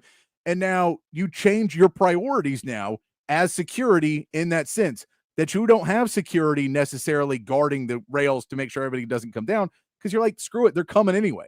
So don't get in the way. Don't get hurt. We need you over by the bench. Tell them, rope off the bench. And I get some people come through, but it's a way easier to fight that because you'll have people that are on your side be like, why are you stealing a helmet? There, you don't get to do that. So I think that it's a little bit easier to do that. I thought it was really interesting that the solution to the problem wasn't like 16 other things before we get to this, where, they go, well, we're going to find the other solution, which is really scary, is facial identification technology, which is already in some other countries. We know it's in some pro sports buildings as well. The rumors about the Knicks having it, and that everyone who comes through is scanned, and people are like threat levels to the owner of how much crap they've talked about the owner before, and they can be either removed or warned or whatever else with that. So the basically other threat is we have facial identification technology. We have cameras at every building now. And when you come down on the field, we will have your picture. We will fine you personally. We will press charges on you. This is illegal. And we're letting you know you will be kicked out of school for doing this, or you will be banned from coming to things. And we have the facial recognition technology now to do it. So you are risking everything to do this now. And I get drunk people will still do it, but you'll get a few less people to do it. And especially if you enforce it, colleges don't want to do that either. So I think the simplest, best way, let's let them do it, but kind of take the fun out of it by making them wait for 2 minutes, take a little bit out of it, put a clock up where everybody's counting and everybody on the field knows, get the F off the field if you don't want to be a part of this. But it makes it the easiest way. And I think it'll lose a little steam if you allow it, because then people just start doing it. And there will be coaches and ADs who are at bad schools, and they're like, every single win, storm the field. Every single one. We don't care anymore. We're not getting fined for it, and we want to go viral. So every single one, storm the field. And it'll just lose its luster a little bit more as people keep doing it. So I think that you have to change the priorities for it. I thought it was really interesting that they're trying to change the priorities of stopping it to we cannot stop 10, 15, 20,000 students. We just can't. So we have to change what our attempt is with them, and hopefully that'll do it. Now, the problem is, I don't know if there's a coach anywhere who wants that message to go up when you're driving down like 3 that you can win the game. That one I think will be a little bit hard. Like, don't put up that jinx on the board. Yeah. And look, I am totally against field storming in every single scenario that could possibly exist. I think it is one of the dumbest things in sports. There are some scenarios where it has been kind of cool. Like, I'm not going to deny that. Like when Ole Miss beat Georgia, and when there was a time when Ole Miss beat Alabama. It was the one that I'm thinking of specifically, though, is the Alabama one. They ripped down the goal. It's the biggest win in the history of the school. Yeah. Right? They rip down the goalposts and they carry it all throughout the town and through the square and all that stuff. Like, that's kind of cool. But at the end of the day, if you're an Ole Miss person and you ever want your program to be on the level of an Alabama or a Texas or an LSU or something like that, you have to act like beating a team isn't a surprise. Yeah. I don't care how it's you can go to the bar and you can get drunk out of your mind and talk all the crap downtown that you want to talk to all the opposing fans and do all that stuff. But there's no reason to make it a spectacle and embarrass yourself, embarrass your school, lose your school money, cause some poor dudes to have to come in and reinstall a goalpost that costs your school like $15,000. Like it all just makes no sense to me. And I get it. It's not supposed to make sense to us. We're too old for it to make sense to us. Because we're not talking. And that was the thing is the reason why it surprised me was it surprised me that a bunch of guys that are even older than us did not think like them their own age. Because I'm not trying to stop me from storming the field. You're trying to stop me from storming the parking lot and get to my car and go home. That's what you're trying to stop. Exactly. You're not. Believe me, there's no chance of me storming the field. I'd break my hip trying to jump down off the barrier. Get down. I'm not doing it. So you have to think not like how we do it. You have to think, how do we stop a 19-year-old who's as drunk and as happy as they've ever been in their entire life and maybe has other things in their system? How do I stop that guy from not only jumping on the field, but possibly ruining his own life because he's just a drunk idiot, and we don't want to ruin 19-year-olds' lives? That's not what our point is of college. So I think that there's that kind of, you got to think that way, and this is much more along that line of let's not make this something, and let's make it where 50-year-olds think it's cool, because that'll kill it more than anything. If every one of us older people come out and be like, ooh, you start, that's radical, dude, then they will stop in a week. We cannot do this. Old people are trying to high five us for it. That is not cool. So I don't know what it would be. I do want to ask Rodney. I'm assuming when you say I know how to stop it, my steps at a lot of people. I'm assuming this means absolute violence. Is what I'm assuming. Just gonna assume it requires a lot of violence. Maybe lethal. All the security violence. guards have like rubber bullets. Yeah, I get it. Again, you're even with violence, you're talking 15, 20,000 versus like 100. And I don't know if you've seen staff security at most events.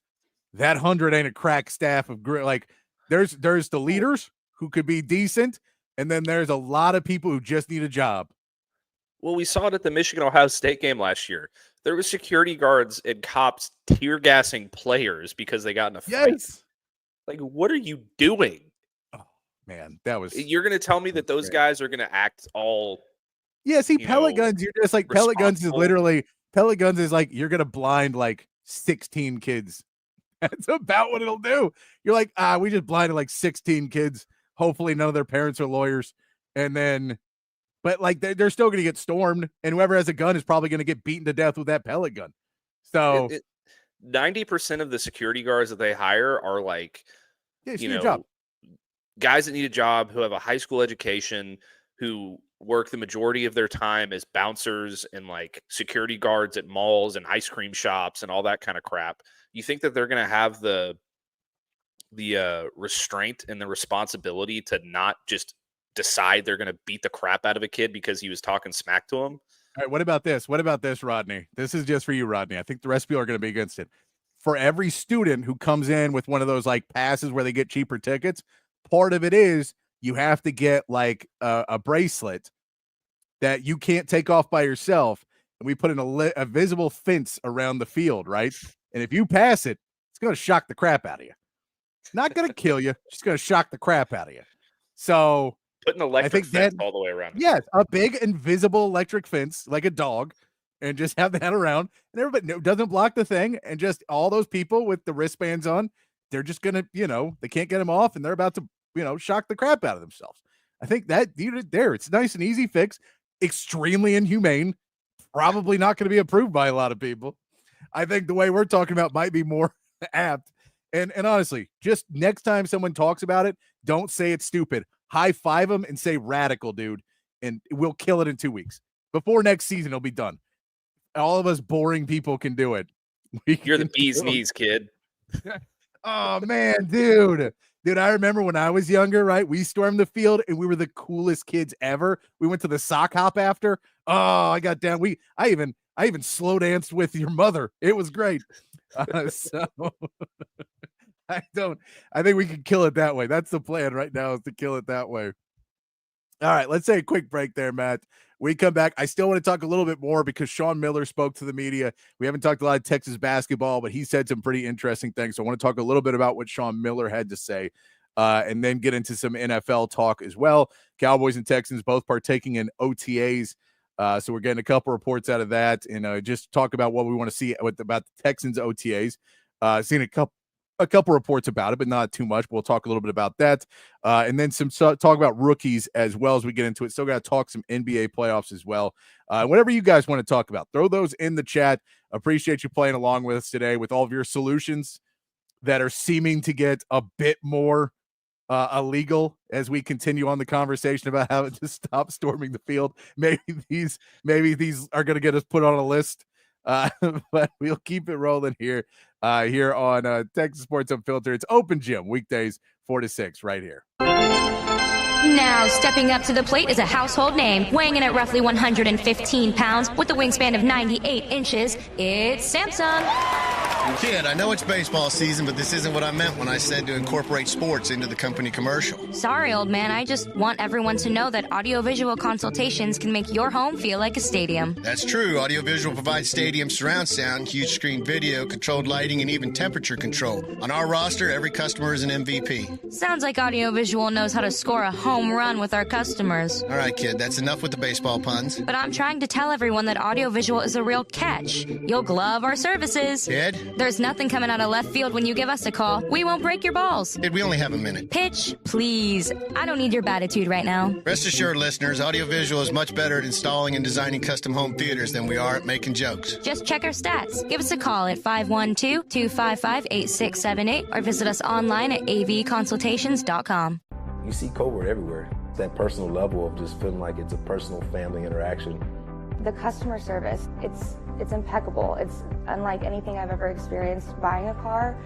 Over the 30 years that I've been buying cars from them, I feel like I know them and they know me. Covert's done an amazing job of making me feel valued.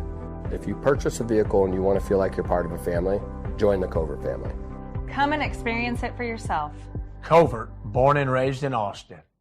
BK here for OLIPOP. Man, this stuff is the game changer of all game changers. Their slogan is a new kind of soda, and that's exactly what it is. You get that same great soda taste, but OLIPOP is actually good for you. Inside of every can, a blend of 7 unique botanicals, plant fibers, and prebiotics. You're getting 9 grams of fiber in every can, only 2 to 5 grams of sugar, and man, the flavor is absolutely there. Classic soda flavors like cola, root beer, lemon lime, and and Dr. Goodwin. That's their version of a Dr. Pepper, and some other great flavors as well. The grape, the cream soda, the cherry cola. It's all fantastic. I'm telling y'all, OLIPOP tastes just like the soda you grew up sipping, but with the added benefits of microbiome and digestive health support as well. Pick up OLIPOP at H-E-B, Target, Walmart, Whole Foods, and Costco all throughout the Austin area and the state of Texas. And head over to drinkolipop.com. Use the promo code Texas20 for a discount on your first purchase. It's OLIPOP, a new kind of soda.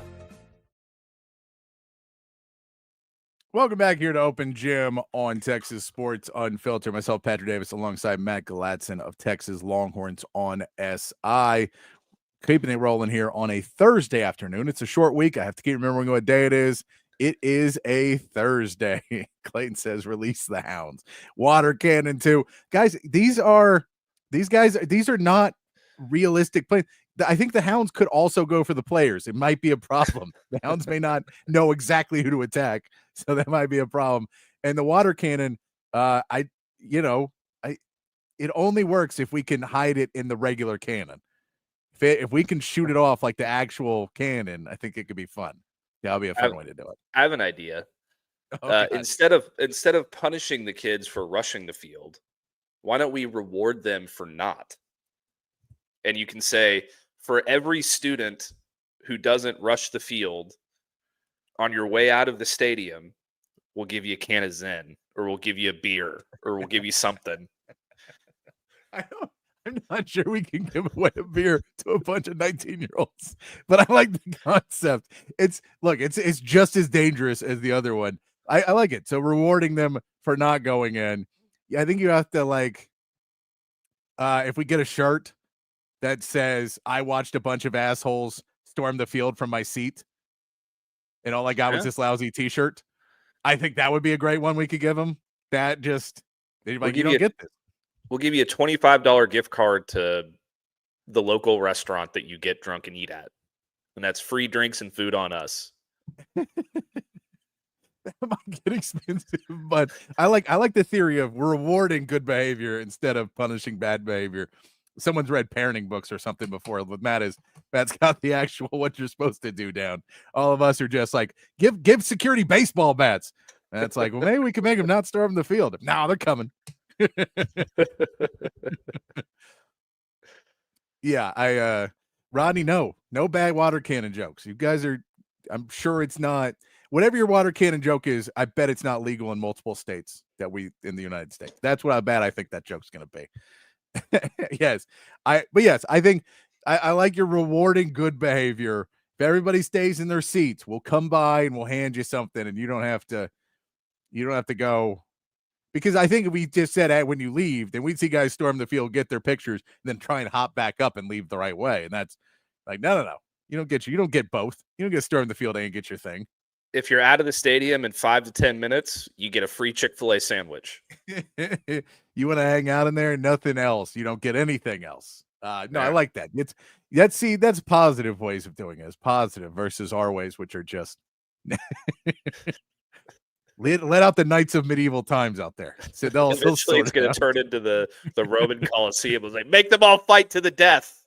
Yes. Yeah. Once they get in, you can't get back out. Only one leaves. I love it. I love it. Look, maybe we should not be involved in these meetings. Maybe there's people smarter than us having these meetings right now. I did want to talk about Sean Miller a little bit because he did speak to the media while he was at SEC meetings, and a couple interesting things. We just haven't heard a ton from Sean Miller. He also did a really good episode of Third and Longhorn, our friends over there at Third and Longhorn. He did that. Rob Babers, Nick Shuley doing that podcast. It is really good. They get a lot of really good guests because they work with UT, so they get a lot of really good guests. And Sean Miller was part of that. That's really good. Check that out. But if you didn't get to see what he was talking about, I don't have audio of it because it wasn't really put out, but I do have what he was talking about, which is interesting. One of the questions he was asked about was the true point guard position for Texas. And he had a somewhat interesting take. I think he kind of has to have this take because he does not have a true point guard on the roster. His take was basically in today's NBA, in today's basketball, everybody has to be able to handle the ball. Everybody has to be able to move without it. Everybody has to be able to handle some of these things. So we do think we have some guys that can do it. He really did bring up Simeon Wilcher a couple times, that he does believe he's going to be somebody that can handle the point guard position, and that he's going to try and use him much more in that. And he thinks Pope and Mark are also going to be able to be guys that he's going to be able to use in situations at the point guard position. But it does feel like Simeon Wilcher is the guy that he really wants to be his true point guard and handle more of the duties of getting the ball up the court, getting the offense started, and running those things. Yeah, I think that's the way it should be. And I think Tremont Mark would be better suited. I know that they used him as a point guard at the back end of last season, and it worked out to a degree, but that wasn't their best plan going into the season by any means. So I think it kind of has to be Simeon Wilcher. Tremont Mark's better suited to be off the ball, playing defense, cutting to the basket, that kind of thing.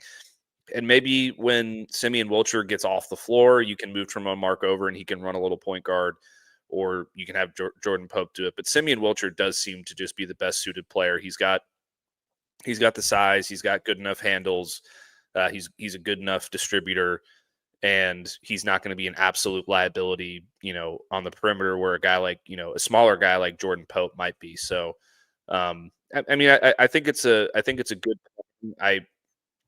It kind of makes me think that he's trying to make a positive out of a negative. He's like, instead of just saying, yeah, we don't have a true point guard on the roster and we're screwed now, he's just saying, yeah, we got a couple of guys that can do it and we'll be okay. And then like this, through recruiting in this next offseason with the transfer portal, he'll probably really try to find a true point guard. But for now, he's got Simeon Wilcher, and that seems to be the best option. Yeah. And so he talked about that. He goes also into the front court. So they say, do you have a point guard? What about the front court? He spoke really highly of Modest, about basically that he was getting so much better at the end of last season. The awards he won were all basically from February, March. That end of January, February, March, that's when he played his best basketball. He's expecting him to continue to grow into that position. So he spoke very highly there. He also spoke highly of Nick Cody, saying that he's really excited to have Nick Cody back on this roster. He believes some big things can come from him, that his attitude is really great. And then watching him play, he moves really well. So he believes he can get some out of Nick Cody. And then Lucina Traore, the guy coming over, it's like, this guy's a starting center. He also brings us some experience because he is 25 years old. So he isn't so much the project you're going to be working with.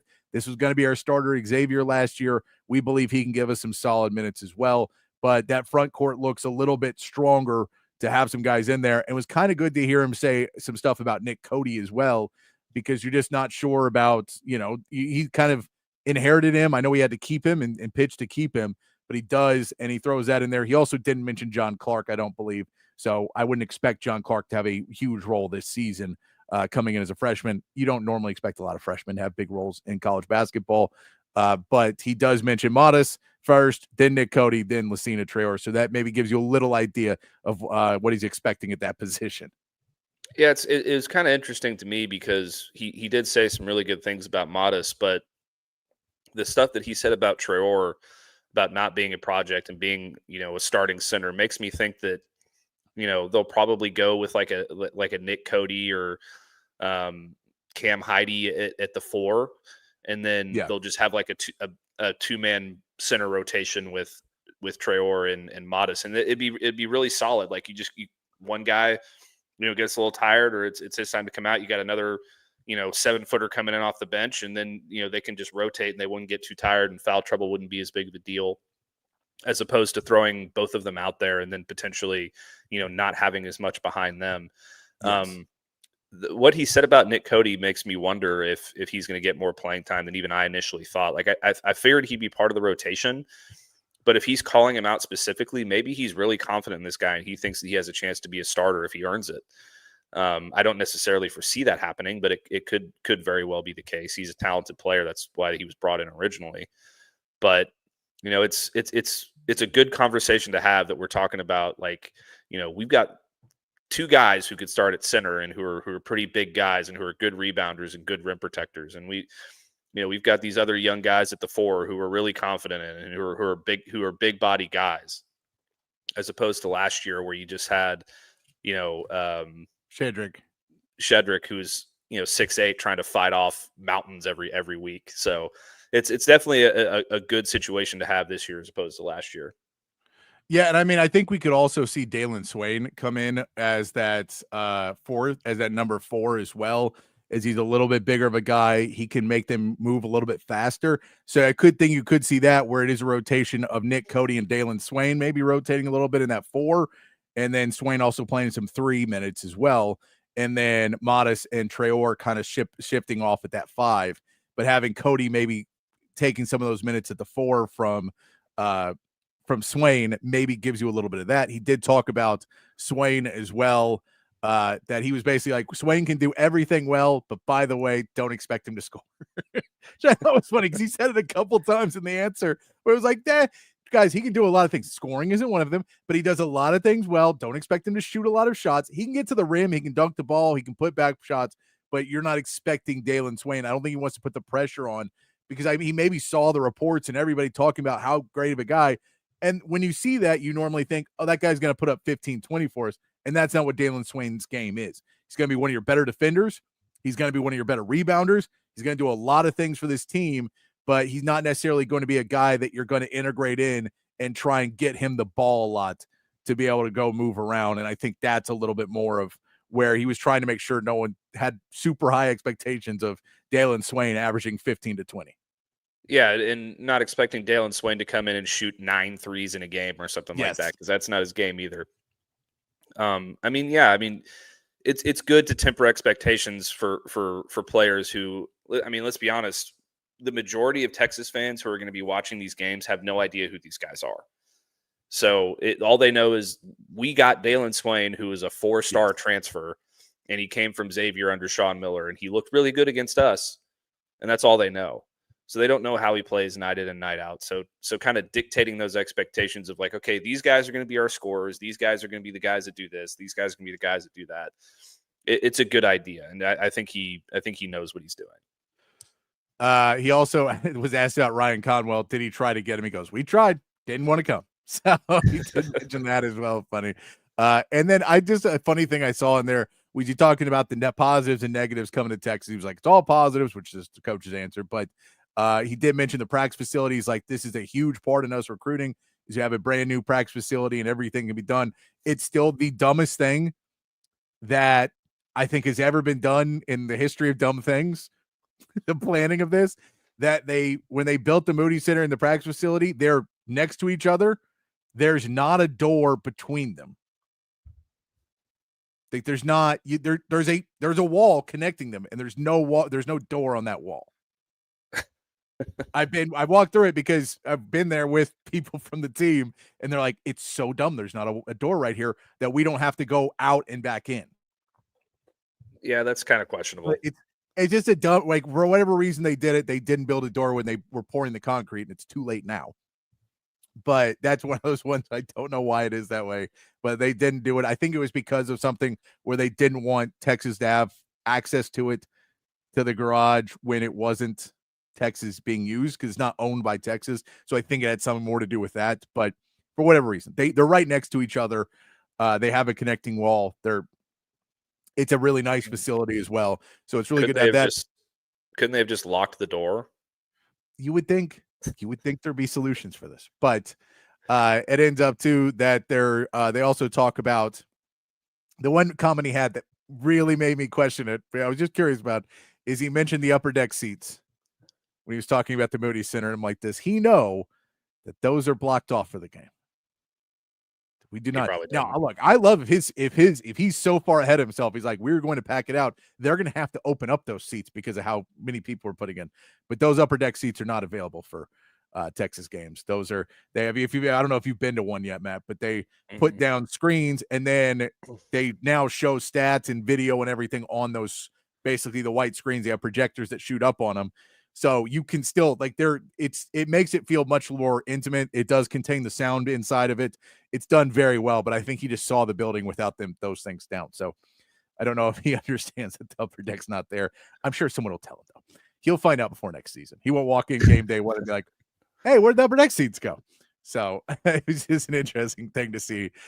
He also mentioned about Chris Ogden at the GM position. And, came out and said a lot of things that we said, which was he's got a really good connection with everybody here at UT. He has a lot of people, he knows all our donors. He knows everybody. He's able to do that. If that is all that GM position is being used for, that's fine. And if they have other people with other titles that are doing the other pieces that need to be done for that, fine. I'm still not sold on the scouting and recruiting and other aspects that need to be done out of that position because I have not seen the results yet. But we'll see what Sean Miller is able to do with it, and maybe Sean Miller has it done in a different way that makes that work. And look, I wanted to work out for Chris Ogden. I do. He's a good guy. But just results-wise so far, part of the mess has been on his hands too. Yeah. I feel like Sean Miller will have just a different way of going about it, and he's going to have more people involved in all that stuff. But Chris Ogden remained on the staff, so he can't just come out and say, yeah, this guy sucks. We're not going to keep him on. We didn't want to keep him on staff, but we kind of were forced to. So he's just going to get paid to sit in a corner and play computer games while everybody else is working. He still has a lot of, he still has a lot of stuff he can do because it's like he can still manage the NIL parts of it and a lot of other things. But I think, negotiations and all that with players may be a little bit out of it. But, I'm not in the everyday meeting, so I can't say. He also talked about, he was asked about bringing in players from Xavier and what it means to bring in Traore, what it means to bring in Dalen Swain. And he kind of turned this into the same thing where he was like, what's really important is people having done things before. And it's really important that having those guys who have spent time in the system and understand, the language we use and the verbiage we use and understanding how we do things at home games and having somebody there that already knows what we're going to do to help out the other players who are trying to figure it out. So it's nice to have those. But then he talks about all the Texas players staying, and he goes, it's really important we have those guys that they're able to tell everybody how Texas is and Austin and all the places that you need to be. And, this is how the best way to get here in the traffic. And these are the best places to live. And these are the best places to go eat. That's very important. This is how the Moody Center works. All of that's very important. And really focused on player retention. Something that we could see was a major, major impact and major, major emphasis for Sean Miller in year one was, I don't even care if Jordan Pope is the right guy. We need to retain players. We need to send the message. Player retention is key to what we're trying to do at Texas.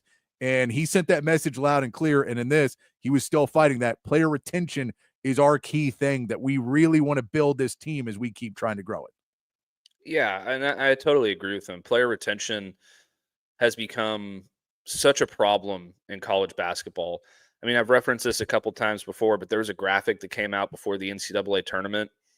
I think it was before the Sweet 16 or the Elite Eight, one of those. And it was all of the starting lineups and where they had originally started their college careers before transferring. And there's only like one or two teams that had all five of their starters who returned from last year.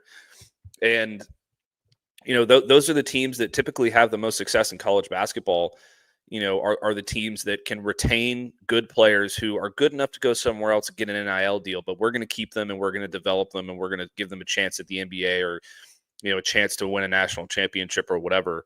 And if you can do that, then you become a school where, players want to come there because they want to stay there.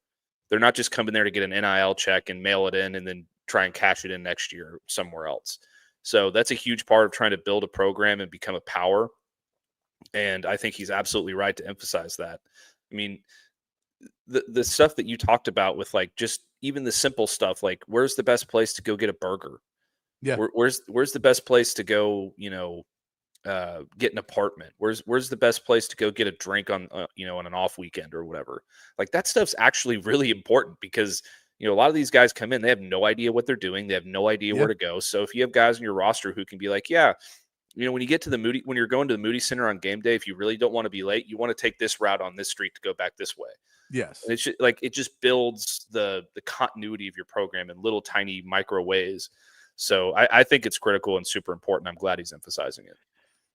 And then you put in that experience, and that's what he talked about when he was asked about Cam Heide and what he brings, one of the main factors. He goes, he can do a lot of things. You know, we know he can be a shooter. We know he's a great rebounder, energy guy. He can do all that.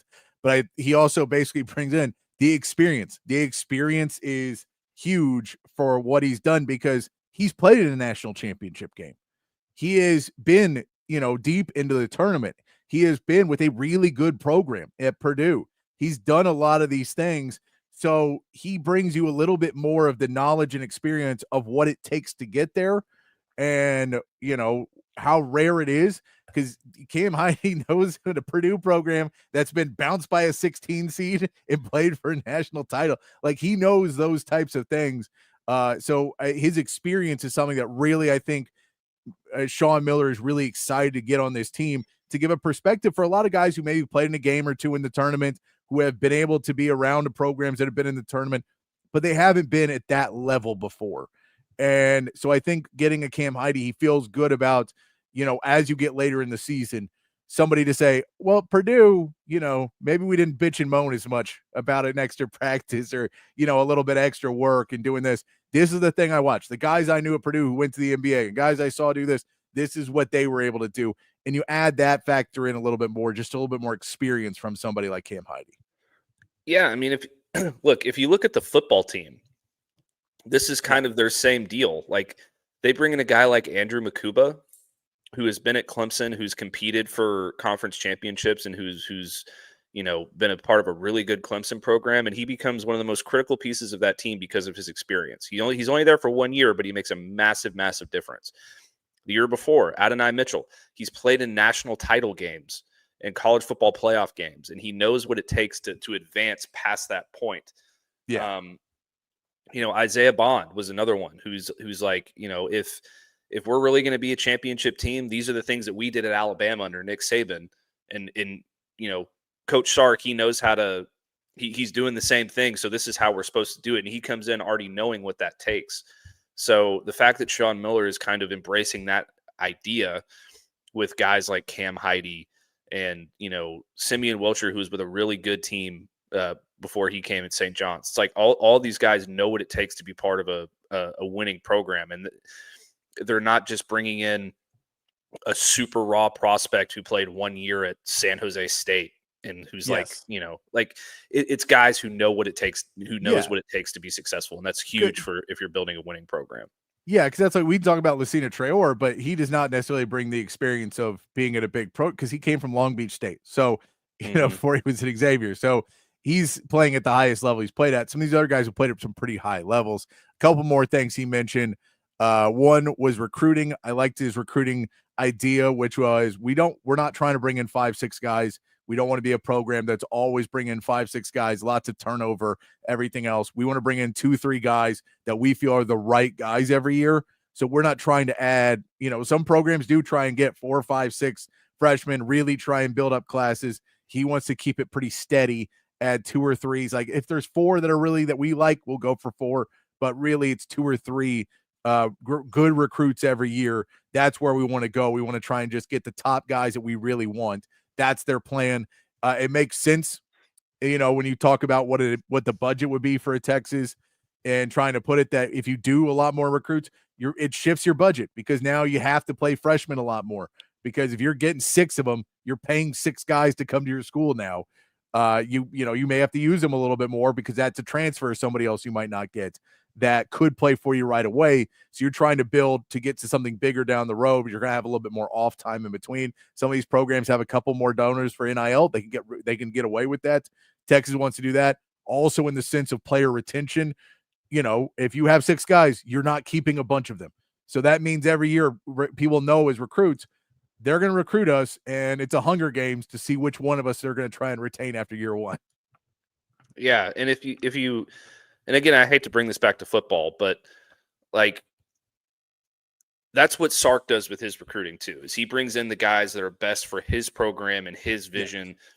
Yeah. And he's not just going out and like, you know, throwing a bunch of money at a bunch of really good players because there's other things that he has in mind. Like, you know, with basketball, it's a lot harder because the pool is more finite to what you can bring in because the roster is smaller.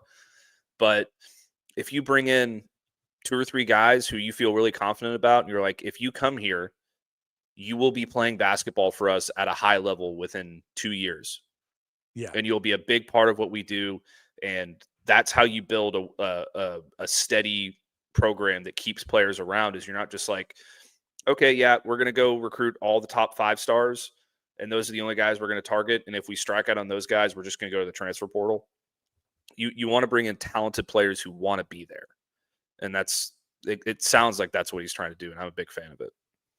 Yeah. And then one last thing you mentioned, which was just kind of an interesting point.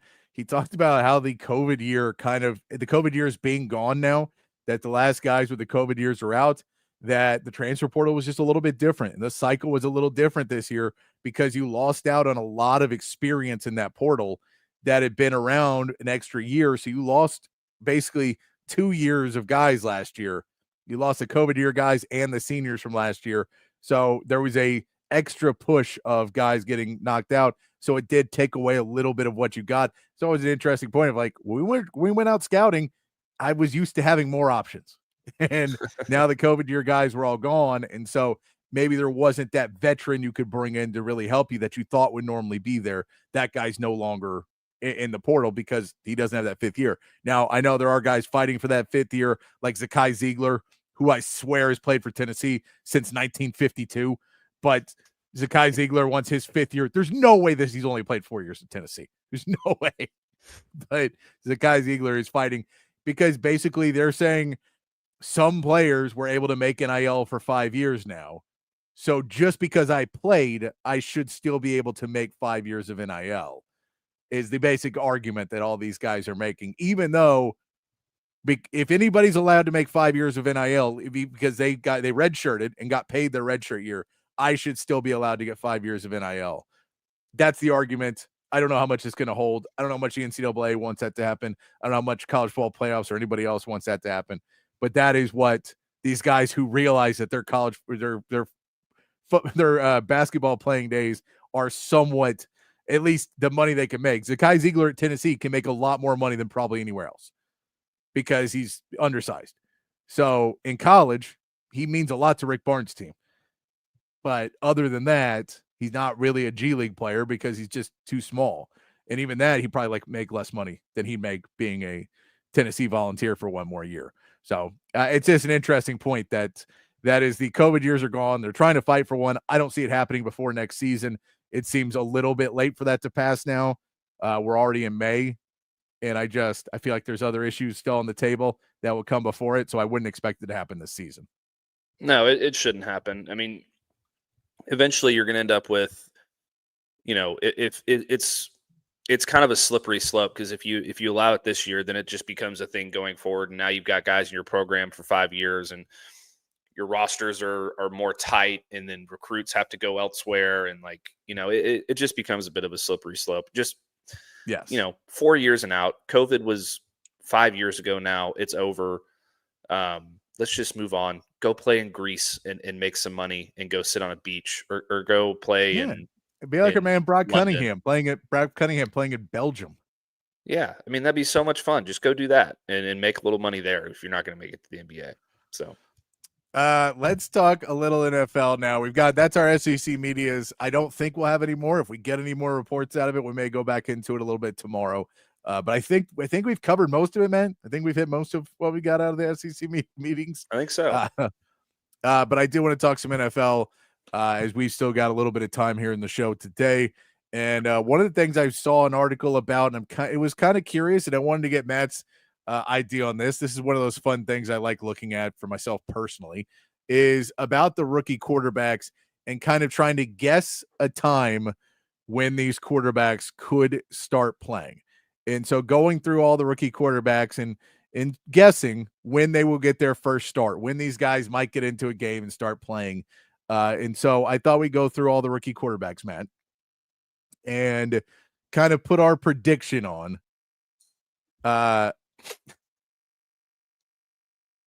Thanks, brother. Thanks. That if we can have a consensus, or if we have our projections and our predictions, if we can get that before, and then if we're right on any of them, we'll take a victory lap. If we're wrong, circumstances change. So let's go down. Starting, and we'll just go down the list of how they were drafted. So it makes it easy, and we'll go down them. So starting off, Cam Ward is your first, playing for the Tennessee Titans.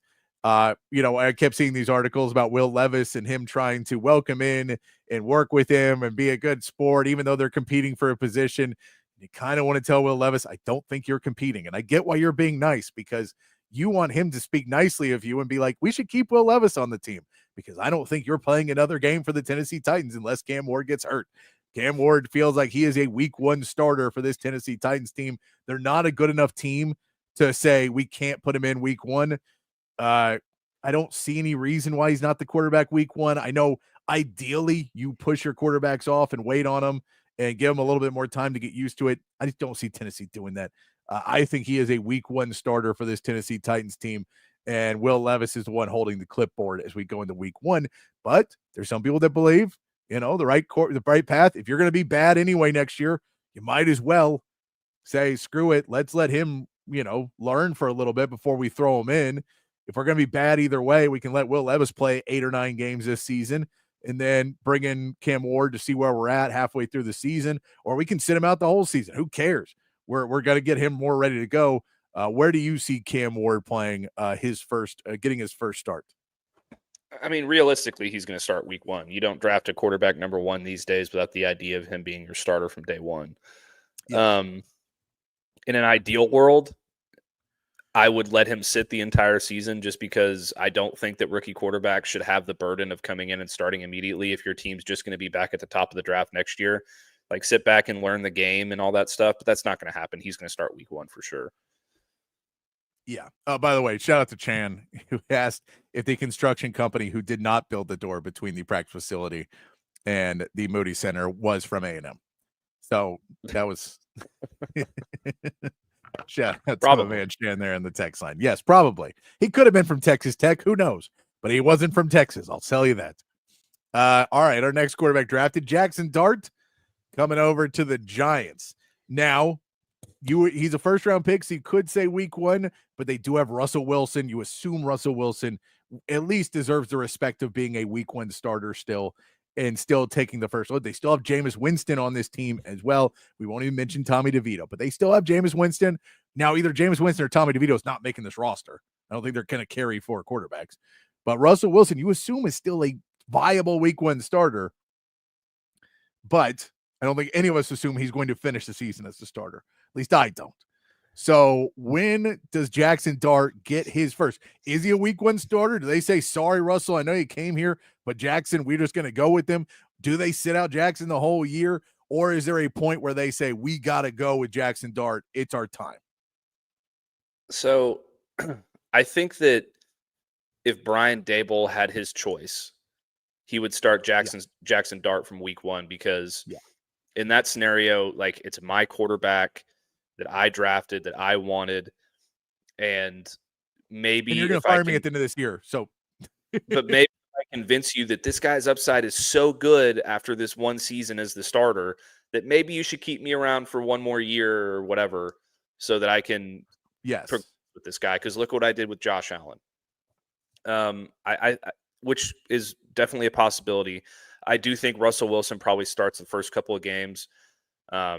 They get absolutely drubbed in those games, and then Jackson Dart eventually takes over by like week 3 or 4, I think is the most likely scenario. But if Brian Daboll doesn't have to answer to anyone, then Jackson Dart might be the week 1 starter. And maybe the owners are just like, hey, we need to put butts in the seats. We want the rookie. We don't want this aging veteran that nobody likes that makes terrible Subway commercials. I could see that. So I'm going to say, I think that the Giants start out 0-4. They lose their first 4 games are Washington, Dallas, Kansas City, and the Chargers. That is your first 4 games. It's not an easy path. The Giants aren't very good. So you go 0-4. That is viable. That's enough reason to bench Russell Wilson. And it depends on it, because this is the one game where you feel you can put Jackson Dart in for a game at least and give people hope. It's not at home. It's on the road, but it's against New Orleans. You can beat New Orleans. So I think that's the one you put in. Now, the problem with that is maybe you don't want to put him in because the next week you play Philadelphia, then you play Denver, then you play Philadelphia again. So maybe you say, let's wait on Jackson Dart and not play him in week 5 against the Saints. Maybe let's let our season get really out of hand, put in DeVito or put in Winston, we'll do whatever, wait on Dart, and then put in Dart week 9 against San Francisco. I get it's still San Francisco, but you're at home there. You put him in there. You play Chicago the next week, then Green Bay, Detroit, and New England. So you feel a little bit better that maybe he goes 2-2 in that, and then you have a bye week and you can kind of reassess. So I think it'd be week 5, but if they don't want to stick him to the Philadelphia twice, then and basically if it's out of Brian Daboll's hands, then it may go week 9 when they play San Francisco, and then all right, that's enough. We're already out of playoff contention at this point. Russell Wilson's already lost us enough games. We're 3-6 or 2-7 or whatever we're at that point of going into week 9. So I think week 9 at the latest, week 5 at the earliest is probably where my guess is for Jackson Dart. Next quarterback taken. I think this is another week 1 guy because I don't see Spencer Rattler starting. Tyler Shuck over there with the Saints. If Tyler Shuck's not the week 1 starter, the Saints have either signed somebody else, made a trade, or are not planning on winning a game this year. That's the 3 things I can tell you if he's not the week 1 starter. Because if Spencer Rattler beat him out, that's bad. Yeah, he's the week 1 starter. There's no question about it. You just said it. If for some reason Spencer Rattler beats this guy out as week 1 as your starter, you're going 0-16 or 0-17. Like there's no way. I don't care who you play. Spencer Rattler's not going to beat him. No, not with that roster. Could be player coach. Yeah, that's probably a better option. Like week 1 for Tyler Shuck for sure. I don't think there's a question about it. All right, next pick, Jalen Milroe with the Seahawks. This one's a little bit more interesting because this is where we start to get into picks that should not play. There's a few of these guys that should not play this year. So I'll give you the reality, which is I just have injury written down, which is if it's an injury, that's how Jalen Milroe gets in. But he's not supposed to be playing this year. Everyone knows he is much more of a project quarterback, right? That he is one of those guys that they say, we believe he can be really good, but we need to teach him how to play football right first. So we need to teach him how to throw the ball a little bit better, make better decisions. And that may take a year. And we're fine with that because we have a bridge quarterback in Sam Darnold. So their ideal is that an injury. I will say if he does play this year and the Seahawks basically everything starts to go pretty badly for them and they're not able to get it figured out, then I believe they have a bye week in week 8. I think he would play week 9. So basically if Sam Darnold, it sucks so much, this Seahawks team is 2-6 going into that bye week, or would it be 2-5 going into that bye week, or 1-6, like really bad, they may say, okay, Sam Darnold experiment's over. We screwed up on that signing. Put in Jalen Milroe and let's see what we have for the last couple of weeks. We don't care anymore. We're out of it. So if he were to play, if it were to go really, really bad, but I think even if they're 3-4 or whatever, they're not going to pull Sam Darnold. They're going to try and turn the ship, turn the nose up before they put in Milroe. Yeah, I think that it would have to go really bad, like you said, for Jalen Milroe to get a start. And if there's like an injury to Sam Darnold early in the season, I think they would pivot to Drew Lock. Yeah. Instead of Jalen Milroe. So it would have to be one of those situations like, all right, well, we're already out of playoff contention, so we might as well just see what the kid has. And he probably, I don't think that he would start every game in that scenario either necessarily. Like if he comes out and he's just like, okay, this guy can't play football, then they'll put in Drew Lock. But he would at least get a start in a situation where they start 2-5 or 1-6, I think. Yeah, because they might go, he can at least run. And so we'll put him in and he'll just run bootlegs. And if maybe he'll throw some, but he'll be able to at least get us first downs and keep our defense off the field for a little bit. So maybe we'll get that out of it. All right, the next one's interesting because it's 2 guys. Because the Browns picked 2 guys. So we're going to go Dylan Gabriel and Shedeur Sanders here. Which one do you think goes first? Which one do you think deserves to go first? Which do you think both of them start games this season? Do you think maybe one of them, neither of them start games this season? We'll let you go first to tell you because I want to see what you have to say. Gabriel and Shedeur Sanders. We know Dylan Gabriel's picked first, but Dylan Gabriel's picked first to be a backup quarterback. So there is different expectations and different thoughts about both of these guys. Dylan Gabriel is never going to start a game for the Cleveland Browns unless Shedeur Sanders is the starter. They get rid of Joe Flacco, and then Shedeur Sanders gets hurt. And even then, like when Deshaun Watson comes back eventually, he's going to be even pushed farther down the depth chart. So he'll never start unless, like, barring disaster.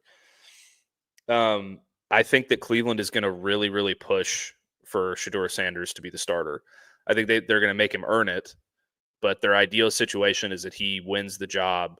He's humbled, he wins the job, and then he's their starter and he puts butts in seats. I think that Joe Flacco probably starts the season. Do you have their schedule in front of you? I do. By the way, he's third string. Shedeur's technically fourth string right now. You got to remember they have Kenny Pickett also.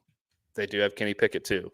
So you just got to remember that. Put that in your equation because Kenny Pickett is also on this team. So Kenny Pickett's going to get a go after Joe Flacco as well. Those guys both won't get a go necessarily until they beat out Kenny Pickett as well, who is another young guy that they may, they take a chance on. Just saying. I think it's a Seattle situation where they start Joe Flacco, and if it goes really bad, then you're going to give you first 5 games. Well, just Cincinnati when their bye week is. Their bye week is week 9. They play Cincinnati, Baltimore, Green Bay, Detroit, Minnesota, Pittsburgh, Miami, New England. That's their first 8 before their bye. Good God. They're going to start. They're going to start 0-8, no matter who starts. They can beat New England. I don't think so. So I think if it goes really poorly, and let's say they start 1-7, they beat New England. They start 1-7. I think in that situation, you put in Shedeur and you just see what happens. But it's like Seattle in the event of a Flacco injury, or he just plays 2 games. And he's like, sorry guys, my back hurts. I can't do this anymore. I'll be on the sideline. I'll be a backup, but I can't carry this anymore. They would go to Kenny Pickett. But by week 9, if they're 0-8, like I think they are, then that's probably when you see Shedeur for the first time. Okay. So I will give you mine. I think they go Joe Flacco for the first 5 weeks. First 5 games, they go Joe Flacco. Does not do great for them. Doesn't do bad, but they just lose these games because they're going to lose some of these games. They'll win a couple too because they have a good defense. They have some other good players, but their offense is not going to be great, right? So you have Joe Flacco for those. Then I think week 6, they're like, we got to do a change. We got to change something up. Kenny Pickett, you're playing against your old team in Pittsburgh. They didn't like you. We're going to get a revenge game out of you, Kenny Pickett. Week 6, we're starting you, and it goes so poorly. Week 7, Shedeur Sanders is your starter. So I think I'm going to go week 7 against Miami. That's a game they go, we can put you in. You can win this one. You can win against Miami. They're beat up now. They're having to get rid of players. Who knows who the starter, who knows if Tua's healthy at that point in the season. Shedeur Sanders comes in. He can get a couple wins right there. He holds the ball too long, gets hurt in those first 2 games. Dylan Gabriel's your starting quarterback week 10 after the bye because Shedeur Sanders is already hurt because he holds the ball forever. Takes like 16 sacks in the NFL in his first 2 games. So that's what I'm going to go with is Shedeur Sanders gets hurt. He plays decently, but he holds the ball forever on the Browns. Like, that's not a good combination. No. That's not where you want to hold the ball in Cleveland. So I think he'll get beat up a little bit, and then Dylan Gabriel will play like week 10, and then Shedeur will come back, and that'll be your starting quarterback. And they'll just rotate the 4 of them as they all have injuries and try not to go back out and get beat up for this team for the rest of this season. All right, yeah, I'll go. That's good. I like that, but I'm still going to go week 10. They start 0-8, get the bye week, and then week 10, Shedeur is your starter, and then he goes out there and probably plays terrible because I don't think he's very good. All right, now this next one's no fun. Kyle McCord, he ain't playing. Injury is what I have. He's just not playing. Unless Jalen Hurts gets hurt, he's not. There's no place where Kyle McCord is going to supplant Jalen Milroe or Jalen Hurts. Just doesn't happen. He's not playing, right? Kyle McCord not playing unless injury. I'm looking at the roster to see who their other quarterback is, but I would have a really hard time. Let's see. I think they would probably start Dorian Thompson-Robinson or Taron McKee if Jalen Hurts got hurt. It's specifically Dorian Thompson-Robinson because I think he kind of has the same traits as Jalen Hurts. He's just not as big. But I don't think Kyle McCord's ever starting a game unless he's the number 2 guy eventually, like in a couple of years. Yeah, he's fighting for a number 3 spot on there anyway. So yeah. So no, he's not going to play next year. No, I agree with that. Next one is interesting because he probably wouldn't play this year, but where he went, Will Howard on the Steelers. Now, as you can answer this two ways, because there's Will Howard on the Steelers right now with Mason Rudolph as a starting quarterback, and then there's Will Howard on the Steelers with the assumption that Aaron Rodgers has already agreed to a deal and is planning to come play for Pittsburgh, which more and more people are jumping on that bandwagon. So you can go either way, or you can go both ways. When do you think Will Howard gets his first start this season, or does he just not play season? I think Aaron Rodgers starts the season because I do think he's going to end up there. I think Aaron Rodgers starts the season and then gets hurt probably in week 2 or week 3 because he's 90 years old, and as soon as he takes a hit, he's going to break a hip or something. And then they're like, okay, like, we don't have a quarterback. We've had Mason Rudolph before. Maybe he starts a game, but then we're like, whatever, we'll just go with Will Howard. We'll tank, and we'll get a really good draft pick, and we'll go from there. So maybe like by week 5 at the latest. Week 5. So I think Mason Rudolph will play. I think you go week 12 because, again, this defense and Mike Tomlin will just win some games. But week 12 would be when it's like, all right, Mason Rudolph has gone as far as he can. If it's Aaron Rodgers, then Aaron Rodgers plays until he gets hurt, and then Mason Rudolph's after him. So he's third string. Well, but if you go Mason Rudolph, I'll say Mason Rudolph. And then if you're like, he's just not doing well enough, week 12 is the earliest I would say Will Howard gets in. So I just don't think he's anywhere ready to play at an NFL level. And I think that Tomlin would know that. And the only reason you're putting him in then is to see what you have, to see, is there any way that Will Howard could be a starting quarterback for us at some point, or is he just never going to play quarterback for us? I just think that Mason Rudolph is so bad that they won't put him on the field. Unless they don't get Aaron Rodgers. And then they're going to be like, all right, well, we don't have another guy on the roster who's played an NFL game. I guess you're going to go. Yeah.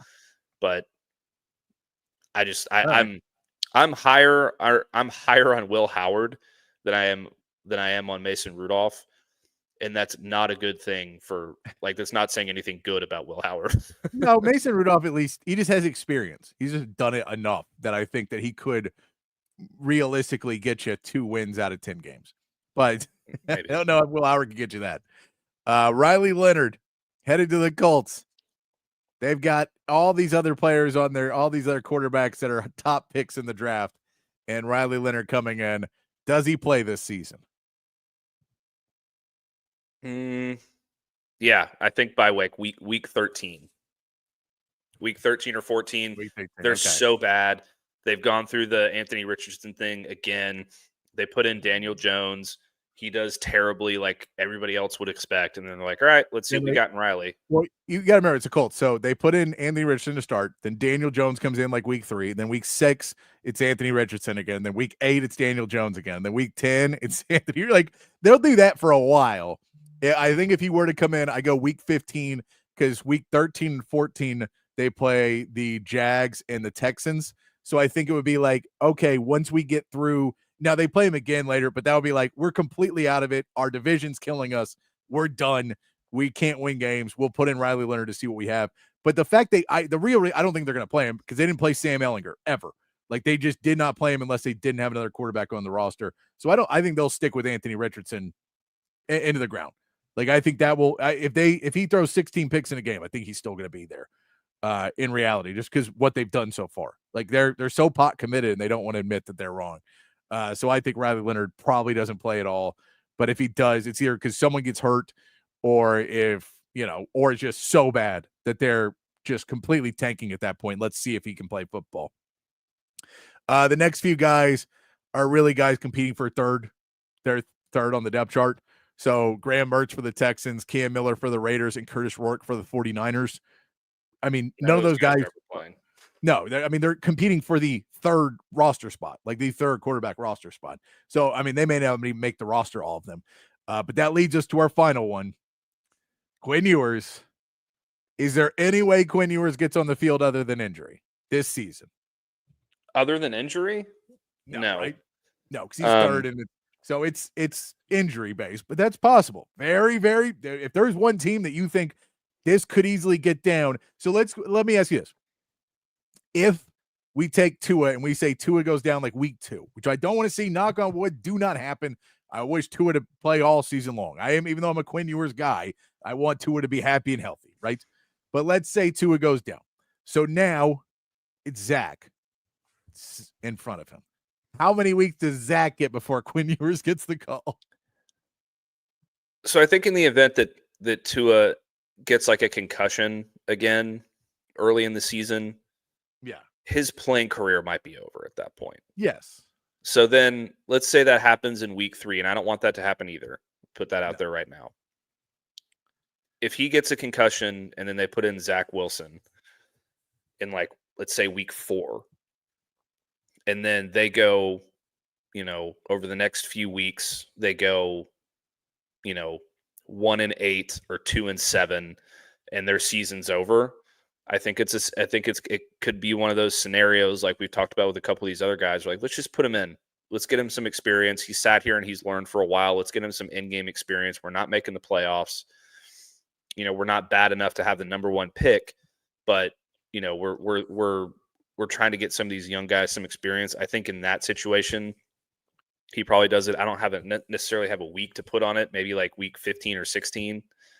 When you're really getting down to the nitty gritty of the end of the season, I think would be a spot where you could possibly see him, but only if Tua gets a concussion. If he like sprains an ankle and is out for a couple weeks, you'll see Zach Wilson and then Tua will come back. But that's really the only scenario. I think that their ideal scenario for Quinn Ewers is for him to sit for a year or 2. Yeah. And then work as the backup in year 2. And then in year 3, Zach Wilson's contract's up. He's done at the end of this year. So you would assume that Quinn would be fighting for that second spot next year. But again, not be fighting for the starting job, just trying to be the backup next season. So that's kind of where the track record is for it. But we also know the Dolphins have played anyone and everybody under the sun the last couple of years because of injuries. So there's a decent enough chance Quinn Ewers gets playing time solely on the fact that they haven't been able to keep a quarterback healthy for several years. And it's just every year. I mean, Skylar Thompson played in a playoff game for him last year. They've been able to win games, but they haven't been able to keep a quarterback healthy as for an entire season going on. And Chan, by the way, go ahead. Sorry, I was going to say, imagine a scenario where they make the playoffs with Tua, and then they cut Zach Wilson because they're like, Tua made it through an entire season, and then he gets hurt in the first game, and then Quinn Ewers has to play a playoff game. I love it. Hey, come on, and then just wins him a Super Bowl right away, and everybody hates him. Oh yeah.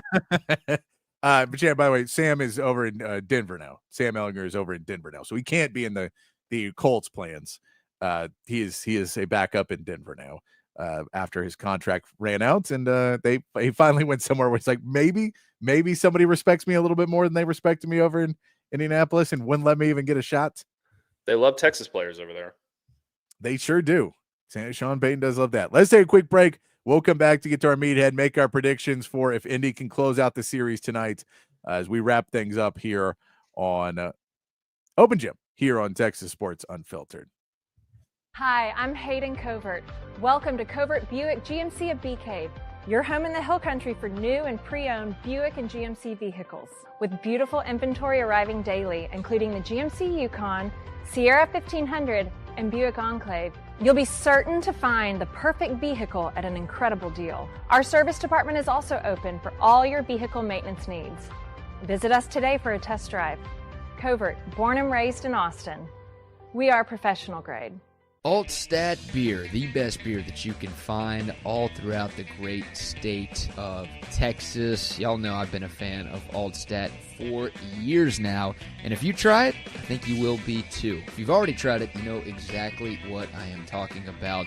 Altstadt is brewed locally in Fredericksburg, but available all over the state of Texas. So if you're tuned in Austin, San Antonio, Dallas, Houston, it does not matter.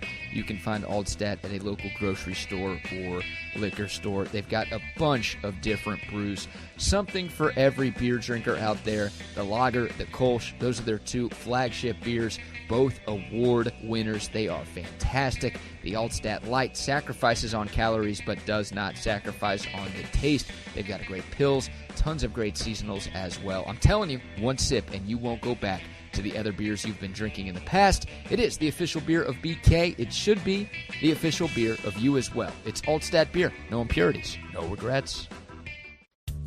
Hey y'all, I'm Camille McKay. And I'm Tom McKay, owner of Audiovisual Consultations. The old man and I are here to give you your summer weather forecast. It's hot. That's right, kid. Which means it's time for pool parties, grilling burgers, and taking a beach vacation, right? Well, I don't know about a vacation, but Audiovisual brings more heat than any tropical destination. It was worth a shot. I'll settle for some outdoor speakers. You know, Audiovisual can do a lot more than that. We provide outdoor video screens, audio systems, landscape lighting, even solar shades for your patio to keep the Texas heat at bay. Well, I'm sold. Let's wrap this up. I'm ready to lounge on a floaty and listen to some smooth jazz. Well, that sounds wonderful, but some smooth reggae is the way to go this summer. Good thing we can listen to both with the Sonos sound system. I call dibs on the floaty, though. Peace out.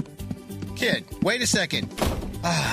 Give us a call at 512-255-8678 or visit us at avconsultations.com. That's 512-255-8678. All right, back here on Open Gym on Texas Sports Unfiltered, wrapping it up here on a Thursday afternoon. A good time. Appreciate everybody hanging out with us there on the chat, on the text line as well as we wrap things up. Predictions for tonight, NBA playoffs. Who do you think? The Knicks are 4.5-point favorites. Do they stay alive in Madison Square Garden and force a Game 6? I think they do. I think they get one more game. And I think they force a Game 6. I don't know how it's going to happen. I don't know what they have to do it because it seems like Rick Carlisle has an answer for everything that they throw at him. But this team is one of those teams that really knows how to fight and come back from, adversity and those kinds of things. So I think they'll get one more. I think Jalen Brunson wills them to a win, but then in Game 6, Indiana just closes the door. Yeah, I'm with you. I think they win only if Karl Anthony Towns plays. That I'll put that in. He's a game time decision right now with that knee injury. I think he plays. I think this is all somewhat of showmanship. I think he's got a knee injury that hurts, but he can play on it. It's not structural or anything. So they're basically like, look, it's just going to be painful. And most athletes, if you tell them you can't hurt it worse, it's just painful, will play the game. So I know he gets a bad rep because he is a bit more flamboyant, but I still think he's been toughing it out the last few games anyway. So I think he will. Even Zesty Big Purr, he will he will fight through the pain if he has to. All right, Dallas Stars, do they stay alive in their series tonight? They're down 3-1 playing a game tonight in Dallas. Do the Stars stay alive? So I don't know anything about hockey. But one of my best friends is a big hockey guy. And I texted him after the last game and I said, why do the Stars keep getting their brains beaten in this series? And he said, well, Edmonton has the two best players in the world. I'm like, okay, so they're toast. He goes, but I think this is still going to go 7 games. So I'm going to go with my buddy. He knows way more about hockey than I do. And I'm picking the Stars to win 2 more. There you go. And that brings us to our meat out of the day, who I love, Xavier Leggett. I saw this video of him enjoying hockey. So let's watch a good old country boy from South Carolina, I believe. I think he's South Carolina, Xavier Leggett. One of the Carolinas. He's a good old country. Here's Xavier Leggett enjoying some hockey. Glad. Hey, you ain't tell me the hockey puck's come flying over here, man. Oh, oh. Boy, these folks going crazy, boy. Hey, yeah, they doing that thing. Boy, he got down there clothesline, boy, right in front of me, boy. What's my boy name from OKC with the Braves? Shea Alexander. He right there. He tough. He's right.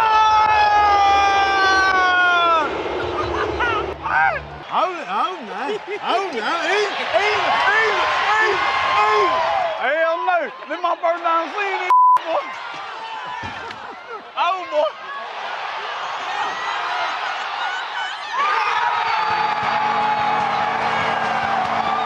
Oh. God, I got scared of hell, boy. But I been trying to find hell, boy. Yeah. I ain't know it get like this, boy. My back. Damn.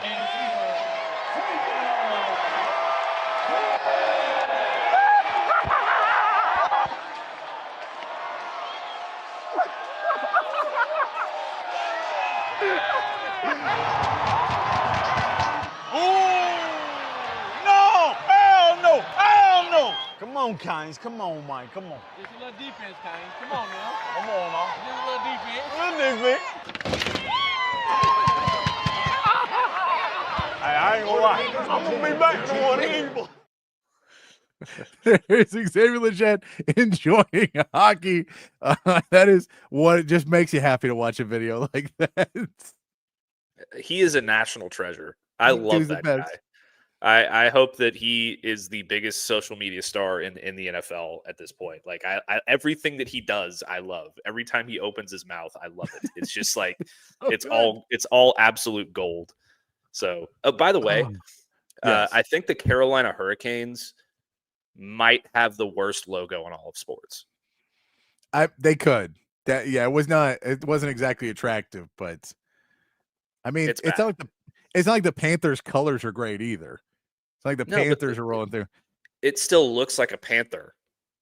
Well, I guess it's hard to draw an actual hurricane. I guess it's Miami does it with various different ways. Like they just have the U. You don't have to make it an actual hurricane.